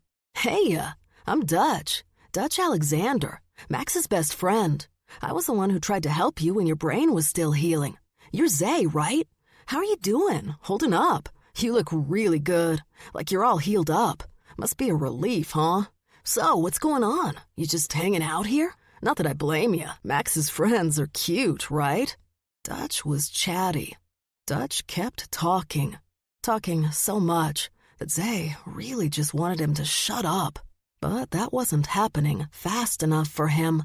So, when the words just kept pouring from the man's mouth, Zay did the only thing he could think of. Dutch was trying to make Zay feel comfortable and relaxed in this new world he'd been thrust into. He knew how the McKilligan sisters could be when it came to outsiders. It had to be rough on the poor guy, right? So he wanted to let the cat know that if he needed someone to talk to after a lifetime of thinking he was one thing when he was, in fact, another, well, Dutch was here for him. At first, the cat just stared at him, frowning. He didn't say anything, just kept staring. Dutch was used to breeds that stared. Cats were big on staring. Lions, tigers, bobcats, all of them tended to stare. Even when Dutch tried to involve the man in the conversation by asking whether he'd always lived in New York, Zay continued to stare at him for at least a good minute. Then, with his gaze still on Dutch, Zay slowly reached over and, with a flick of his wrist, knocked Dutch's soda out of his hand. The Akko-Pride she-lion, sitting on the other side of Zay, threw her head back and laughed as Zay returned his gaze to Max's team practice. "You five, over here." Max, Nell, Mads, Streep, and Talk made their way over to their coach. They'd been practicing for 2 hours and were exhausted, sweating like pigs. Someone handed each of them a towel to dry off, and they slowed down a bit to wipe their faces until Coach yelled, "I said, move, move, move!" There were not a lot of people that Max and her teammates would run for, but Coach Diane Fitzgerald had been working with them since they were in high school. She'd actually used the high school team's record to get the job of coach for the Wisconsin Butchers. She didn't need to be a college coach first, which was fortunate because she never would have lasted coaching a human college team. Full humans could never handle having a she-wolf like their coach as a leader. To put it nicely, Coach Fitzgerald was a vicious animal with few boundaries. Max adored her. "Why were you 5 late?" Coach demanded once they were standing in front of her. Her massive shoulders only made her appear as if she was ready to tackle any one of them, like a linebacker for the New York Giants. "Why are you asking?" Max questioned. "You know we'll just lie. We're very good at lying." "I'm not," Talk admitted. "I believe in painful honesty, the kind that destroys your soul and breaks your mind." "I was just going to blame my period," Streep interjected. "Talk about my cramping, then double over with lots of sobbing." While I would quickly move to help Streep and rush her to the bathroom, begging everyone for a tampon as we ran. Now looked around and called out, "Anyone have a tampon? Anyone? Dear God, she needs a tampon." Everyone stared at Mads, but all she did was shrug and softly say, "I would have just walked away. I always walk away when I don't want to answer something." Coach lowered her clipboard, sighed. "Listen, I want to get into the finals, but that means we have to destroy every team in the playoffs. Can't do that if you five start flaking on me. When have we ever? Don't even, McKilligan. Just remember those schedules and get your asses to games and practice on time. Understand? Yes, Mistress of Power, they sounded off, just to annoy her. With a frustrated sigh and a hard whack to the back of Max's head, Coach walked away. Why do you always hit me? Max demanded. Because your head is the hardest, Coach yelled back. To the untrained eye, Coach appeared fed up and done with them. But Max knew better. They'd been torturing the she-wolf for years, and she adored them for it, because it was their honey badger attitude that made them such great competitors on the court. Hell, Coach had picked and groomed them because they were pain-in-the-ass badgers. She used to say that finding 5 badgers in the school was a gift from God, at least for her and the girls' basketball team. For everyone else, the 5 of them were just a nightmare that couldn't graduate fast enough. I'm starving, Nell announced. Who's up to feed? Let's go back to Manhattan for food, Streep begged. Someplace fancy with excellent service. Nell smirked. I guess I'm paying? That's not necessary, unless you just want to. There's just no shame, is there? Mads asked. You just have no shame. Shame is for the weak. Talk pointed her finger at Streep. You're getting McDonald's, and you're going to fucking like it. No, Nell said, chuckling. We'll hit the Van Holt Steakhouse on 5th. We'll introduce Zay to a shifter's idea of fine dining. Max nodded. Oh, wow, good idea. Cool. But her teammates knew her too well. You forgot he existed, didn't you? Mads asked. Of course not. Don't lie to us. He simply slipped my mind, she admitted. After clucking at her, Streep asked, Did you even remember that we were going to look up Zay's background at the Katzenhaus library? Nope, she hadn't remembered that. At all. Of course I did. Mads shook her head. You really are a bad liar. I'm not. Look at my excellent eye contact. This is skill, bitch. So, did you find out anything? Nell asked Talk. Fucking cats wouldn't let us in, and they were really mean about it. Show 'em, Streep. Streep lifted her tank top to reveal the brutal claw marks that slashed across her belly. A full human would have needed stitches and possibly a blood transfusion, as well as a decent therapist. But Streep was already healing up. A good thing, too, since Coach would not have cared if Streep's throat had been torn out. You don't miss practice. So we didn't get anything, but, Talk added, I have a few contacts that may be able to help. I've got calls out. When I hear back, I'll let you know. Great, but I'll make sure to remind you first, since you'll forget all about poor Zay again. Max flashed a fang. I will not forget him. I bet she won't, Nell said, grinning. She was lusting for him earlier. Because he no longer smelled of Dutch? Streep guessed. Exactly. Now she just smells his musk. Yes. What is it with you two and musk? Max asked. Because you're starting to gross me out with that word. Musk or no musk? Talk suggested. You better think about making your move before it's too late. What are you talking about? She pointed, and they all turned. In the audience seats, 2 of their teammates, both cheetahs, were sitting on either side of Vargas, and they were talking to him. Talking! Max narrowed her gaze on the 2 bitches and started over there to slap the shit out of them, merely on principle. But Nell grabbed her shoulder and yanked her back. That is not the way to handle it. Look at him, talking to him. Whores. Wow, Mads snorted. You went misogynistic fast. Christ, you're right. Max put her hands to her head. What's wrong with me? You like him, Nell reasoned. That's all. There's no shame in that. Isn't there, though? When, it makes me call my teammates whores? Max, don't overthink this. Enjoy that first flush of liking a guy before you find out what an asshole he really is and dump him by throwing him out a 3rd-story window like you did to Danny Parker in 10th grade. Max laughed at the memory. He just screamed, she said, waving her hands the way he had when she'd picked him up and thrown him out that window. They're coming over, Streep whispered. Everybody be cool. Be cool.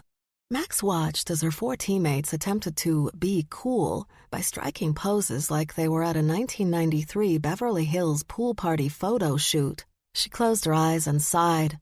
Such idiots! Zay followed the 2 players down to the court, where Max and her friends were standing. He'd never had women come up to him and open a conversation with, "Hey, we saw you sitting here all alone. We're cheetahs." And Zay could think of no other reply than, "That is the weirdest introduction I've ever gotten." They were confused by his response, and that was how his backstory had come out. They were surprisingly nice, and he'd laughed when they told him he was now officially part of the Spots Are Us club. Apparently a common joke among jaguars, leopards, and cheetahs. "We met your new friend here, Maxie," one of them said to Max. "He's cute."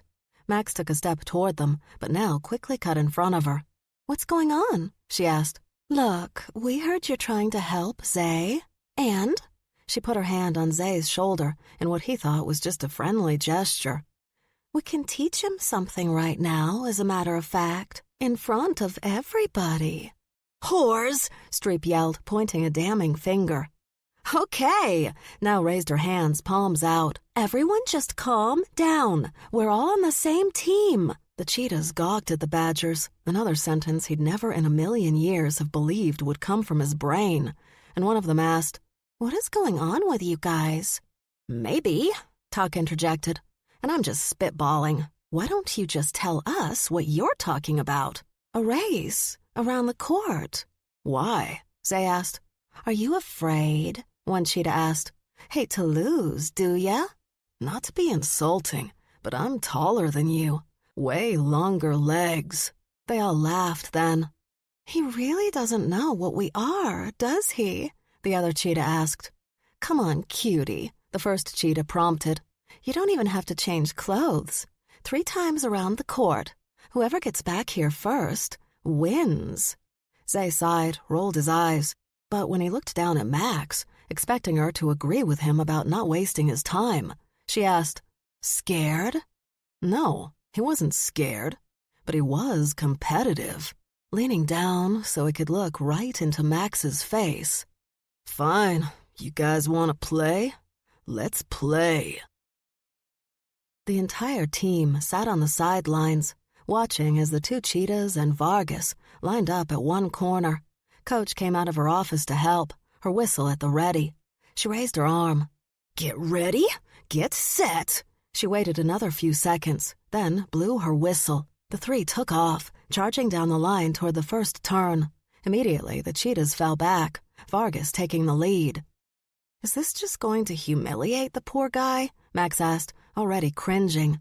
"How does he not know that cheetahs are the fastest land animals?" Tuck asked. "Because he doesn't understand that the women he's racing are also one of the fastest land animals in the world. He still hasn't put 2 and 2 together. That's why he's still floundering," Mads tossed in. "Why he can't shift on his own." "He's not floundering," Max argued. "He just doesn't see it yet. Hopefully this will help with that, and not just humiliate the fuck out of him."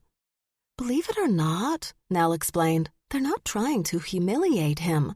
They're trying to do exactly what you're saying, Max, by pushing that competitive nature he so clearly has." Max wasn't so sure until they hit the second lap. Vargas had just shot around the corner when both cheetahs powered by him, so fast that he almost stopped. He definitely stumbled, his eyes blinking wide. He'd most likely never seen humans move that fast, not in his old neighborhood, not in a combat zone, not in the Olympics. But unlike most full humans, who would stop, stare, and possibly pee themselves in panic, Vargas didn't stop. He barely slowed down, and after a moment of confusion, he picked up speed. Why? Because he was a competitive cat. He just didn't understand that yet. The cheetahs slowed down a bit again, giving Vargas a chance to catch up, and honestly, because they had to. Because they could only run at 65 miles per hour for short bursts. But as soon as he caught up to them, they took off again, a move that clearly pissed him off. And they did it again and again, slowing down until he caught up and then blasting off, leaving him behind. The 4th time was when she saw it. Not rage, not jealousy, nothing full human in his reaction, just determination, annoyance at himself for being left behind. It started with his eyes, those green beauties turning bright gold. Then his shoulders hunched a bit, and his strides became longer, more fluid. When the transition hit, it took less than a second. A flash, his human body abruptly covered in black fur, the spots so dark they were almost invisible, only exposed when he passed under certain lights. His shoulders hunched, his arms hanging down. Then his hands were paws, hitting the ground hard, followed by his feet. In mid-run, he shook himself all over, and his clothes flew off. When his front paws landed again, he was full jaguar, and as one, her team did what they always did when they saw a great play. They jumped up and cheered. It took him a second. He was still running, unaware that he'd shifted on his own. But when he did finally realize it, when he fully understood he was no longer human, he slowed down and then stopped. Max watched as he lifted one paw after another, his now gold gaze studying each in turn. The two cheetahs shifted and playfully attacked him, knocking him down, leaping over him. Zay rolled to his back, stretched his legs, and studied them, fascinated by his new form, fascinated with his new power. He scrambled back to his feet and faced the cheering players. Then he was charging toward them at full power. Max smiled, but unlike the dogs on her team, she didn't duck. None of the badgers did. Zay sailed over her with ease, dashing up the seats to the highest row. That's when Max and her teammates began to chant, "Zay, Zay, Zay, Zay, Zay!"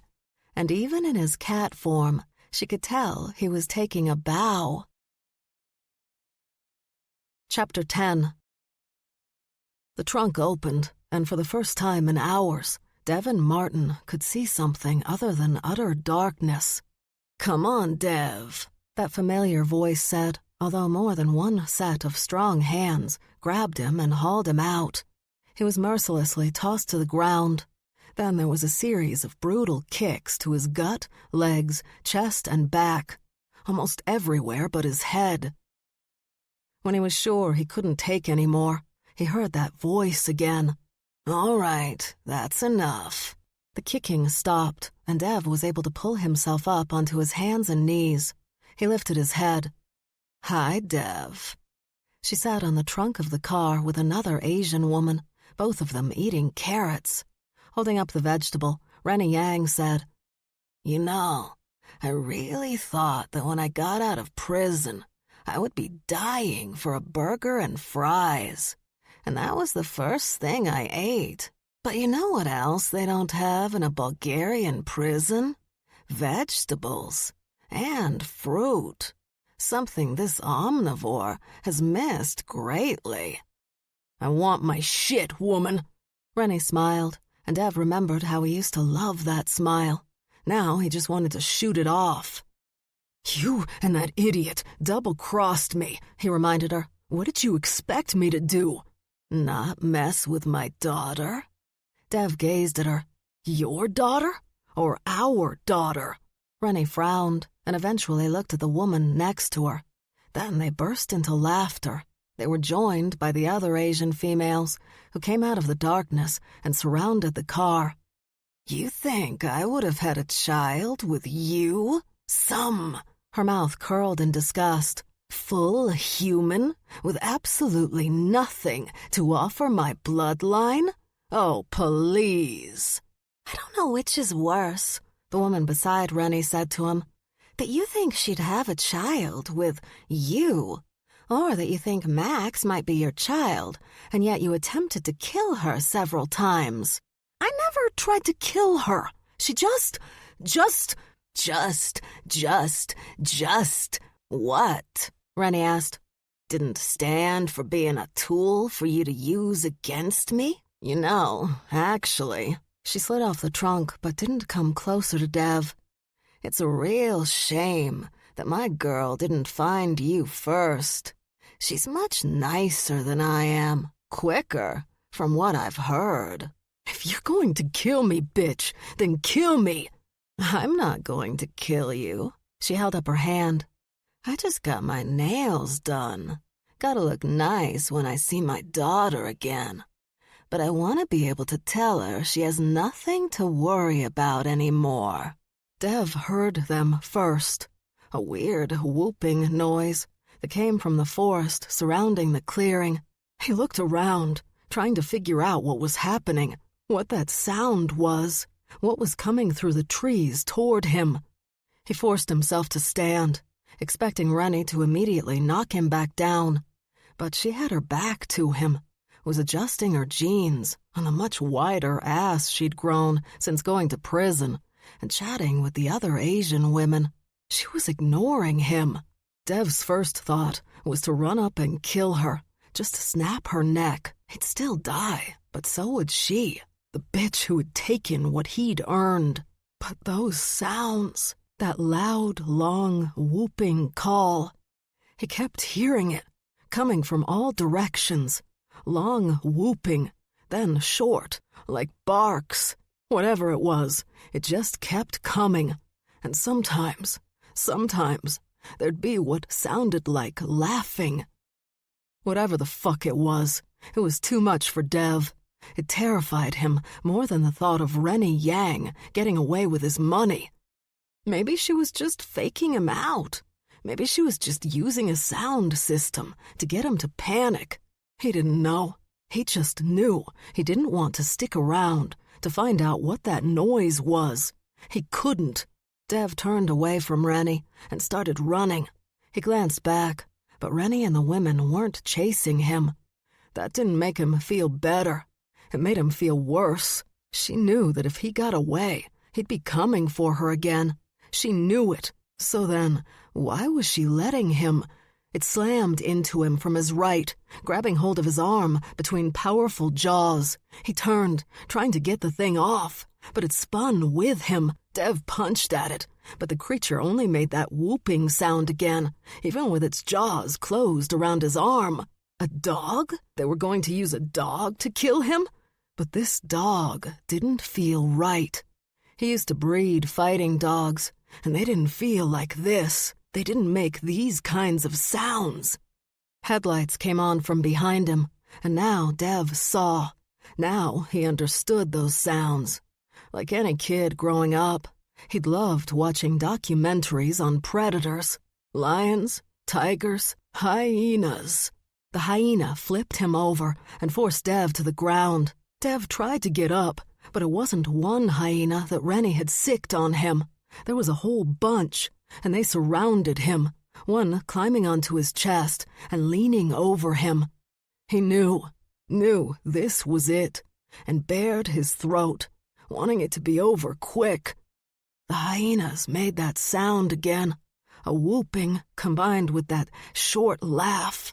And that's when the one on his chest turned its head one way, then the other. Suddenly, it was human. A woman staring down at him.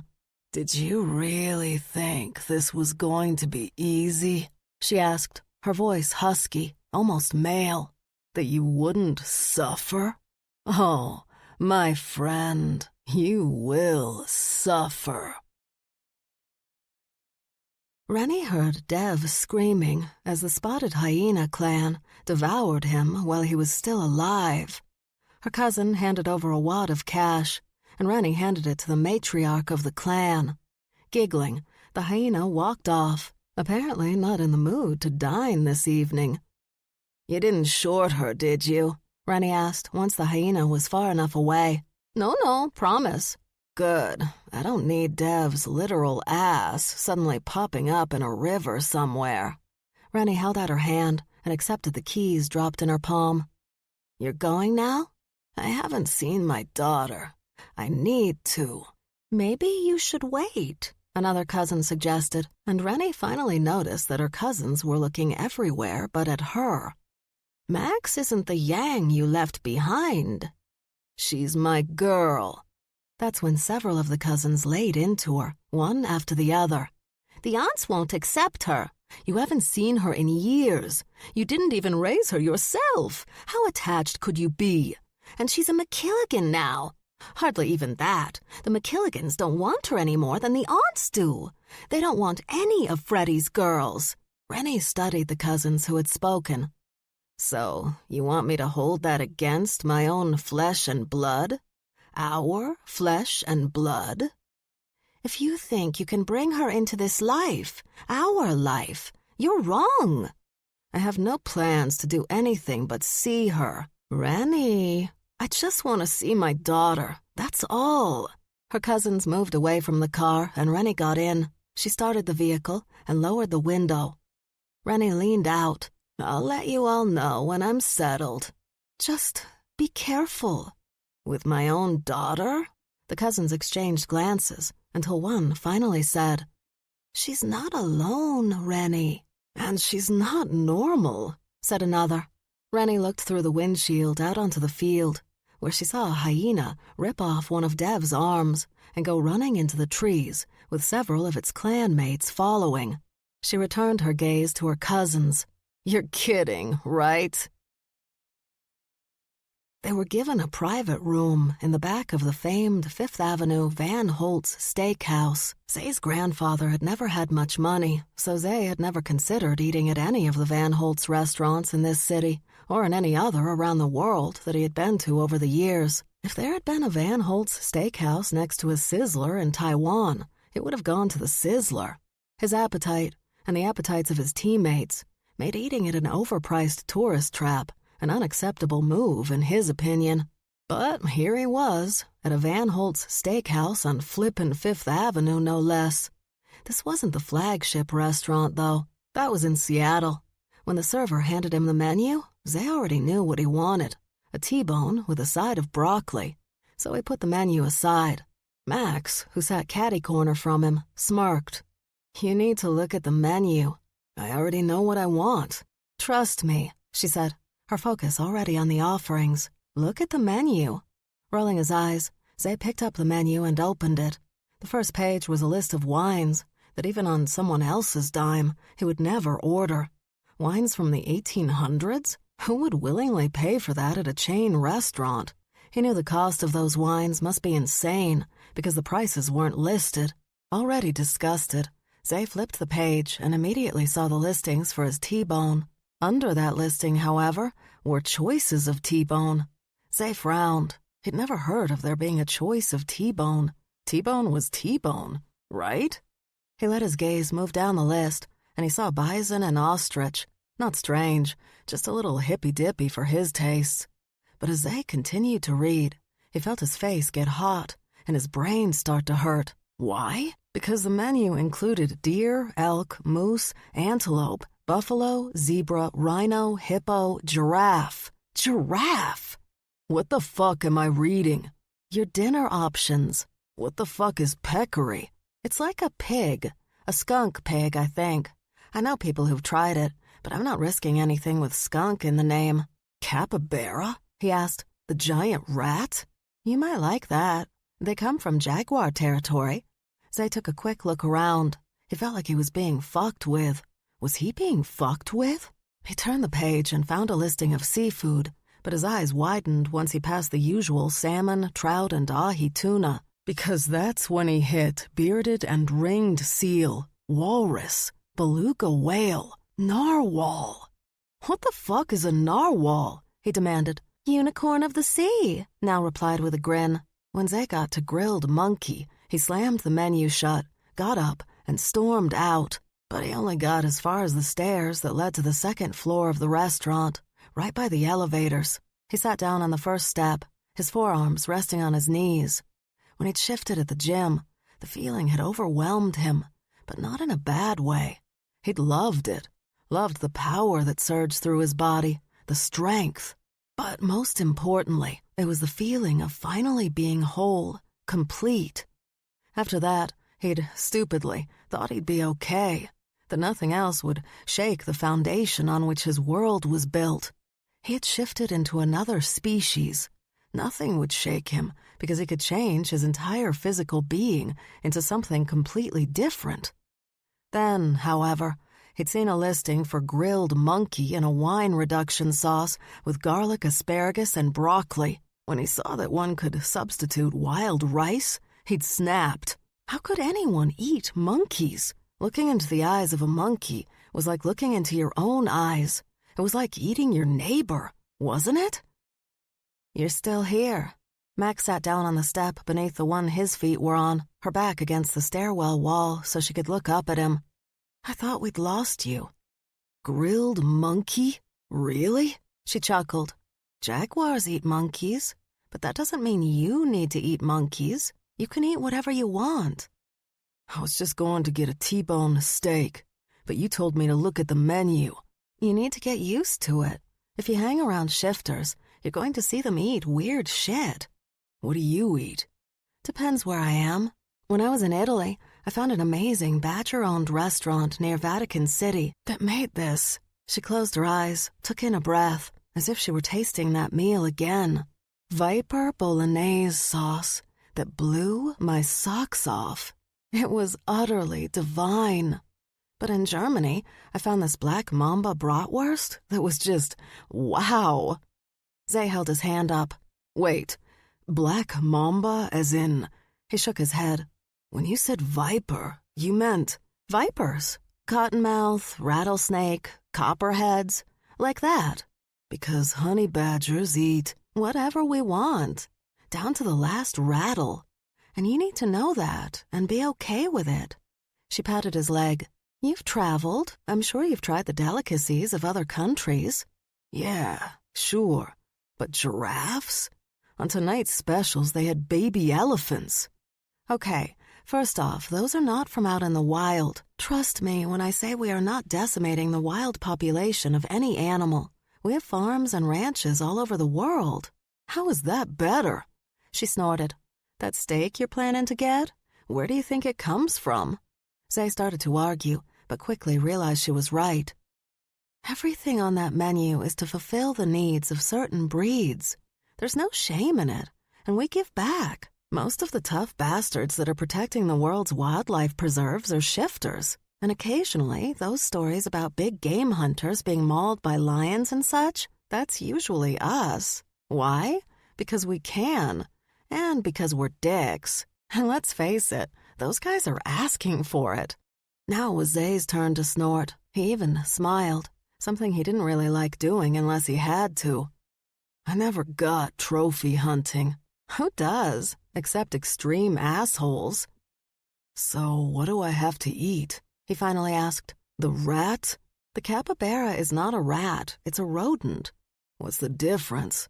I don't know, she admitted. And the only thing you have to eat is whatever you want. I have to admit, the prime rib here is really good.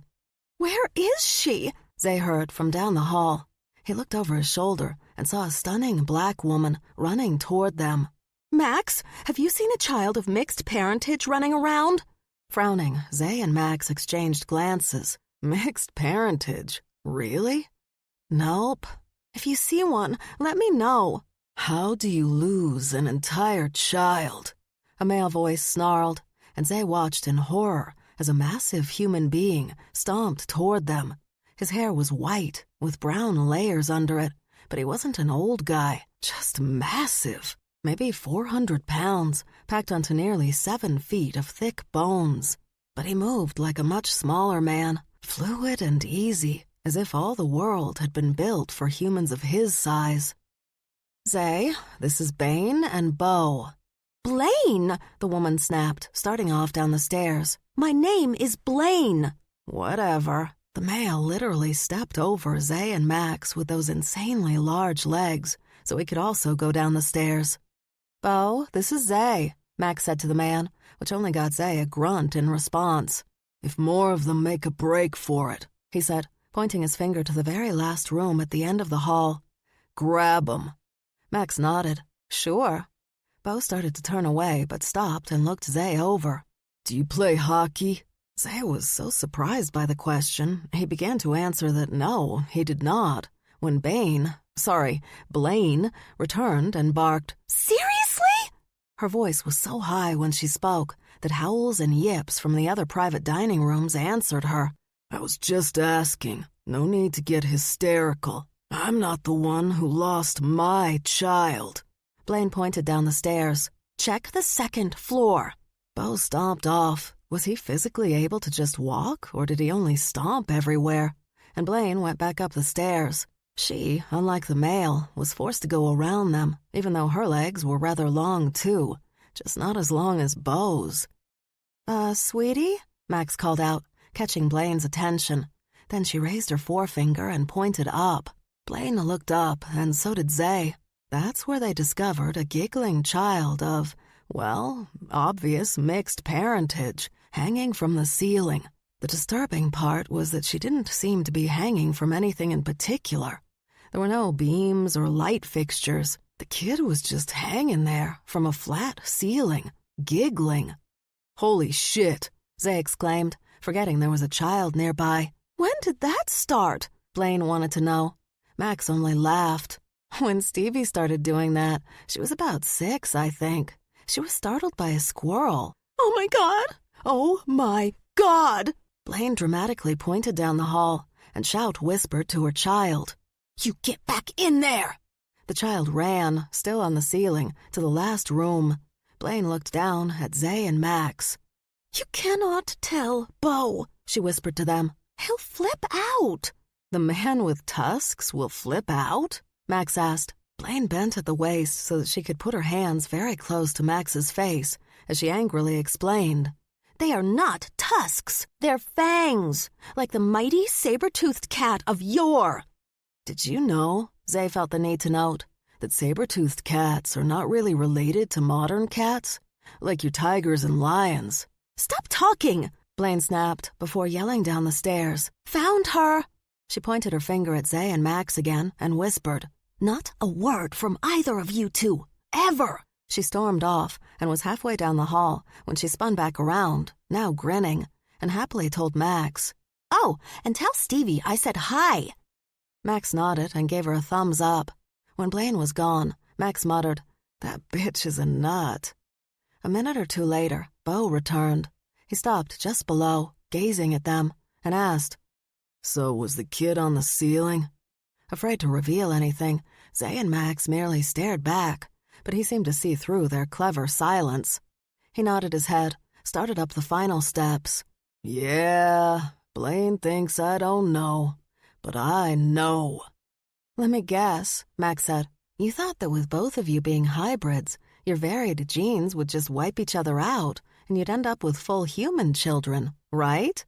"Yep, that's what we thought." He glanced back at them. "Instead, we have children that can run on the ceiling, like lizards." "They can all do it?" Max asked. "Yeah, they can all do it. Blaine hasn't figured that out yet, though. She's probably in denial." "Probably. But you know what? Most of my family lives in denial, and they all seem pretty happy there." The cat went with the prime rib and seemed very happy about his choice. He also ignored the offers to taste the non-poisonous snake dishes that Max's teammates offered him, and that was probably for the best. Not everyone was a fan of boa constrictor tartare with mushroom garlic risotto. As always, Nell turned what could have been just a bunch of bitches abusing her friendship into an event. All her wealthy side friends, as her teammates called them, stopped by. Cats and dogs from all over the world brought their skinny influencer asses into the private dining room to drink, eat, and chat while taking lots of pictures of themselves and one another with their phones. Max enjoyed the scene from a distance, sitting on a wooden cabinet where the restaurant stashed extra napkins and dishes, listening to all the insipid dialogue. She didn't mind insipid dialogue. She simply read news articles on her phone while other people's conversations droned on in the background, like a movie soundtrack. "I'm out of here." Max looked up from her phone and smiled at Mads. "Everything cool?" "Yeah." They bumped fists since Mads wasn't much of a hugger. But when Max realized that Mads wasn't really looking at her, she quickly grabbed her wrist and held her in place. "Are you sure?" When she got no answer, Max kept her loose grip on Mads's wrist and slid off the cabinet. She led her teammate out of the room. "What's going on?" she asked once they were in the hallway. Again, Mads didn't say anything, so Max guessed. "Family?" Mads still didn't answer, but she did look more sour than usual, which could only mean one thing. Are they in town? Mads blew out a breath. Why? For a heist? Mads scratched her neck. Shit. For what? Jewelry or bank? She rubbed her eye with her fist. Oh, God. A bank heist? Yeah, they'd been playing ball together for a long time. Words didn't mean as much to them when they were stressed. Max gave a low whistle, and in less than a minute, Nell, Streep, and Talk were in the hallway with them. It took even less time and a single look to get across the problem. I can't believe your family is going to hit a bank, Streep said, pacing. They want you involved, of course, Nell guessed. Not exactly shocking. As honey badgers, they were all really good at stealing. Whether it was a basketball from a really bitchy point guard or a terracotta soldier from an archaeological dig in China, badgers were good thieves. Their only real competition being foxes, but the canines always preferred long or short cons to actual break-ins that might require weaponry and heavy equipment. I told her no, Mad said, leaning against the door, her arms folded over her chest. Her was the matriarch of Mads's clan, a very unfriendly female who felt Mads owed her because the matriarch hadn't killed her when her father had first brought her home. But she's continued to move forward on this plan. That woman does love a heist, Tuck muttered. Although it wasn't just her. Most hyenas loved a good heist. Anything that required them to strong-arm innocent people. Home invasions, carjackings, bank and jewelry heists, and celebrity tabloid reporting. Are you at the team hotel? Nell asked. Yeah. You can't stay there. They'll come for you and drag you out of bed. She's right, Max said. You'll stay at my house in Queens. No! All her teammates said together. Max raised her hands, palms out. Calm down. The bears won't bother her. It's not the bears we're worried about. Max rolled her eyes. You guys are still scared of my sister? Yes, they all said together. Oh, come on. You guys can stay at my apartment, Nell offered, but only if you're mean to my sister. Her teammates easily agreed to that, but before Max could argue her point about her own sister, the dining room door opened, and Zay stepped out. He looked at Nell. I hate your friends. She nodded. So do I. He walked off, and Max asked, Are you going back to my house?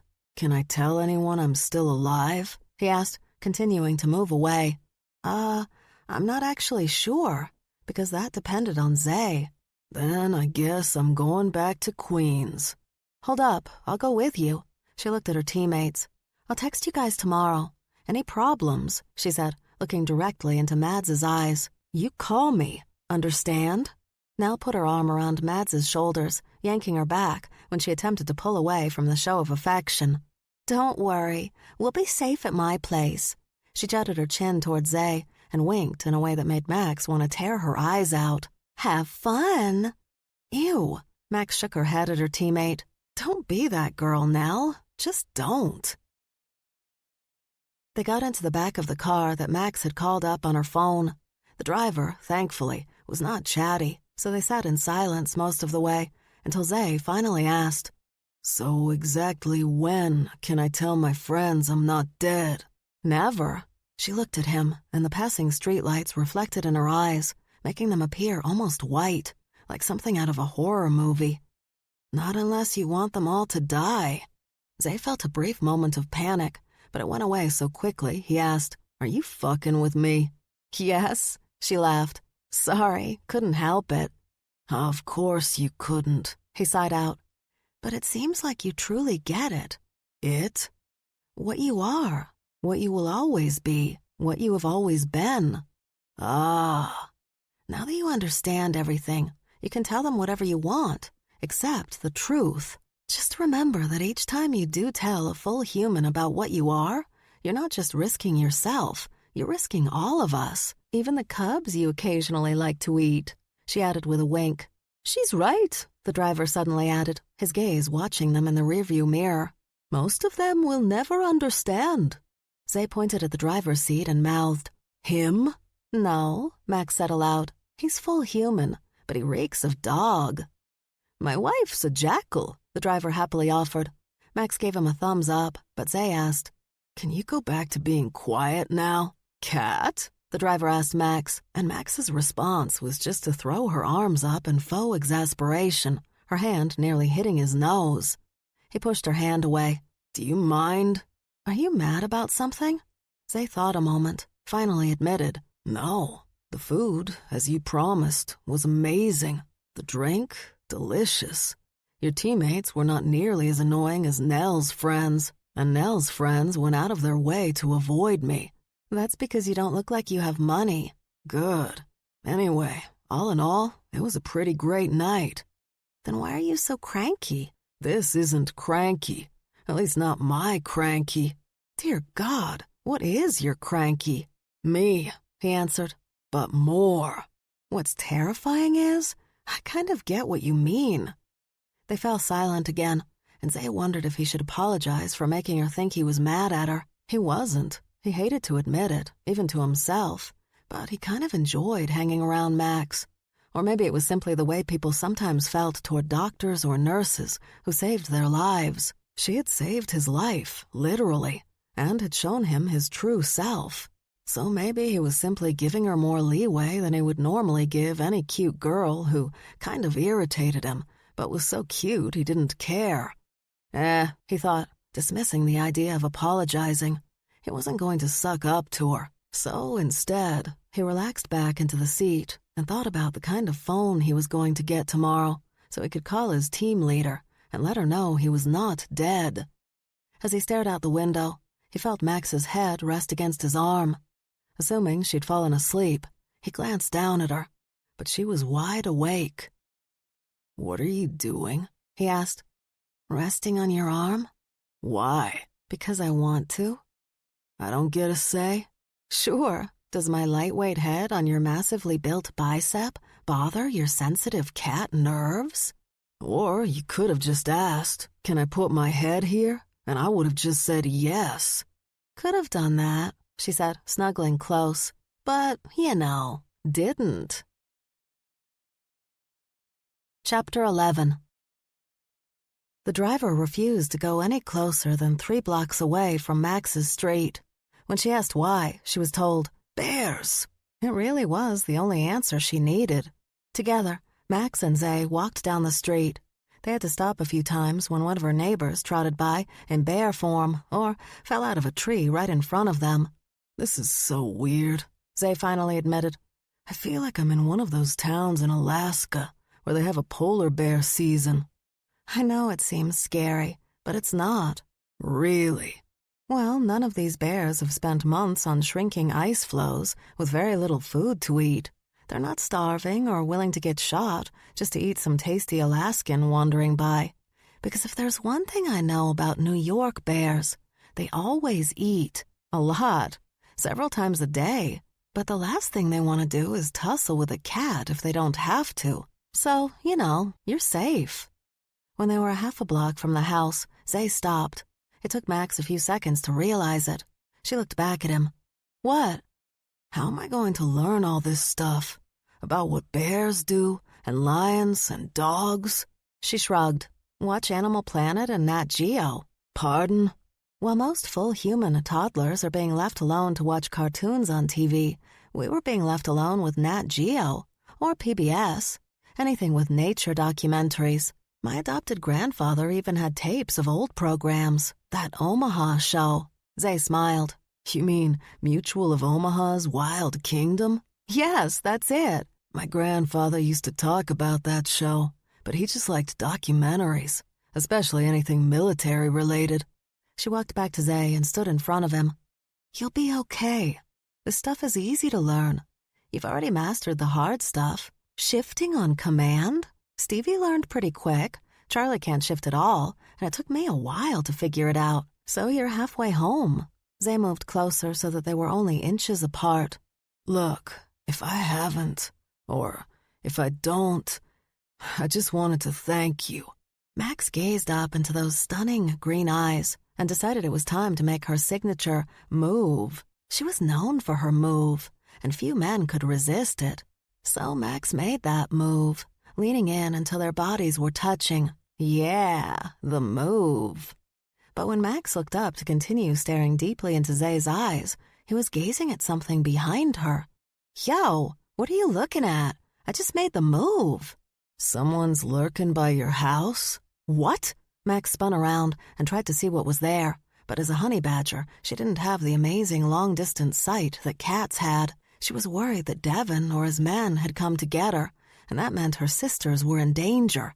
So she pulled away from Zay and quickly ran toward the house, keeping her body low. She jumped over the fence that surrounded their rental property and ducked behind the oak that Stevie liked to hide in when she felt the squirrels were threatening her. Max peeked around the tree trunk and waited. After several seconds, a hand landed on her shoulder. In the next instant, she had one of her blades out and pressed against the throat of the cat standing beside her.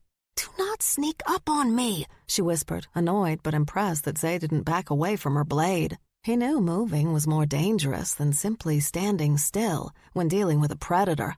Without speaking, Zay pointed his finger toward the backyard. Max went around to the other side of the tree and spotted a male lurking near the garage. Finally, she could let out her breath. "Damn it!"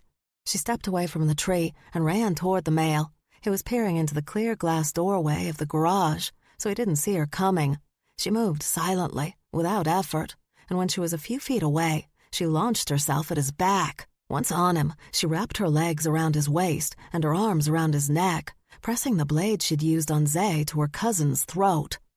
"Hiya, Dougie. Kinda late to visit, isn't it?" Knowing Max could handle herself, Zay gave himself a moment to, relax.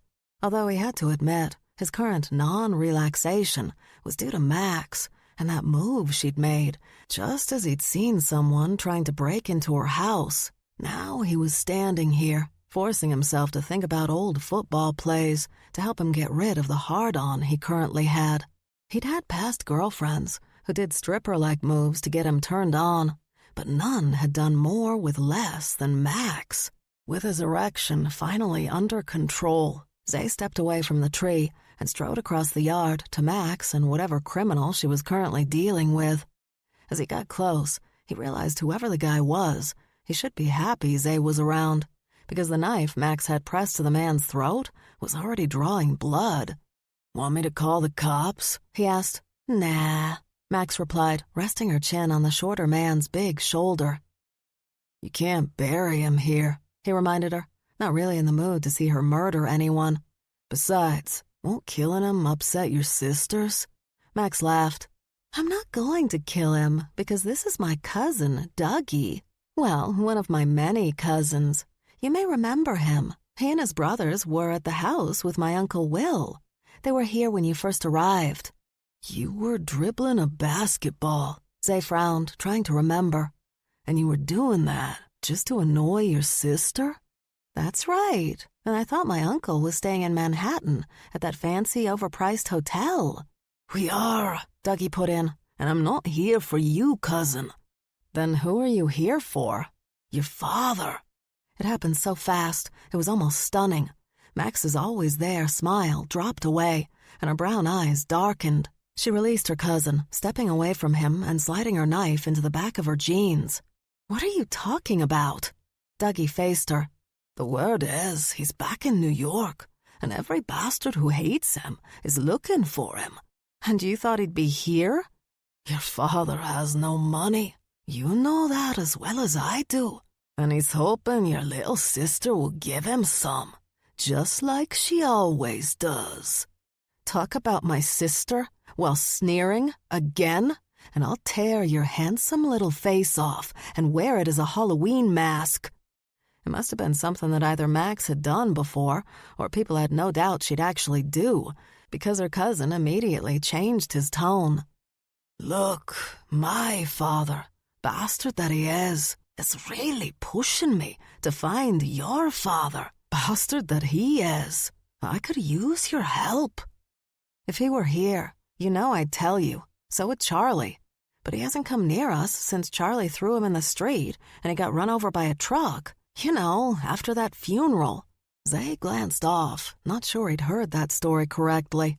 "All right, but if you do see him—" "Wait," Max looked at the house. "I'm gonna check the house. Stay here." She went to the back door of the house and let herself in. Lights came on in the kitchen, and Zay realized that he could actually hear her moving around inside. "Why are you smiling like that?" Dougie asked. "I can hear her," Zay replied, fascinated by all the new things he could see and hear and smell. He focused on Dougie. "What the fuck have you been eating?" "Copperhead snake and a spicy black mamba sauce." He grinned. "I was out for nearly an hour. Clinically dead for at least 15. Totally worth it." Max returned. She was munching on something from a bag, and he was relieved to see that the bag was a small plastic one, not big enough for some poisonous viper. But as she got closer, he saw that she had something hanging from her mouth. When she was just a few feet away, he realized it was a scorpion, a live scorpion, putting up a fight. "He's not in there," she said, around the thing stinging her while she offered the bag's contents to her cousin. He happily pulled out another live scorpion and immediately bit its head off. "I appreciate you taking a look, cousin." "Well, I know McKilligan luck. I swear all over the place he isn't there. You leave, I go inside, and bam, there he is." "Yeah, that is our luck." He swallowed the rest of the crunchy scorpion. "But if you hear from him, I'll let you know, unless Stevie sees him first." "Oh, come on." "You know how she is when it comes to our dad, and she knows what your dad is going to do to him. I can't be the one who rats the fucker out if that happens, but if I see him and she hasn't, I'll call." "Thanks." He motioned to the plastic bag, the one that, to Zay's horror, he now realized was a wiggling plastic bag. "Can I have a few more?" "Oh, here, take it. I have more in the basement." "Oh, thanks, love." He walked off, waving as he went, another scorpion hanging from his mouth. Max smiled at Zay. "So," she purred, "where were we?" She expected all sorts of responses to her very obvious offer, but "Nope, no way, not in this life," had not been one of them, or, in this case, 3 of them. "What's wrong?" she asked, following him into the house. "I just watched you share a bag of scorpions with a man." He stopped at the kitchen table and faced her. "Live scorpions! In what universe is that a normal thing to do?" "We had this discussion at the restaurant, remember? Different breeds and species eat different." "I get that. What I didn't expect was to see you snacking on live scorpions. Like, hey, want a Twizzler? Maybe some M&Ms? How about a live scorpion? How are you not worried about dying? And before you say," he dropped his low voice even lower, "I'm a honey badger. There has got to be more to it than that." Okay. When I was born, still in the cradle, and before my mother went to prison, she used to give me live scorpions to play with. They'd sting me, I'd cry, but eventually I built up a tolerance for their poison. Now I eat them as a tasty snack because scorpion venom doesn't hurt me. I barely feel their stings against my skin. And to be honest, they are really tasty and crunchy, like tortilla chips that wiggle and attack me. When Zay didn't say anything for almost a minute, Max guessed, "This isn't helping, is it?" "No, not helping." She thought about storming away, angry and insulted, but she wasn't really angry or insulted. She simply understood he didn't get it, so she took his hand and pulled him into the living room. She sat him down on the couch and grabbed all the controls for the television, the sound system, and the cable box. She made a few quick purchases on one of the streaming services and began playing the first one. "What is this?" Zay asked. Max sat down on the couch beside him. "The story of me. The next one will be the story of you." The documentary about honey badgers started, and after a few tense minutes, during which she felt positive that Zay was simply going to walk out of the house and her life forever, he leaned forward, rested his elbows on his knees and his chin on his fists. For the next 50 minutes, he stayed glued to what was on the television. When the ending credits rolled, he leaned back again and looked at her. "You guys are mean." Zay wasn't sure what he'd expected to see in that documentary, but a small animal that challenged lions, hyenas, African wild dogs, cheetahs, leopards, African killer bees, and humans was not it. But as he'd watched, he'd realized something very important. Max was definitely a honey badger. She didn't seem as openly hostile as the wild honey badgers in the documentary, but everything else about her was like them. Now, the question he had to ask himself was, what did that mean to him? Was she someone he could live with? A not nearly as hostile as a wild honey badger woman with an amazing body, beautiful skin, and a healthy sense of humor? Or was Max McKilligan going to be too much for him? He honestly didn't know. At least not at this moment. Seeing the documentary on jaguars might help, because he still didn't know exactly what he was about either. "You want to watch this with me?" he asked, pointing at the new credits rolling on the screen. "I'm actually hungry again." She stood and began stripping off her clothes.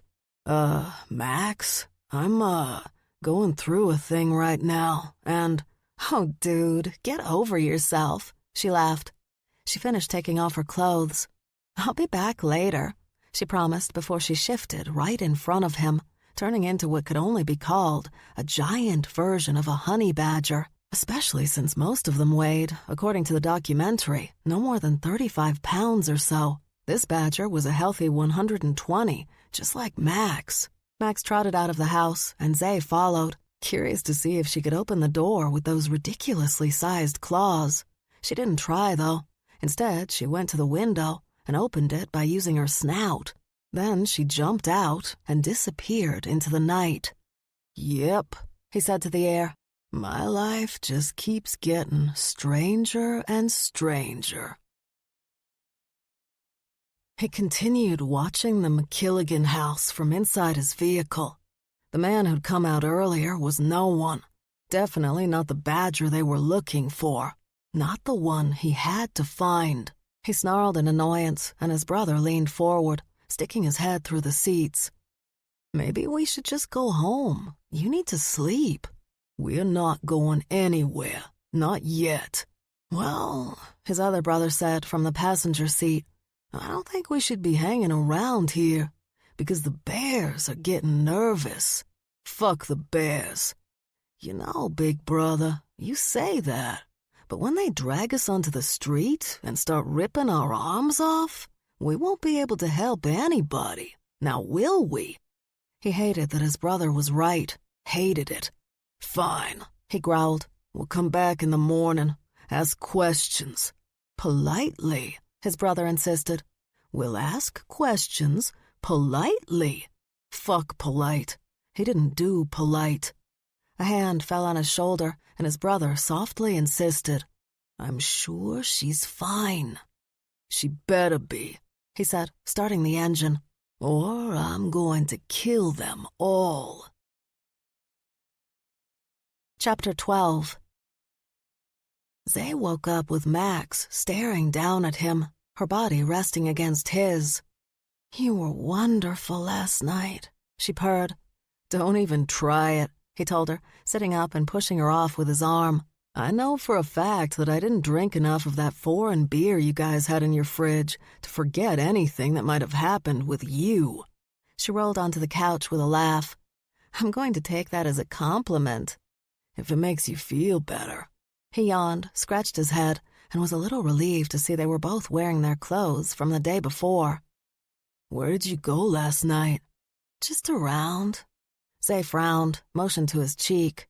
"You have something on your face." She wiped at it with the back of her hand. "Oh, yeah, that's honey." "Are there going to be pissed-off bears this morning?" "Probably." She tapped his leg. "You still freaked out about me?" "Less so." "Good. Then let's get ready and we can go buy you that phone. And breakfast." "Shit." "What?" "I don't know where the clothes we got yesterday are. I think we left them in Staten Island." "Nah. Nell had them brought by here by somebody. I mean, she just tells people to deliver things, and they do." She leaned in and whispered, "There is a world that rich people exist in that I have no idea about." "How rich is she?" "It's not her so much as her entire family. It's family money. And there's a lot of both, meaning she has a shit ton of cousins and a shit ton of money, beyond just a few million. But she grew up in Wisconsin. That's one of their homes, and plays basketball for the Wisconsin Butchers. Then she balled up her fists and growled out, "Go Butchers! Arr, arr, arr!" Zay leaned back. What was that? Our team chant. The last part sounded like a seal bark. Gee, thanks. She jumped up from the couch and spun around to face him. There was so much energy in Max. She was starting to remind Zay of one of those crazy little dogs that race from room to room because their owners don't walk them enough. Let's go. Your clothes are probably upstairs. Zay began to stand as well, but spotted someone peeking around the corner of the living room entryway. He was going to point the stranger out to Max when the man spoke first. "How's my sweetie pie?" Max's habitual smile disappeared, and her brows lowered so much they nearly reached the tip of her nose. With parts of her face twitching, Max opened her mouth, and fangs abruptly replaced her teeth. Not the way he expected either, with 2 fangs on top and 2 on the bottom. Instead, her entire mouth was filled with fangs. They weren't huge, but there were so many that the damage they do would be devastating. Then, without turning around, Max snarled, "Dad?" Max faced her father. "Have you lost your fucking mind? Coming here? Again? Dougie was already here looking for you." "Okay, before you get hysterical." "I don't get hysterical," she reminded him. "I just kill things. And you're a thing I'm feeling the need to kill. I'm still your father." "Are you fucking kidding?" She looked at Zay. "Is he fucking kidding?"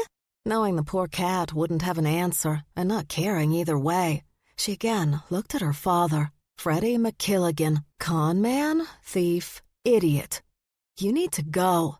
Thankfully, Charlie had spent the night at Berg's house across the street, but she'd be back soon since she liked baking in her own kitchen, and she'd promised the Kapowski brothers honey buns for the next week to make up for Zay trying to eat their offspring. So if Charlie found Freddie McKilligan in their home when she got back, there would be blood and body parts and a sobbing Stevie who would never recover from seeing her sister kill her father. She seemed to care about that sort of thing.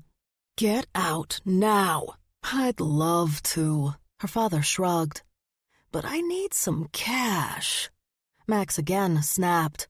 "Are you fucking kidding me?" She was trying to keep her voice down, since Stevie was upstairs with her panda, but her father was testing the strength of her will not to kill him. "I'm not giving you any money." "Fine, I'll ask your baby sister. She's upstairs, right?" He turned to go bother Stevie, but Max grabbed her father by the throat, yanking him back. She knew she was squeezing his neck harder than was necessary, but she couldn't help herself. Plus, he was a honey badger. She'd have to do a lot more than that to kill her father. But at the very least, she could hurt him. She enjoyed hurting him because he so richly deserved to be hurt. With her hand still on his throat, she forced her father to bend backward until she could look him in the eyes. "You're going to get out of here, and you're not going to come back, or I'll kill you and bury you under the house. We both know I'll do it. Just test me." To make her point, she shoved him down, so he landed hard on the floor. But he was up quickly, unleashing his own fangs and stepping into her. They banged their foreheads together and snarled, drool pooling on the hardwood floor, their claws out, ready to slash. Max had always been able to anger her father in ways that Charlie never could, and Stevie never would, because Max had no issues that he could toy with. She barely had a conscience. To her, taking out her father would be just one more thing she had to hide from her sisters, so feelings wouldn't get hurt. Freddie knew that Max was the biggest threat to his well-being because Max truly did not give a fuck. She decided in that moment that maybe it was just time to get the loser out, but she didn't have a chance. Zay suddenly grabbed Freddie by the hair and yanked him up and out, dragging him toward the front of the house. Following them, she watched Zay yank open the front door. She told you to leave, he said, kicking the security door open. So you should do that. He tossed her father out of the house like so much trash, slammed the door, and locked it.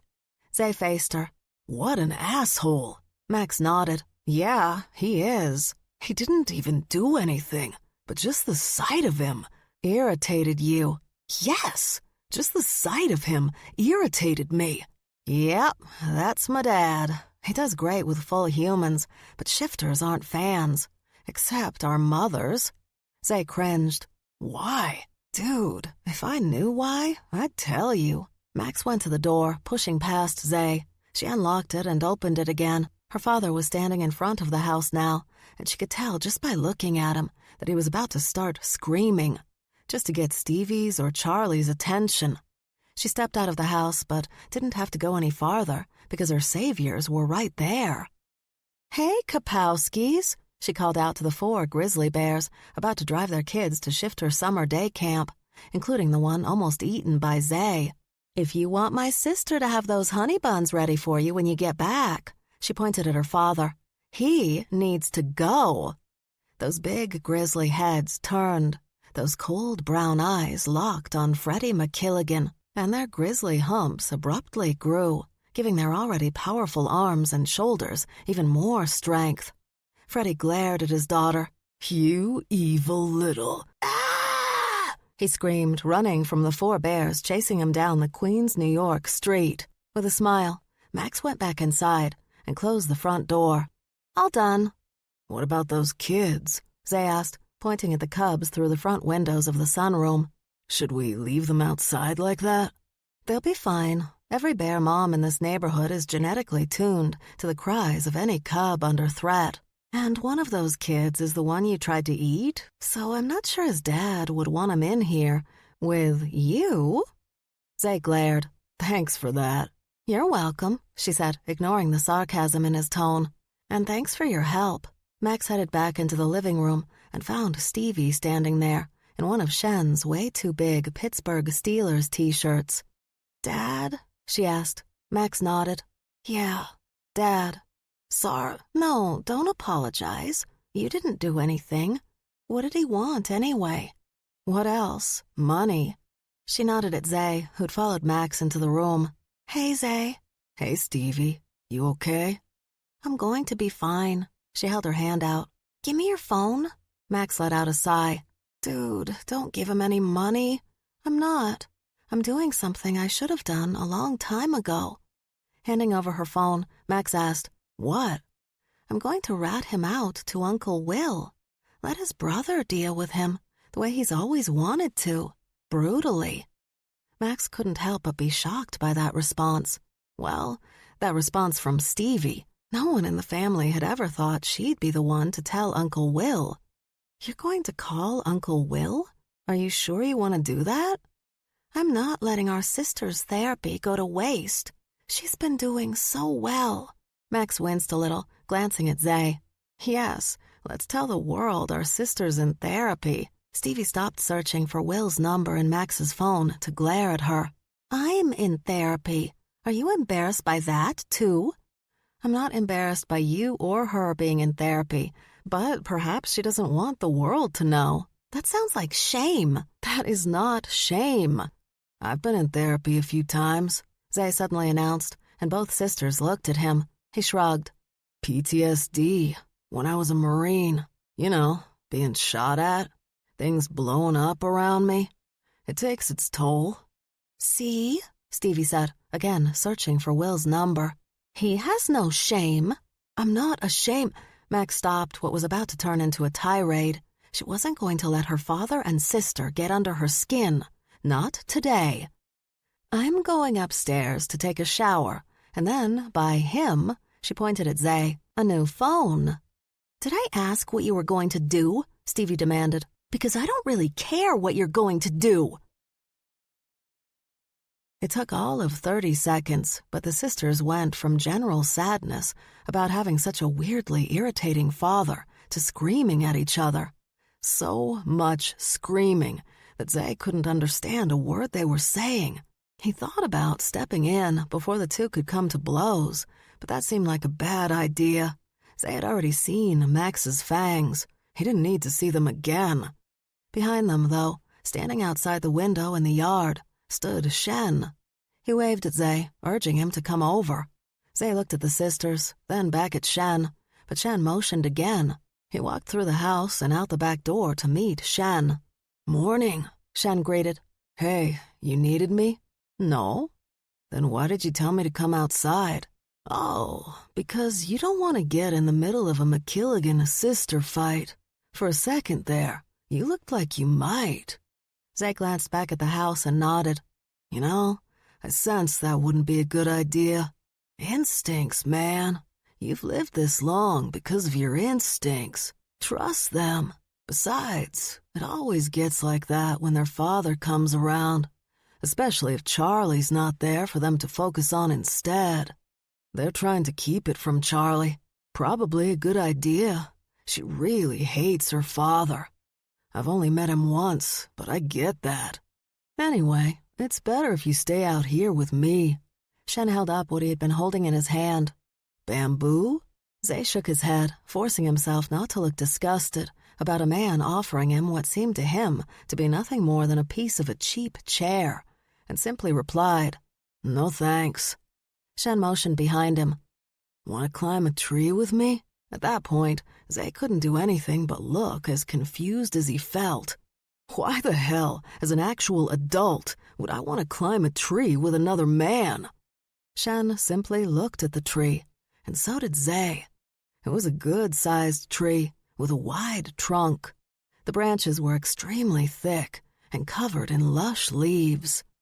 "Oh my God," Zay gasped out. "I want to climb that tree. At this time of day, it's best to do it as human, but at night, all bets are off." "Pandas climb trees? I don't really climb," Shen admitted. "I just hang from the lower branch and eat my bamboo." "And that makes you happy?" "Stevie makes me happy. Hanging from a tree limb and eating bamboo? That's just an enhancement to my happy." Chapter 13. Max watched her sister disconnect the call with Uncle Will. Their father had ripped off the Scottish side of the McKilligans for 100 million sterling. One of the dumbest things that anyone could do. Honey badgers were not exactly known for their forgiving nature, but they were known for their love of money. They liked the security it provided, and if they had to break the law to ensure they had cash, they were willing to do that, mostly because they were good at it. They could break into and out of almost anything and had no problem working with full humans. In fact, most badgers lived their entire existence among full humans, avoiding the shifter world outside their own families. When Max asked her mother why their kind did that, why they didn't happily join in to all the things the shifter world offered, the restaurants, the sports, the shopping, and most importantly, the protection, she'd only smiled and said, "Because they can smell us coming a mile away." Max had only been 7 when she'd asked that question, so she'd taken her mother literally. Of course other shifters could smell honey badgers coming a mile away, especially if they unleashed their anal glands, but that wasn't what her mother had meant. Unlike full humans, shifters knew better than to trust honey badgers. One never knew when a badger was going to get fed up with your bullshit and suddenly just slap the shit out of you, or decide, "I didn't like the look on your face," and rip it off, or one day simply steal everything you own because you didn't look like you really needed that Ming vase. Of course, not all honey badgers were like that, but as Max's teammates had shown her, it wasn't always easy to completely remove oneself from a honey badger family. Even she and her sisters had realized that. No matter how much the McKilligans on both sides of the Atlantic had made it abundantly clear they wanted nothing to do with Max, Stevie, and Charlie, here their relatives still were, annoying Max and her sisters. Of course, once Will got his money back from their dad, or he killed their dad, they would no longer have to deal with their cousins and aunts and uncles. That's what Charlie and Stevie seemed to believe, but Max wasn't so sure. Max watched her baby sister's face and knew that she was torturing herself. She had that look she got when she was worried about all the things that could go wrong, like when she checked herself into a German hospital because she was giving herself panic attacks over Ebola. She'd made the mistake of reading an article about it, just a general informational thing, but there'd been enough statistics in it for Stevie to figure out exactly how long it would take for the virus to completely wipe out the entire human population. Most scientists could and probably did figure out the same thing, but those same scientists went on about their day. Maybe made plans for their families if something bad ever happened. But not Stevie. She wanted to save the world, and when she realized she couldn't do that without the help of worthless and uncaring human beings, she had a complete and utter meltdown. She was in that therapeutic facility for 4 months before she was ready to check herself out. The psychiatrists were ready to release her after a month, once they got her on meds that helped control her ongoing panic attack. But Stevie kept telling them, and Charlie, "I still need time. I'm not ready." It was what-ifs that made Stevie a brilliant scientist. It was also what made her sick sometimes. Max had realized that after knowing Stevie for less than 6 months, when they still expected her she-tiger mom to come back and get her daughter. Over the years, though, Max had found ways to distract her sister from her anxiety. Some worked most of the time, but only one worked all of the time. Out of necessity, that was the one she used. Sitting down at the table, leaning back in the chair, Max accused, "You're going to open your big mouth to Charlie, aren't you?" Stevie lifted her gaze from the table, that deep in thought, "I'm about to flip out" gaze. "No, I'm not." "You are," Max insisted. "She's gonna walk through the door, and as soon as you see her, you're going to start running your fucking mouth." Max did that thing Stevie really hated. She scrunched up her face and began speaking in a high-pitched voice that she always told Stevie was exactly how she sounded. It wasn't, but that didn't matter, not at the moment. "Nan, nan, nan, nan, nan. Oh, Charlie, he was here. I don't know what to do. Wah, wah, wah. As soon as she comes in this fucking house."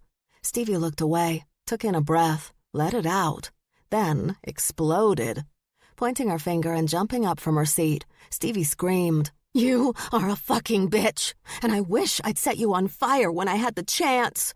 Max jumped up, too, making sure her chair went flying back and hitting the counter behind her. Big, clanging noises always set Stevie off. "I'm a fucking bitch? You are a worthless, whiny baby." "Hey, hey, hey!" Charlie bellowed, rushing into the kitchen from the front of the house and pushing Max and Stevie apart. "That is enough." "She started it," they both screamed in unison. "I don't care. Stop it, right now." They stopped screaming, but they kept glowering at each other. So, to keep the distraction going, Max shoved Stevie, and Stevie shoved her back, and then the mutual headlocks began. By the time Charlie had yanked them apart, Max had a bloody nose, and Stevie a split lip. Charlie shoved them in separate directions and raised her hands, pointing a finger at each of her sisters. "That's enough. Stevie, don't you have somewhere to be?" "As a matter of fact, I do, because I have a life." She made that sound Max always equated with the British ladies who starred in movies made from Jane Austen novels. Before she stormed back to her room, all she was missing was a full skirt that she could lift when she made her exit. Instead of laying into Max about giving Stevie a break, Charlie walked away from her sister and started pulling out what she needed to make her honey buns. She was putting the supplies on the small counter under the window that looked out over the backyard when she suddenly leaned down and gave a low chuckle. "You have to see this," she said, motioning to Max. Max came over to the counter and leaned down next to her sister so that both of them were resting their arms on the wood top. But when she looked outside, all she saw was Shen hanging from the big tree in the yard, which wasn't exactly shocking. He did that most mornings and nights. He hung there with his knees over the lowest limb so his arms could easily reach the bag of bamboo that he placed under it. "It's Shen," Max said. "So what?" "Look into the leaves." Max raised her gaze and studied the higher parts of the tree, but still didn't see anything. At first. Then she noticed a slight movement. She tilted her head and leaned forward. Oh my God, that's the cat. Charlie rested her head on her arm and laughed. He's climbing trees now? Max asked. Seriously? Then she laughed so hard she had to lean against her sister so she didn't fall to the floor. How did you even see him? Charlie gave a small shrug. When I've got my contacts in, it's like I have wolf eyes. They watched Zay for a few minutes, and Max loved that he was really starting to embrace the cat within, as Dutch liked to say about cat shifters in general. But just as Max was about to turn away to pour some orange juice before getting ready to head out, Charlie asked, "So what are you and Stevie hiding from me?" Max forced herself not to react to her sister's question. She kept moving, even as she asked, "What makes you think we're hiding anything?" Instinct. Stevie seemed truly angry. But you were just trying to distract her. And you only distract her when you want to keep her mouth shut about something. What's the keeping her mouth shut about, Max? Max continued to stare at the tree, where Zay was easily moving around among the leaves. After a moment, she asked her sister, "Do you really want to know the answer to that?" From the corner of her eye, Max saw her sister open her mouth, close it, open it again. Finally, Charlie returned her gaze to the tree. "Not really." They stood like that for quite a bit until a male head suddenly appeared between them. "What are we staring at?" Max had scented the kid coming, felt his light footsteps coming through the floor, heard the way he rubbed his nose sometimes instead of twitching it like a normal jackal. So when he put himself between her and Charlie, Max wasn't bothered or surprised. Charlie, however... "Jesus Christ, Kyle!" she practically screamed, her entire body leaping backward so that she slammed into the oven. "What the fuck, man?" Kyle Jean-Louis Parker blinked a few times as he stared at Charlie. "Sorry you're so unobservant?" "Don't be a smartass." Charlie brushed her jeans off for no reason Max could see, then did that thing she did when she was startled, barking at the person who'd scared her, just like a dog startled from its sleep. "And where the fuck have you been? You've been gone for days. For all we knew, you could have been dead." "Would you have cared?" Kyle wisely asked. "That's not the point." "I was with my family, not on purpose. My mother made me." Kyle was one of the Jean-Louis Parkers, a family of jackals headed by a former child genius mother who'd given birth to a whole litter of geniuses. For some, it was math, science, and language. For others, it was art, music, and dance. Only one was born normal, like her father. But Tony Jean-Louis Parker was the true matriarch of the whole troupe, while the actual mother played violin for monarchs and prime ministers all around the world. Kyle was only 17 at the moment, and he tended to irritate his family as much as his family irritated him. Maybe more. So he'd moved into one of the McKilligans' rooms and paid a very nice rent.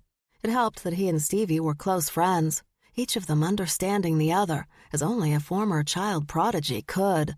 For most kids his age, being in a house with 20-something women who barely paid him any attention would be a chance to drink, do drugs, and get laid.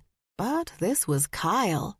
He turned their garage into an art studio and spent hours in there, working on his art. No drinking, no drugging, no anything. Except, on occasion, being annoying. Charlie blinked. "Why are you holding a sledgehammer?" she asked. "I'm going to destroy my shitty art and start over." Max gasped. "Awesome! Can I help?" "Of course." "No," Charlie snapped. "No, no, no, no. You're not doing that." "Why not?" Kyle asked, his voice calm. "I am unhappy with my work. Why keep it around? So I can have evidence of my failure?" "He has a point, Charlie." Charlie aimed a warning finger at Max. She didn't even have to say the words, "Shut the fuck up." She said it with her glare, and that finger, that terrifying forefinger. "Kyle," Charlie said, keeping her voice calm. "I know what Shen's sister said about your art the other day really upset you. But that doesn't mean you should destroy your work. That doesn't make sense to me. And it definitely won't make sense to your sister Tony. Tony has no say when it comes to my work. Well, and neither do you. It's my work. I can do what I want with it, and I'm going to destroy it. Now, if you'll excuse me, Max winced. The poor kid. He didn't know what he was dealing with, did he? He was dealing with the same woman who had successfully managed Max and Stevie. Yeah, poor kid. Kyle started toward the back door, but Charlie grabbed the head of the sledgehammer that was resting on his shoulder. When she yanked it, she dragged the kid back with it. He tried to keep his grip on it, but Charlie wasn't going for that either. With 2 good pulls, she took it from his hand. "Give that back to me," Kyle ordered. While staring Kyle in the eyes, Charlie held the wooden handle in one hand and the head in the other. Then, with little effort at all, she ripped the head off and dropped it to the floor. Kyle briefly chewed the inside of his mouth before asking, "Is that supposed to intimidate me?" Charlie placed the ragged part of the broken wooden handle against Kyle's throat. "Now listen up, kid. I'm happy to have you here. You pay your rent, you're surprisingly quiet, and you have no friends, so I never have to throw any of them out. But if you think you're going to do something radical to your work, which will force me to deal with that psychotic sister of yours, you've lost your mind. You want to destroy your shit? You take it back to your parents' place first and do it there. While you live here, you pretend everything you have in our garage was made by Michelangelo himself and is priceless. Do you understand?" Kyle cleared his throat. "I've always found Michelangelo overrated." Charlie pulled the broken handle away from Kyle's neck, her hand gripping it in the center. With her gaze still locked on poor Kyle, she used that single hand to break the wood with what seemed to be very little effort. Because, for Charlie, it was little effort. Stevie had always reasoned that all the energy Charlie would have used for shifting instead seemed to go into muscle strength. "Okay." Max grabbed Kyle by his shoulders and steered him out of the kitchen. "Don't forget the honey buns," she called back to her sister before stopping at the stairs. "Your sister is terrifying," Kyle admitted in a whisper. "She is, but no one wants to go toe-to-toe with your sister either. So don't do anything that's going to piss them both off, for all our sakes." "But my work sucks." "Because Shen's sister says so? Who is she anyway?" "She is art." "I don't know shit about art, Kyle. I don't care about art. The closest thing I ever had to art was my boy band poster collection in junior high. Not sure that's something I'd brag about. I thought it was awesome. You do know there are amazing singers and bands and artists that are," he waved his hand in her direction, "you know, Asian, right? Music based on the culture of your people that you can really be proud of, as opposed to," he cleared his throat again, "boy bands." "What's wrong with boy bands?" Kyle gave a quick shake of his head. "Forget it." "Look, I can't help you with this problem you have, mostly because I don't care. But I also can't afford for my big sister to be annoyed by you right now. And I also don't want to deal with you. It's nothing personal. No, I get it. So I'm going to pass this shit off." She turned her head and yelled up the stairs, "Stevie, Kyle wants to destroy all the fancy art he has in the garage." "Oh, for fuck's sake," Stevie yelled back. Max nodded. "There you go," she said to Kyle, patting his shoulder. "Now you can deal with her. Honestly, you'll be better off in the long run, because if you keep talking to me, I'll just bury you alive. Literally, I will literally bury you alive." "I have to say, Max, I enjoy your directness." Max snorted. "Yeah, I'm pretty sure you're the only one. See how unique you are, Kyle? Like Mozart or John Carpenter." "John Carpenter? The movie director?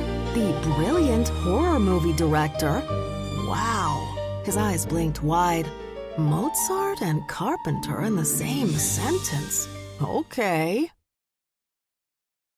It was as if they were debating on the works of Truman Capote and Gore Vidal. But they weren't. They were debating about phones. Phones. For the last hour, Max had discussed every phone in the goddamn store with some teen kid who seemed way too young to be legally able to sell anything. This intense, deep, ridiculous conversation on phones. Zay didn't understand it. He just wanted to get a phone. Any phone that could make calls and receive calls. He just wanted a phone. "Now, tell me about this one," Max said, pointing at another phone that looked just like all the other phones they'd looked at. Size might be different, but that was it. That was it. Zay grabbed a phone that he thought wasn't too expensive, but also wasn't ridiculously large. He dropped it on the counter. "This one." "Wait, we still haven't looked at—" Zay slammed his hand on the counter, making all the people in the store jump, all except Max, who only smirked at him. "This one." "Yeah, let's go with that one," she said to the teen. As the kid went through all the steps necessary to get the phone set up for him, Zay glanced down at Max, standing next to him. She was just standing there, not speaking. She didn't seem upset or hurt or annoyed or anything. She was smiling, but he'd already learned that smile told him absolutely nothing. So he asked, "Have you just been fucking with me for the last hour?" When she burst into a round of snorted giggles, bending over at the waist, Zay rolled his eyes and tried to say, "Not cool," but what came out was a growl, a low, rumbling one that came from deep in his gut and worked its way up and out of his throat. It startled him and the poor kid, but just made Max laugh harder, which he did not appreciate. "Would you like a cover for the back of your phone?" the kid asked. Annoyed the kid was still bothering him with bullshit, Zay snapped, "Just pick one." The kid went around the counter, grabbed the first thing he found, and rang up the sale. He took the new phone out of the box and put the case on it. He told Zay what his new number was and gave him the phone while pushing the box with the charger toward Max. They went out of the store and onto the street. Zay stopped and stared at his phone. "What's wrong?" "I don't remember Komatsu's number." He shrugged. "It was in my phone." Zay rested the top of his phone against his chin, trying to remember which of the phone numbers in his brain belonged to his team leader. When Max started laughing again, he glared at her. "What now?"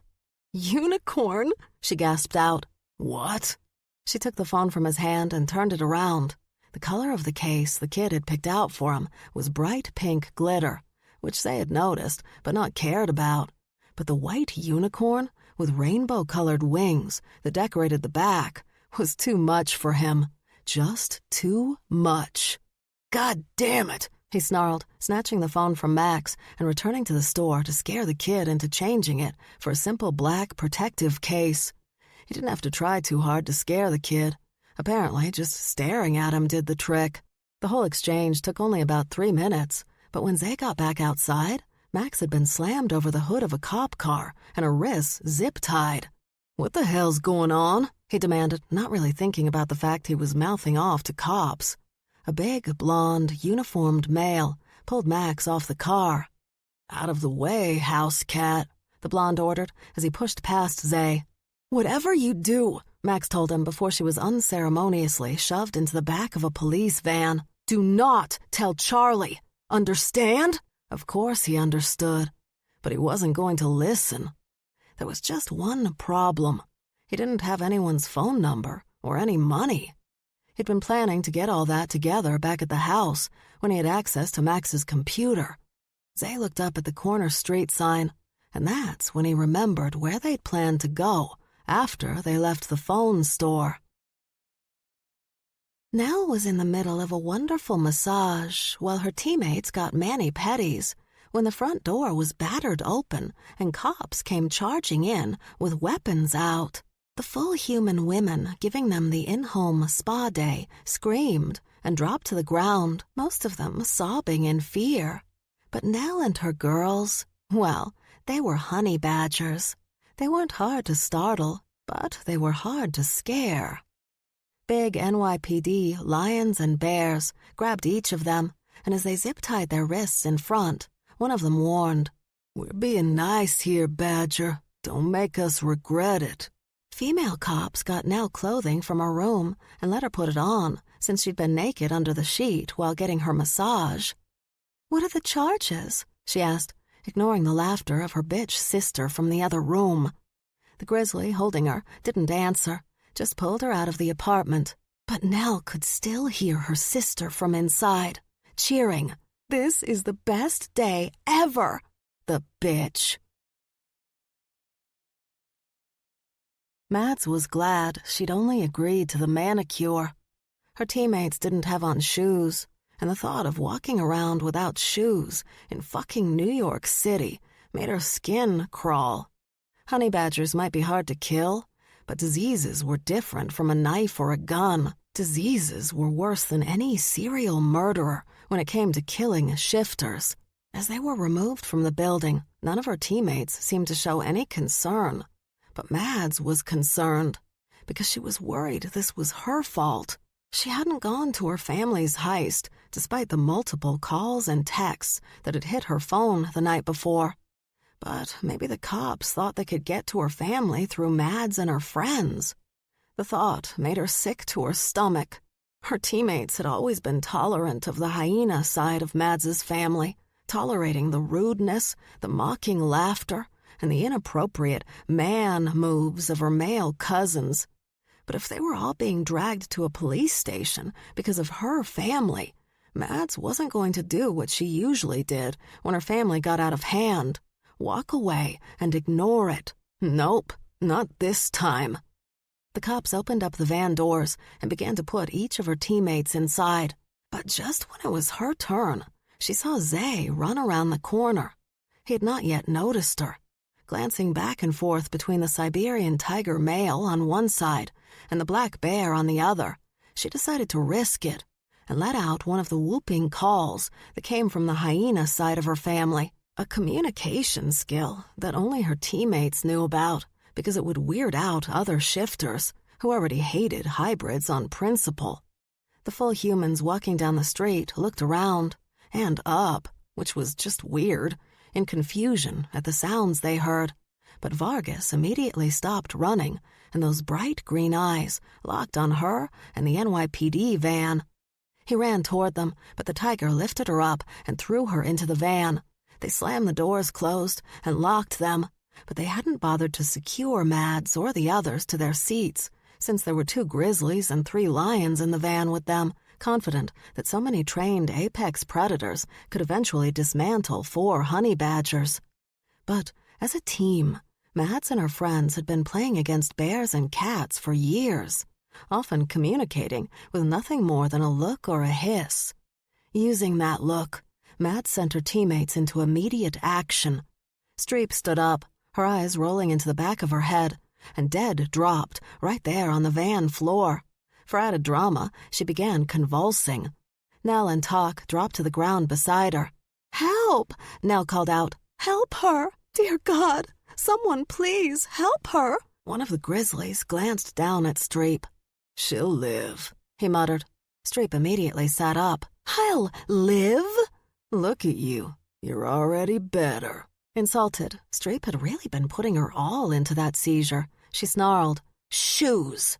Nell raised a brow. Shoes? They hadn't used that code word since the last high school party they'd attended with the football team. "Shoes!" Okay, shoes. Streep and Nell looked at Talk, and after a second, she sighed and agreed. All right, shoes. Nell, Talk, and Streep immediately launched themselves on the cops. They weren't trying to kill anyone, sticking with general punching and hair-pulling. Shifters or no, these were cops after all. Instead, their goal was distraction, allowing Mads to return to the back doors, unleash her claws, and tear a healthy rip into the metal. Using her hands to bend the metal back, she opened up a hole big enough to stick her head through so she could yell at Zay. "Chicken legs!" "What?" he yelled back, running after the van now that it had pulled out into traffic. "Chicken legs, one word, 3 Z's and 3 4's, 2 exclamation points, and an asterisk." Strong hands grabbed Mads by the shoulders and yanked her back into the van. At that point, they were all secured to the benches, and one of their NYPD captors snarled, "I told you not to make us regret being nice." now gave her sweetest smile and a shrug. Oops. When the cops stopped glaring at them, Nell softly asked Mads, "What were you yelling?" "The password for my phone." "What the fuck for?" "So he could get into my phone. It's still in your apartment." "Who are you expecting him to call?" "Max." "He was with Max. She texted me and said they'd be coming over after he got his phone so we could all have lunch together. Did you see her with him?" Mads shook her head. "No, he was alone." Which meant only one thing. Max had been picked up too. "Well, you can still call someone who can help us," Mads insisted. "At the very least, get us some bail money." "The only people he knows aside from us are McKilligans. You know what that means." "I only have Stevie's number in my phone." "But Stevie panics, and when she panics..." All four of them blew out breaths, while Mads desperately hoped that Zay never found her phone. Stevie rushed into the kitchen, where the lingering scent of honey buns still filled the air. She had to get into the city for a meeting with the ballet company and Kyle's sister, Oriana. A ballerina prodigy, Oriana was about to get her chance at a lead role in a ballet with music written by Stevie, something that Stevie had offered just to help Oriana out. It had never occurred to her that it was as big a deal as it was turning into. She'd already gotten calls from major media outlets asking her about her return to music. They were all acting as if Stevie was giving up her scientific work, but she hadn't. In fact, she was taking over the lab of her ex-boyfriend's brother, who had kidnapped her and tried to remove her ability to shift. He'd disapproved of hybrids, and in his mind, Stevie represented the potential horror of what a hybrid could be, as if it was her fault that when she shifted into her animal form, she became a tiger-striped honey badger that weighed more than 2 tons. More than 2 tons, since she'd recently discovered she put on weight, which wouldn't normally bother her, except that she'd also noticed her shifted form had gotten bigger too. This was starting to freak her out, but instead of focusing on something she definitely had no control over, she decided to focus on her new lab and the ballet. 2 very positive things. Her life was currently full of positive things. She was in love with the sweetest panda ever, and, oh my God, he loved her back. Her music was flowing out of her the way it used to when she worked on it daily as a kid, and going through the files she'd found in the lab had been fascinating, as well as terrifying. Her predecessor had been brilliant, but he'd also been a sick motherfucker. That's why she didn't feel guilty for biting him in half. Her phone rang, and she pulled it out of the back of her jeans pocket. She looked down at the screen and frowned at seeing Mads's name. "That's weird," she muttered, about to answer the call. But then, "Stevie, is that you?" Stevie turned and saw a honey badger female standing near her back door. A honey badger she didn't know. With a panicked scream, she flipped herself up and caught hold of the ceiling with her claws. The honey badger gazed up at her. "Huh, Max never told me you could do that." Stevie blinked, retracted her fangs. She might not recognize the face, but the voice. She'd heard that voice a few times through Max's cell phone. "Rennie?" "Hi, sweetheart." Stevie now retracted her claws and easily landed on the ground. "Rennie, is that you?" "I know. A little older. My ass is a little bigger. But it's me." Stevie threw her arms around Rennie and hugged her. "I'm so happy to see you. Have you seen Max yet?" "No, not yet. I was hoping she'd be here." "She went out, but she'll be back later." Stevie stepped away from Max's mother. "They let you out early? That's wonderful. I thought you had a few more years to go." One side of Rennie's mouth curled up, and Stevie saw her sister in that smirk. Then she knew. She knew. "Oh, Rennie, you escaped, didn't you?" Rennie shrugged. "I had to get rid of Devin. He was a threat to my baby." "I understand that, but, wait, you've already killed someone? How long have you been out?" "A few days." Stevie pressed her fingers to her temples and tried, very hard, to remain calm. "Rennie, you can't stay here." "I'm not leaving until I see my baby." Your baby is a grown woman who could go to prison for harboring a fugitive, which you are.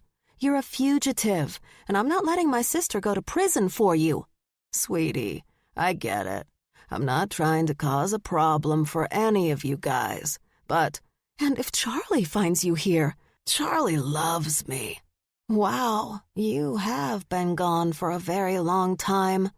Stevie heard the front door open, and her sister and Shen coming into the house. Shen had gone with Charlie to help deliver all those damn honey buns. Her sister was heading down the hallway toward the kitchen, so Stevie did the only thing she could think of. She shoved Max's mother down the stairs that led to the back door. A few seconds later, Charlie walked in with empty foil containers. "Hey," she said, tossing the containers into the sink. "Everything okay?" Charlie faced her. "Okay, what's wrong?" "Nothing," Stevie lied, wondering how she was going to tell her overprotective sister that there was a fugitive in their house. But before she had time to say anything, her phone rang. It was Mads again. "Stevie, sorry, I have to get this." She answered the phone but was shocked to hear Zay's voice on the other end. "Wait, slow down, Zay. What's happened?" Shen entered the kitchen, and what she was hearing from Zay must have shown on her face because her boyfriend stopped in the doorway and asked, "What's wrong?" She held up a finger so she could hear the rest of what Zay had to say. "Okay," she finally replied. "Give me your new number, and I'll set up an account under it. I'll send you some cash so you can get a car and meet us there." She frowned and repeated, "Max doesn't want you to tell Charlie?" Stevie lifted her gaze. Her sister stood right in front of her, only a few inches away. "Oh, Charlie took the phone. "What's going on?" When Charlie apparently didn't hear anything, she said, "Zay, don't make me angry." Stevie moved her position a bit, hoping that Charlie hadn't spotted Max's mother. Of course, there was always the risk that Rennie might just come out of that little staircase to say, "Hey." The she-badger didn't seem to understand boundaries. Charlie reached into one of the cabinet drawers and pulled out a notepad and pen. She jotted down the number Zay gave her and handed it to Stevie. "Okay, yes, we know where that is. I don't care that she didn't want you to tell me, Zay. I'll handle this." Charlie disconnected the call and handed the phone back to Stevie. "Send him money and a car, but bring him back here." From the table, she picked up her small backpack, which held her wallet, phone, and a .45 Glock. Stevie grabbed the bag and wouldn't let go until Charlie gave her the gun. Of course, Charlie probably had a gun holstered to both her legs, but at least they wouldn't be easy to get to. "I'll go with you," Stevie said. "No, you and Shen stay here." "But Charlie—" "I will handle this." Nope, Stevie didn't like the sound of that at all. "Charlie, promise me you won't kill anyone." When her sister's response was to give a cold laugh, Stevie stepped closer and insisted, "I mean it. Do not kill anyone. Not over this. You have to promise." "I warned them." "I know, but now they've involved cops. You can get away with a lot, but you can't get away with killing cops. And besides, it wouldn't be right. So promise me." Charlie's jaw clenched because she didn't want to promise that, but Stevie wasn't backing down. "Promise me, or I start screaming." Still, Charlie didn't answer, so Stevie stomped her foot and roared, shaking the windows throughout the entire house. Okay, Charlie barked. "I won't kill anyone. Today." Hell, that was more than Stevie had actually hoped for, but she didn't hug her sister, simply said, "Cool." Charlie stormed out, and Stevie waited until the front door slammed shut before letting out the breath she'd been holding in. "Why do I smell strange, honey badger?" Shen asked, plopping a bag of bamboo onto the table. Dusting herself off, Max's mother returned from her spot near the back door. Stevie swept her hand toward her and said, "Shen, this is Rennie, Max's mom. Rennie, this is my boyfriend, Shen." "Wow," he said happily. "Max's mom. It's so nice to... Wait." His happiness quickly faded. "Aren't you in prison? For like another 5 or 10 years?" When Stevie silently folded her arms over her chest, and Rennie just smiled that smile that told everyone she was Max's mom,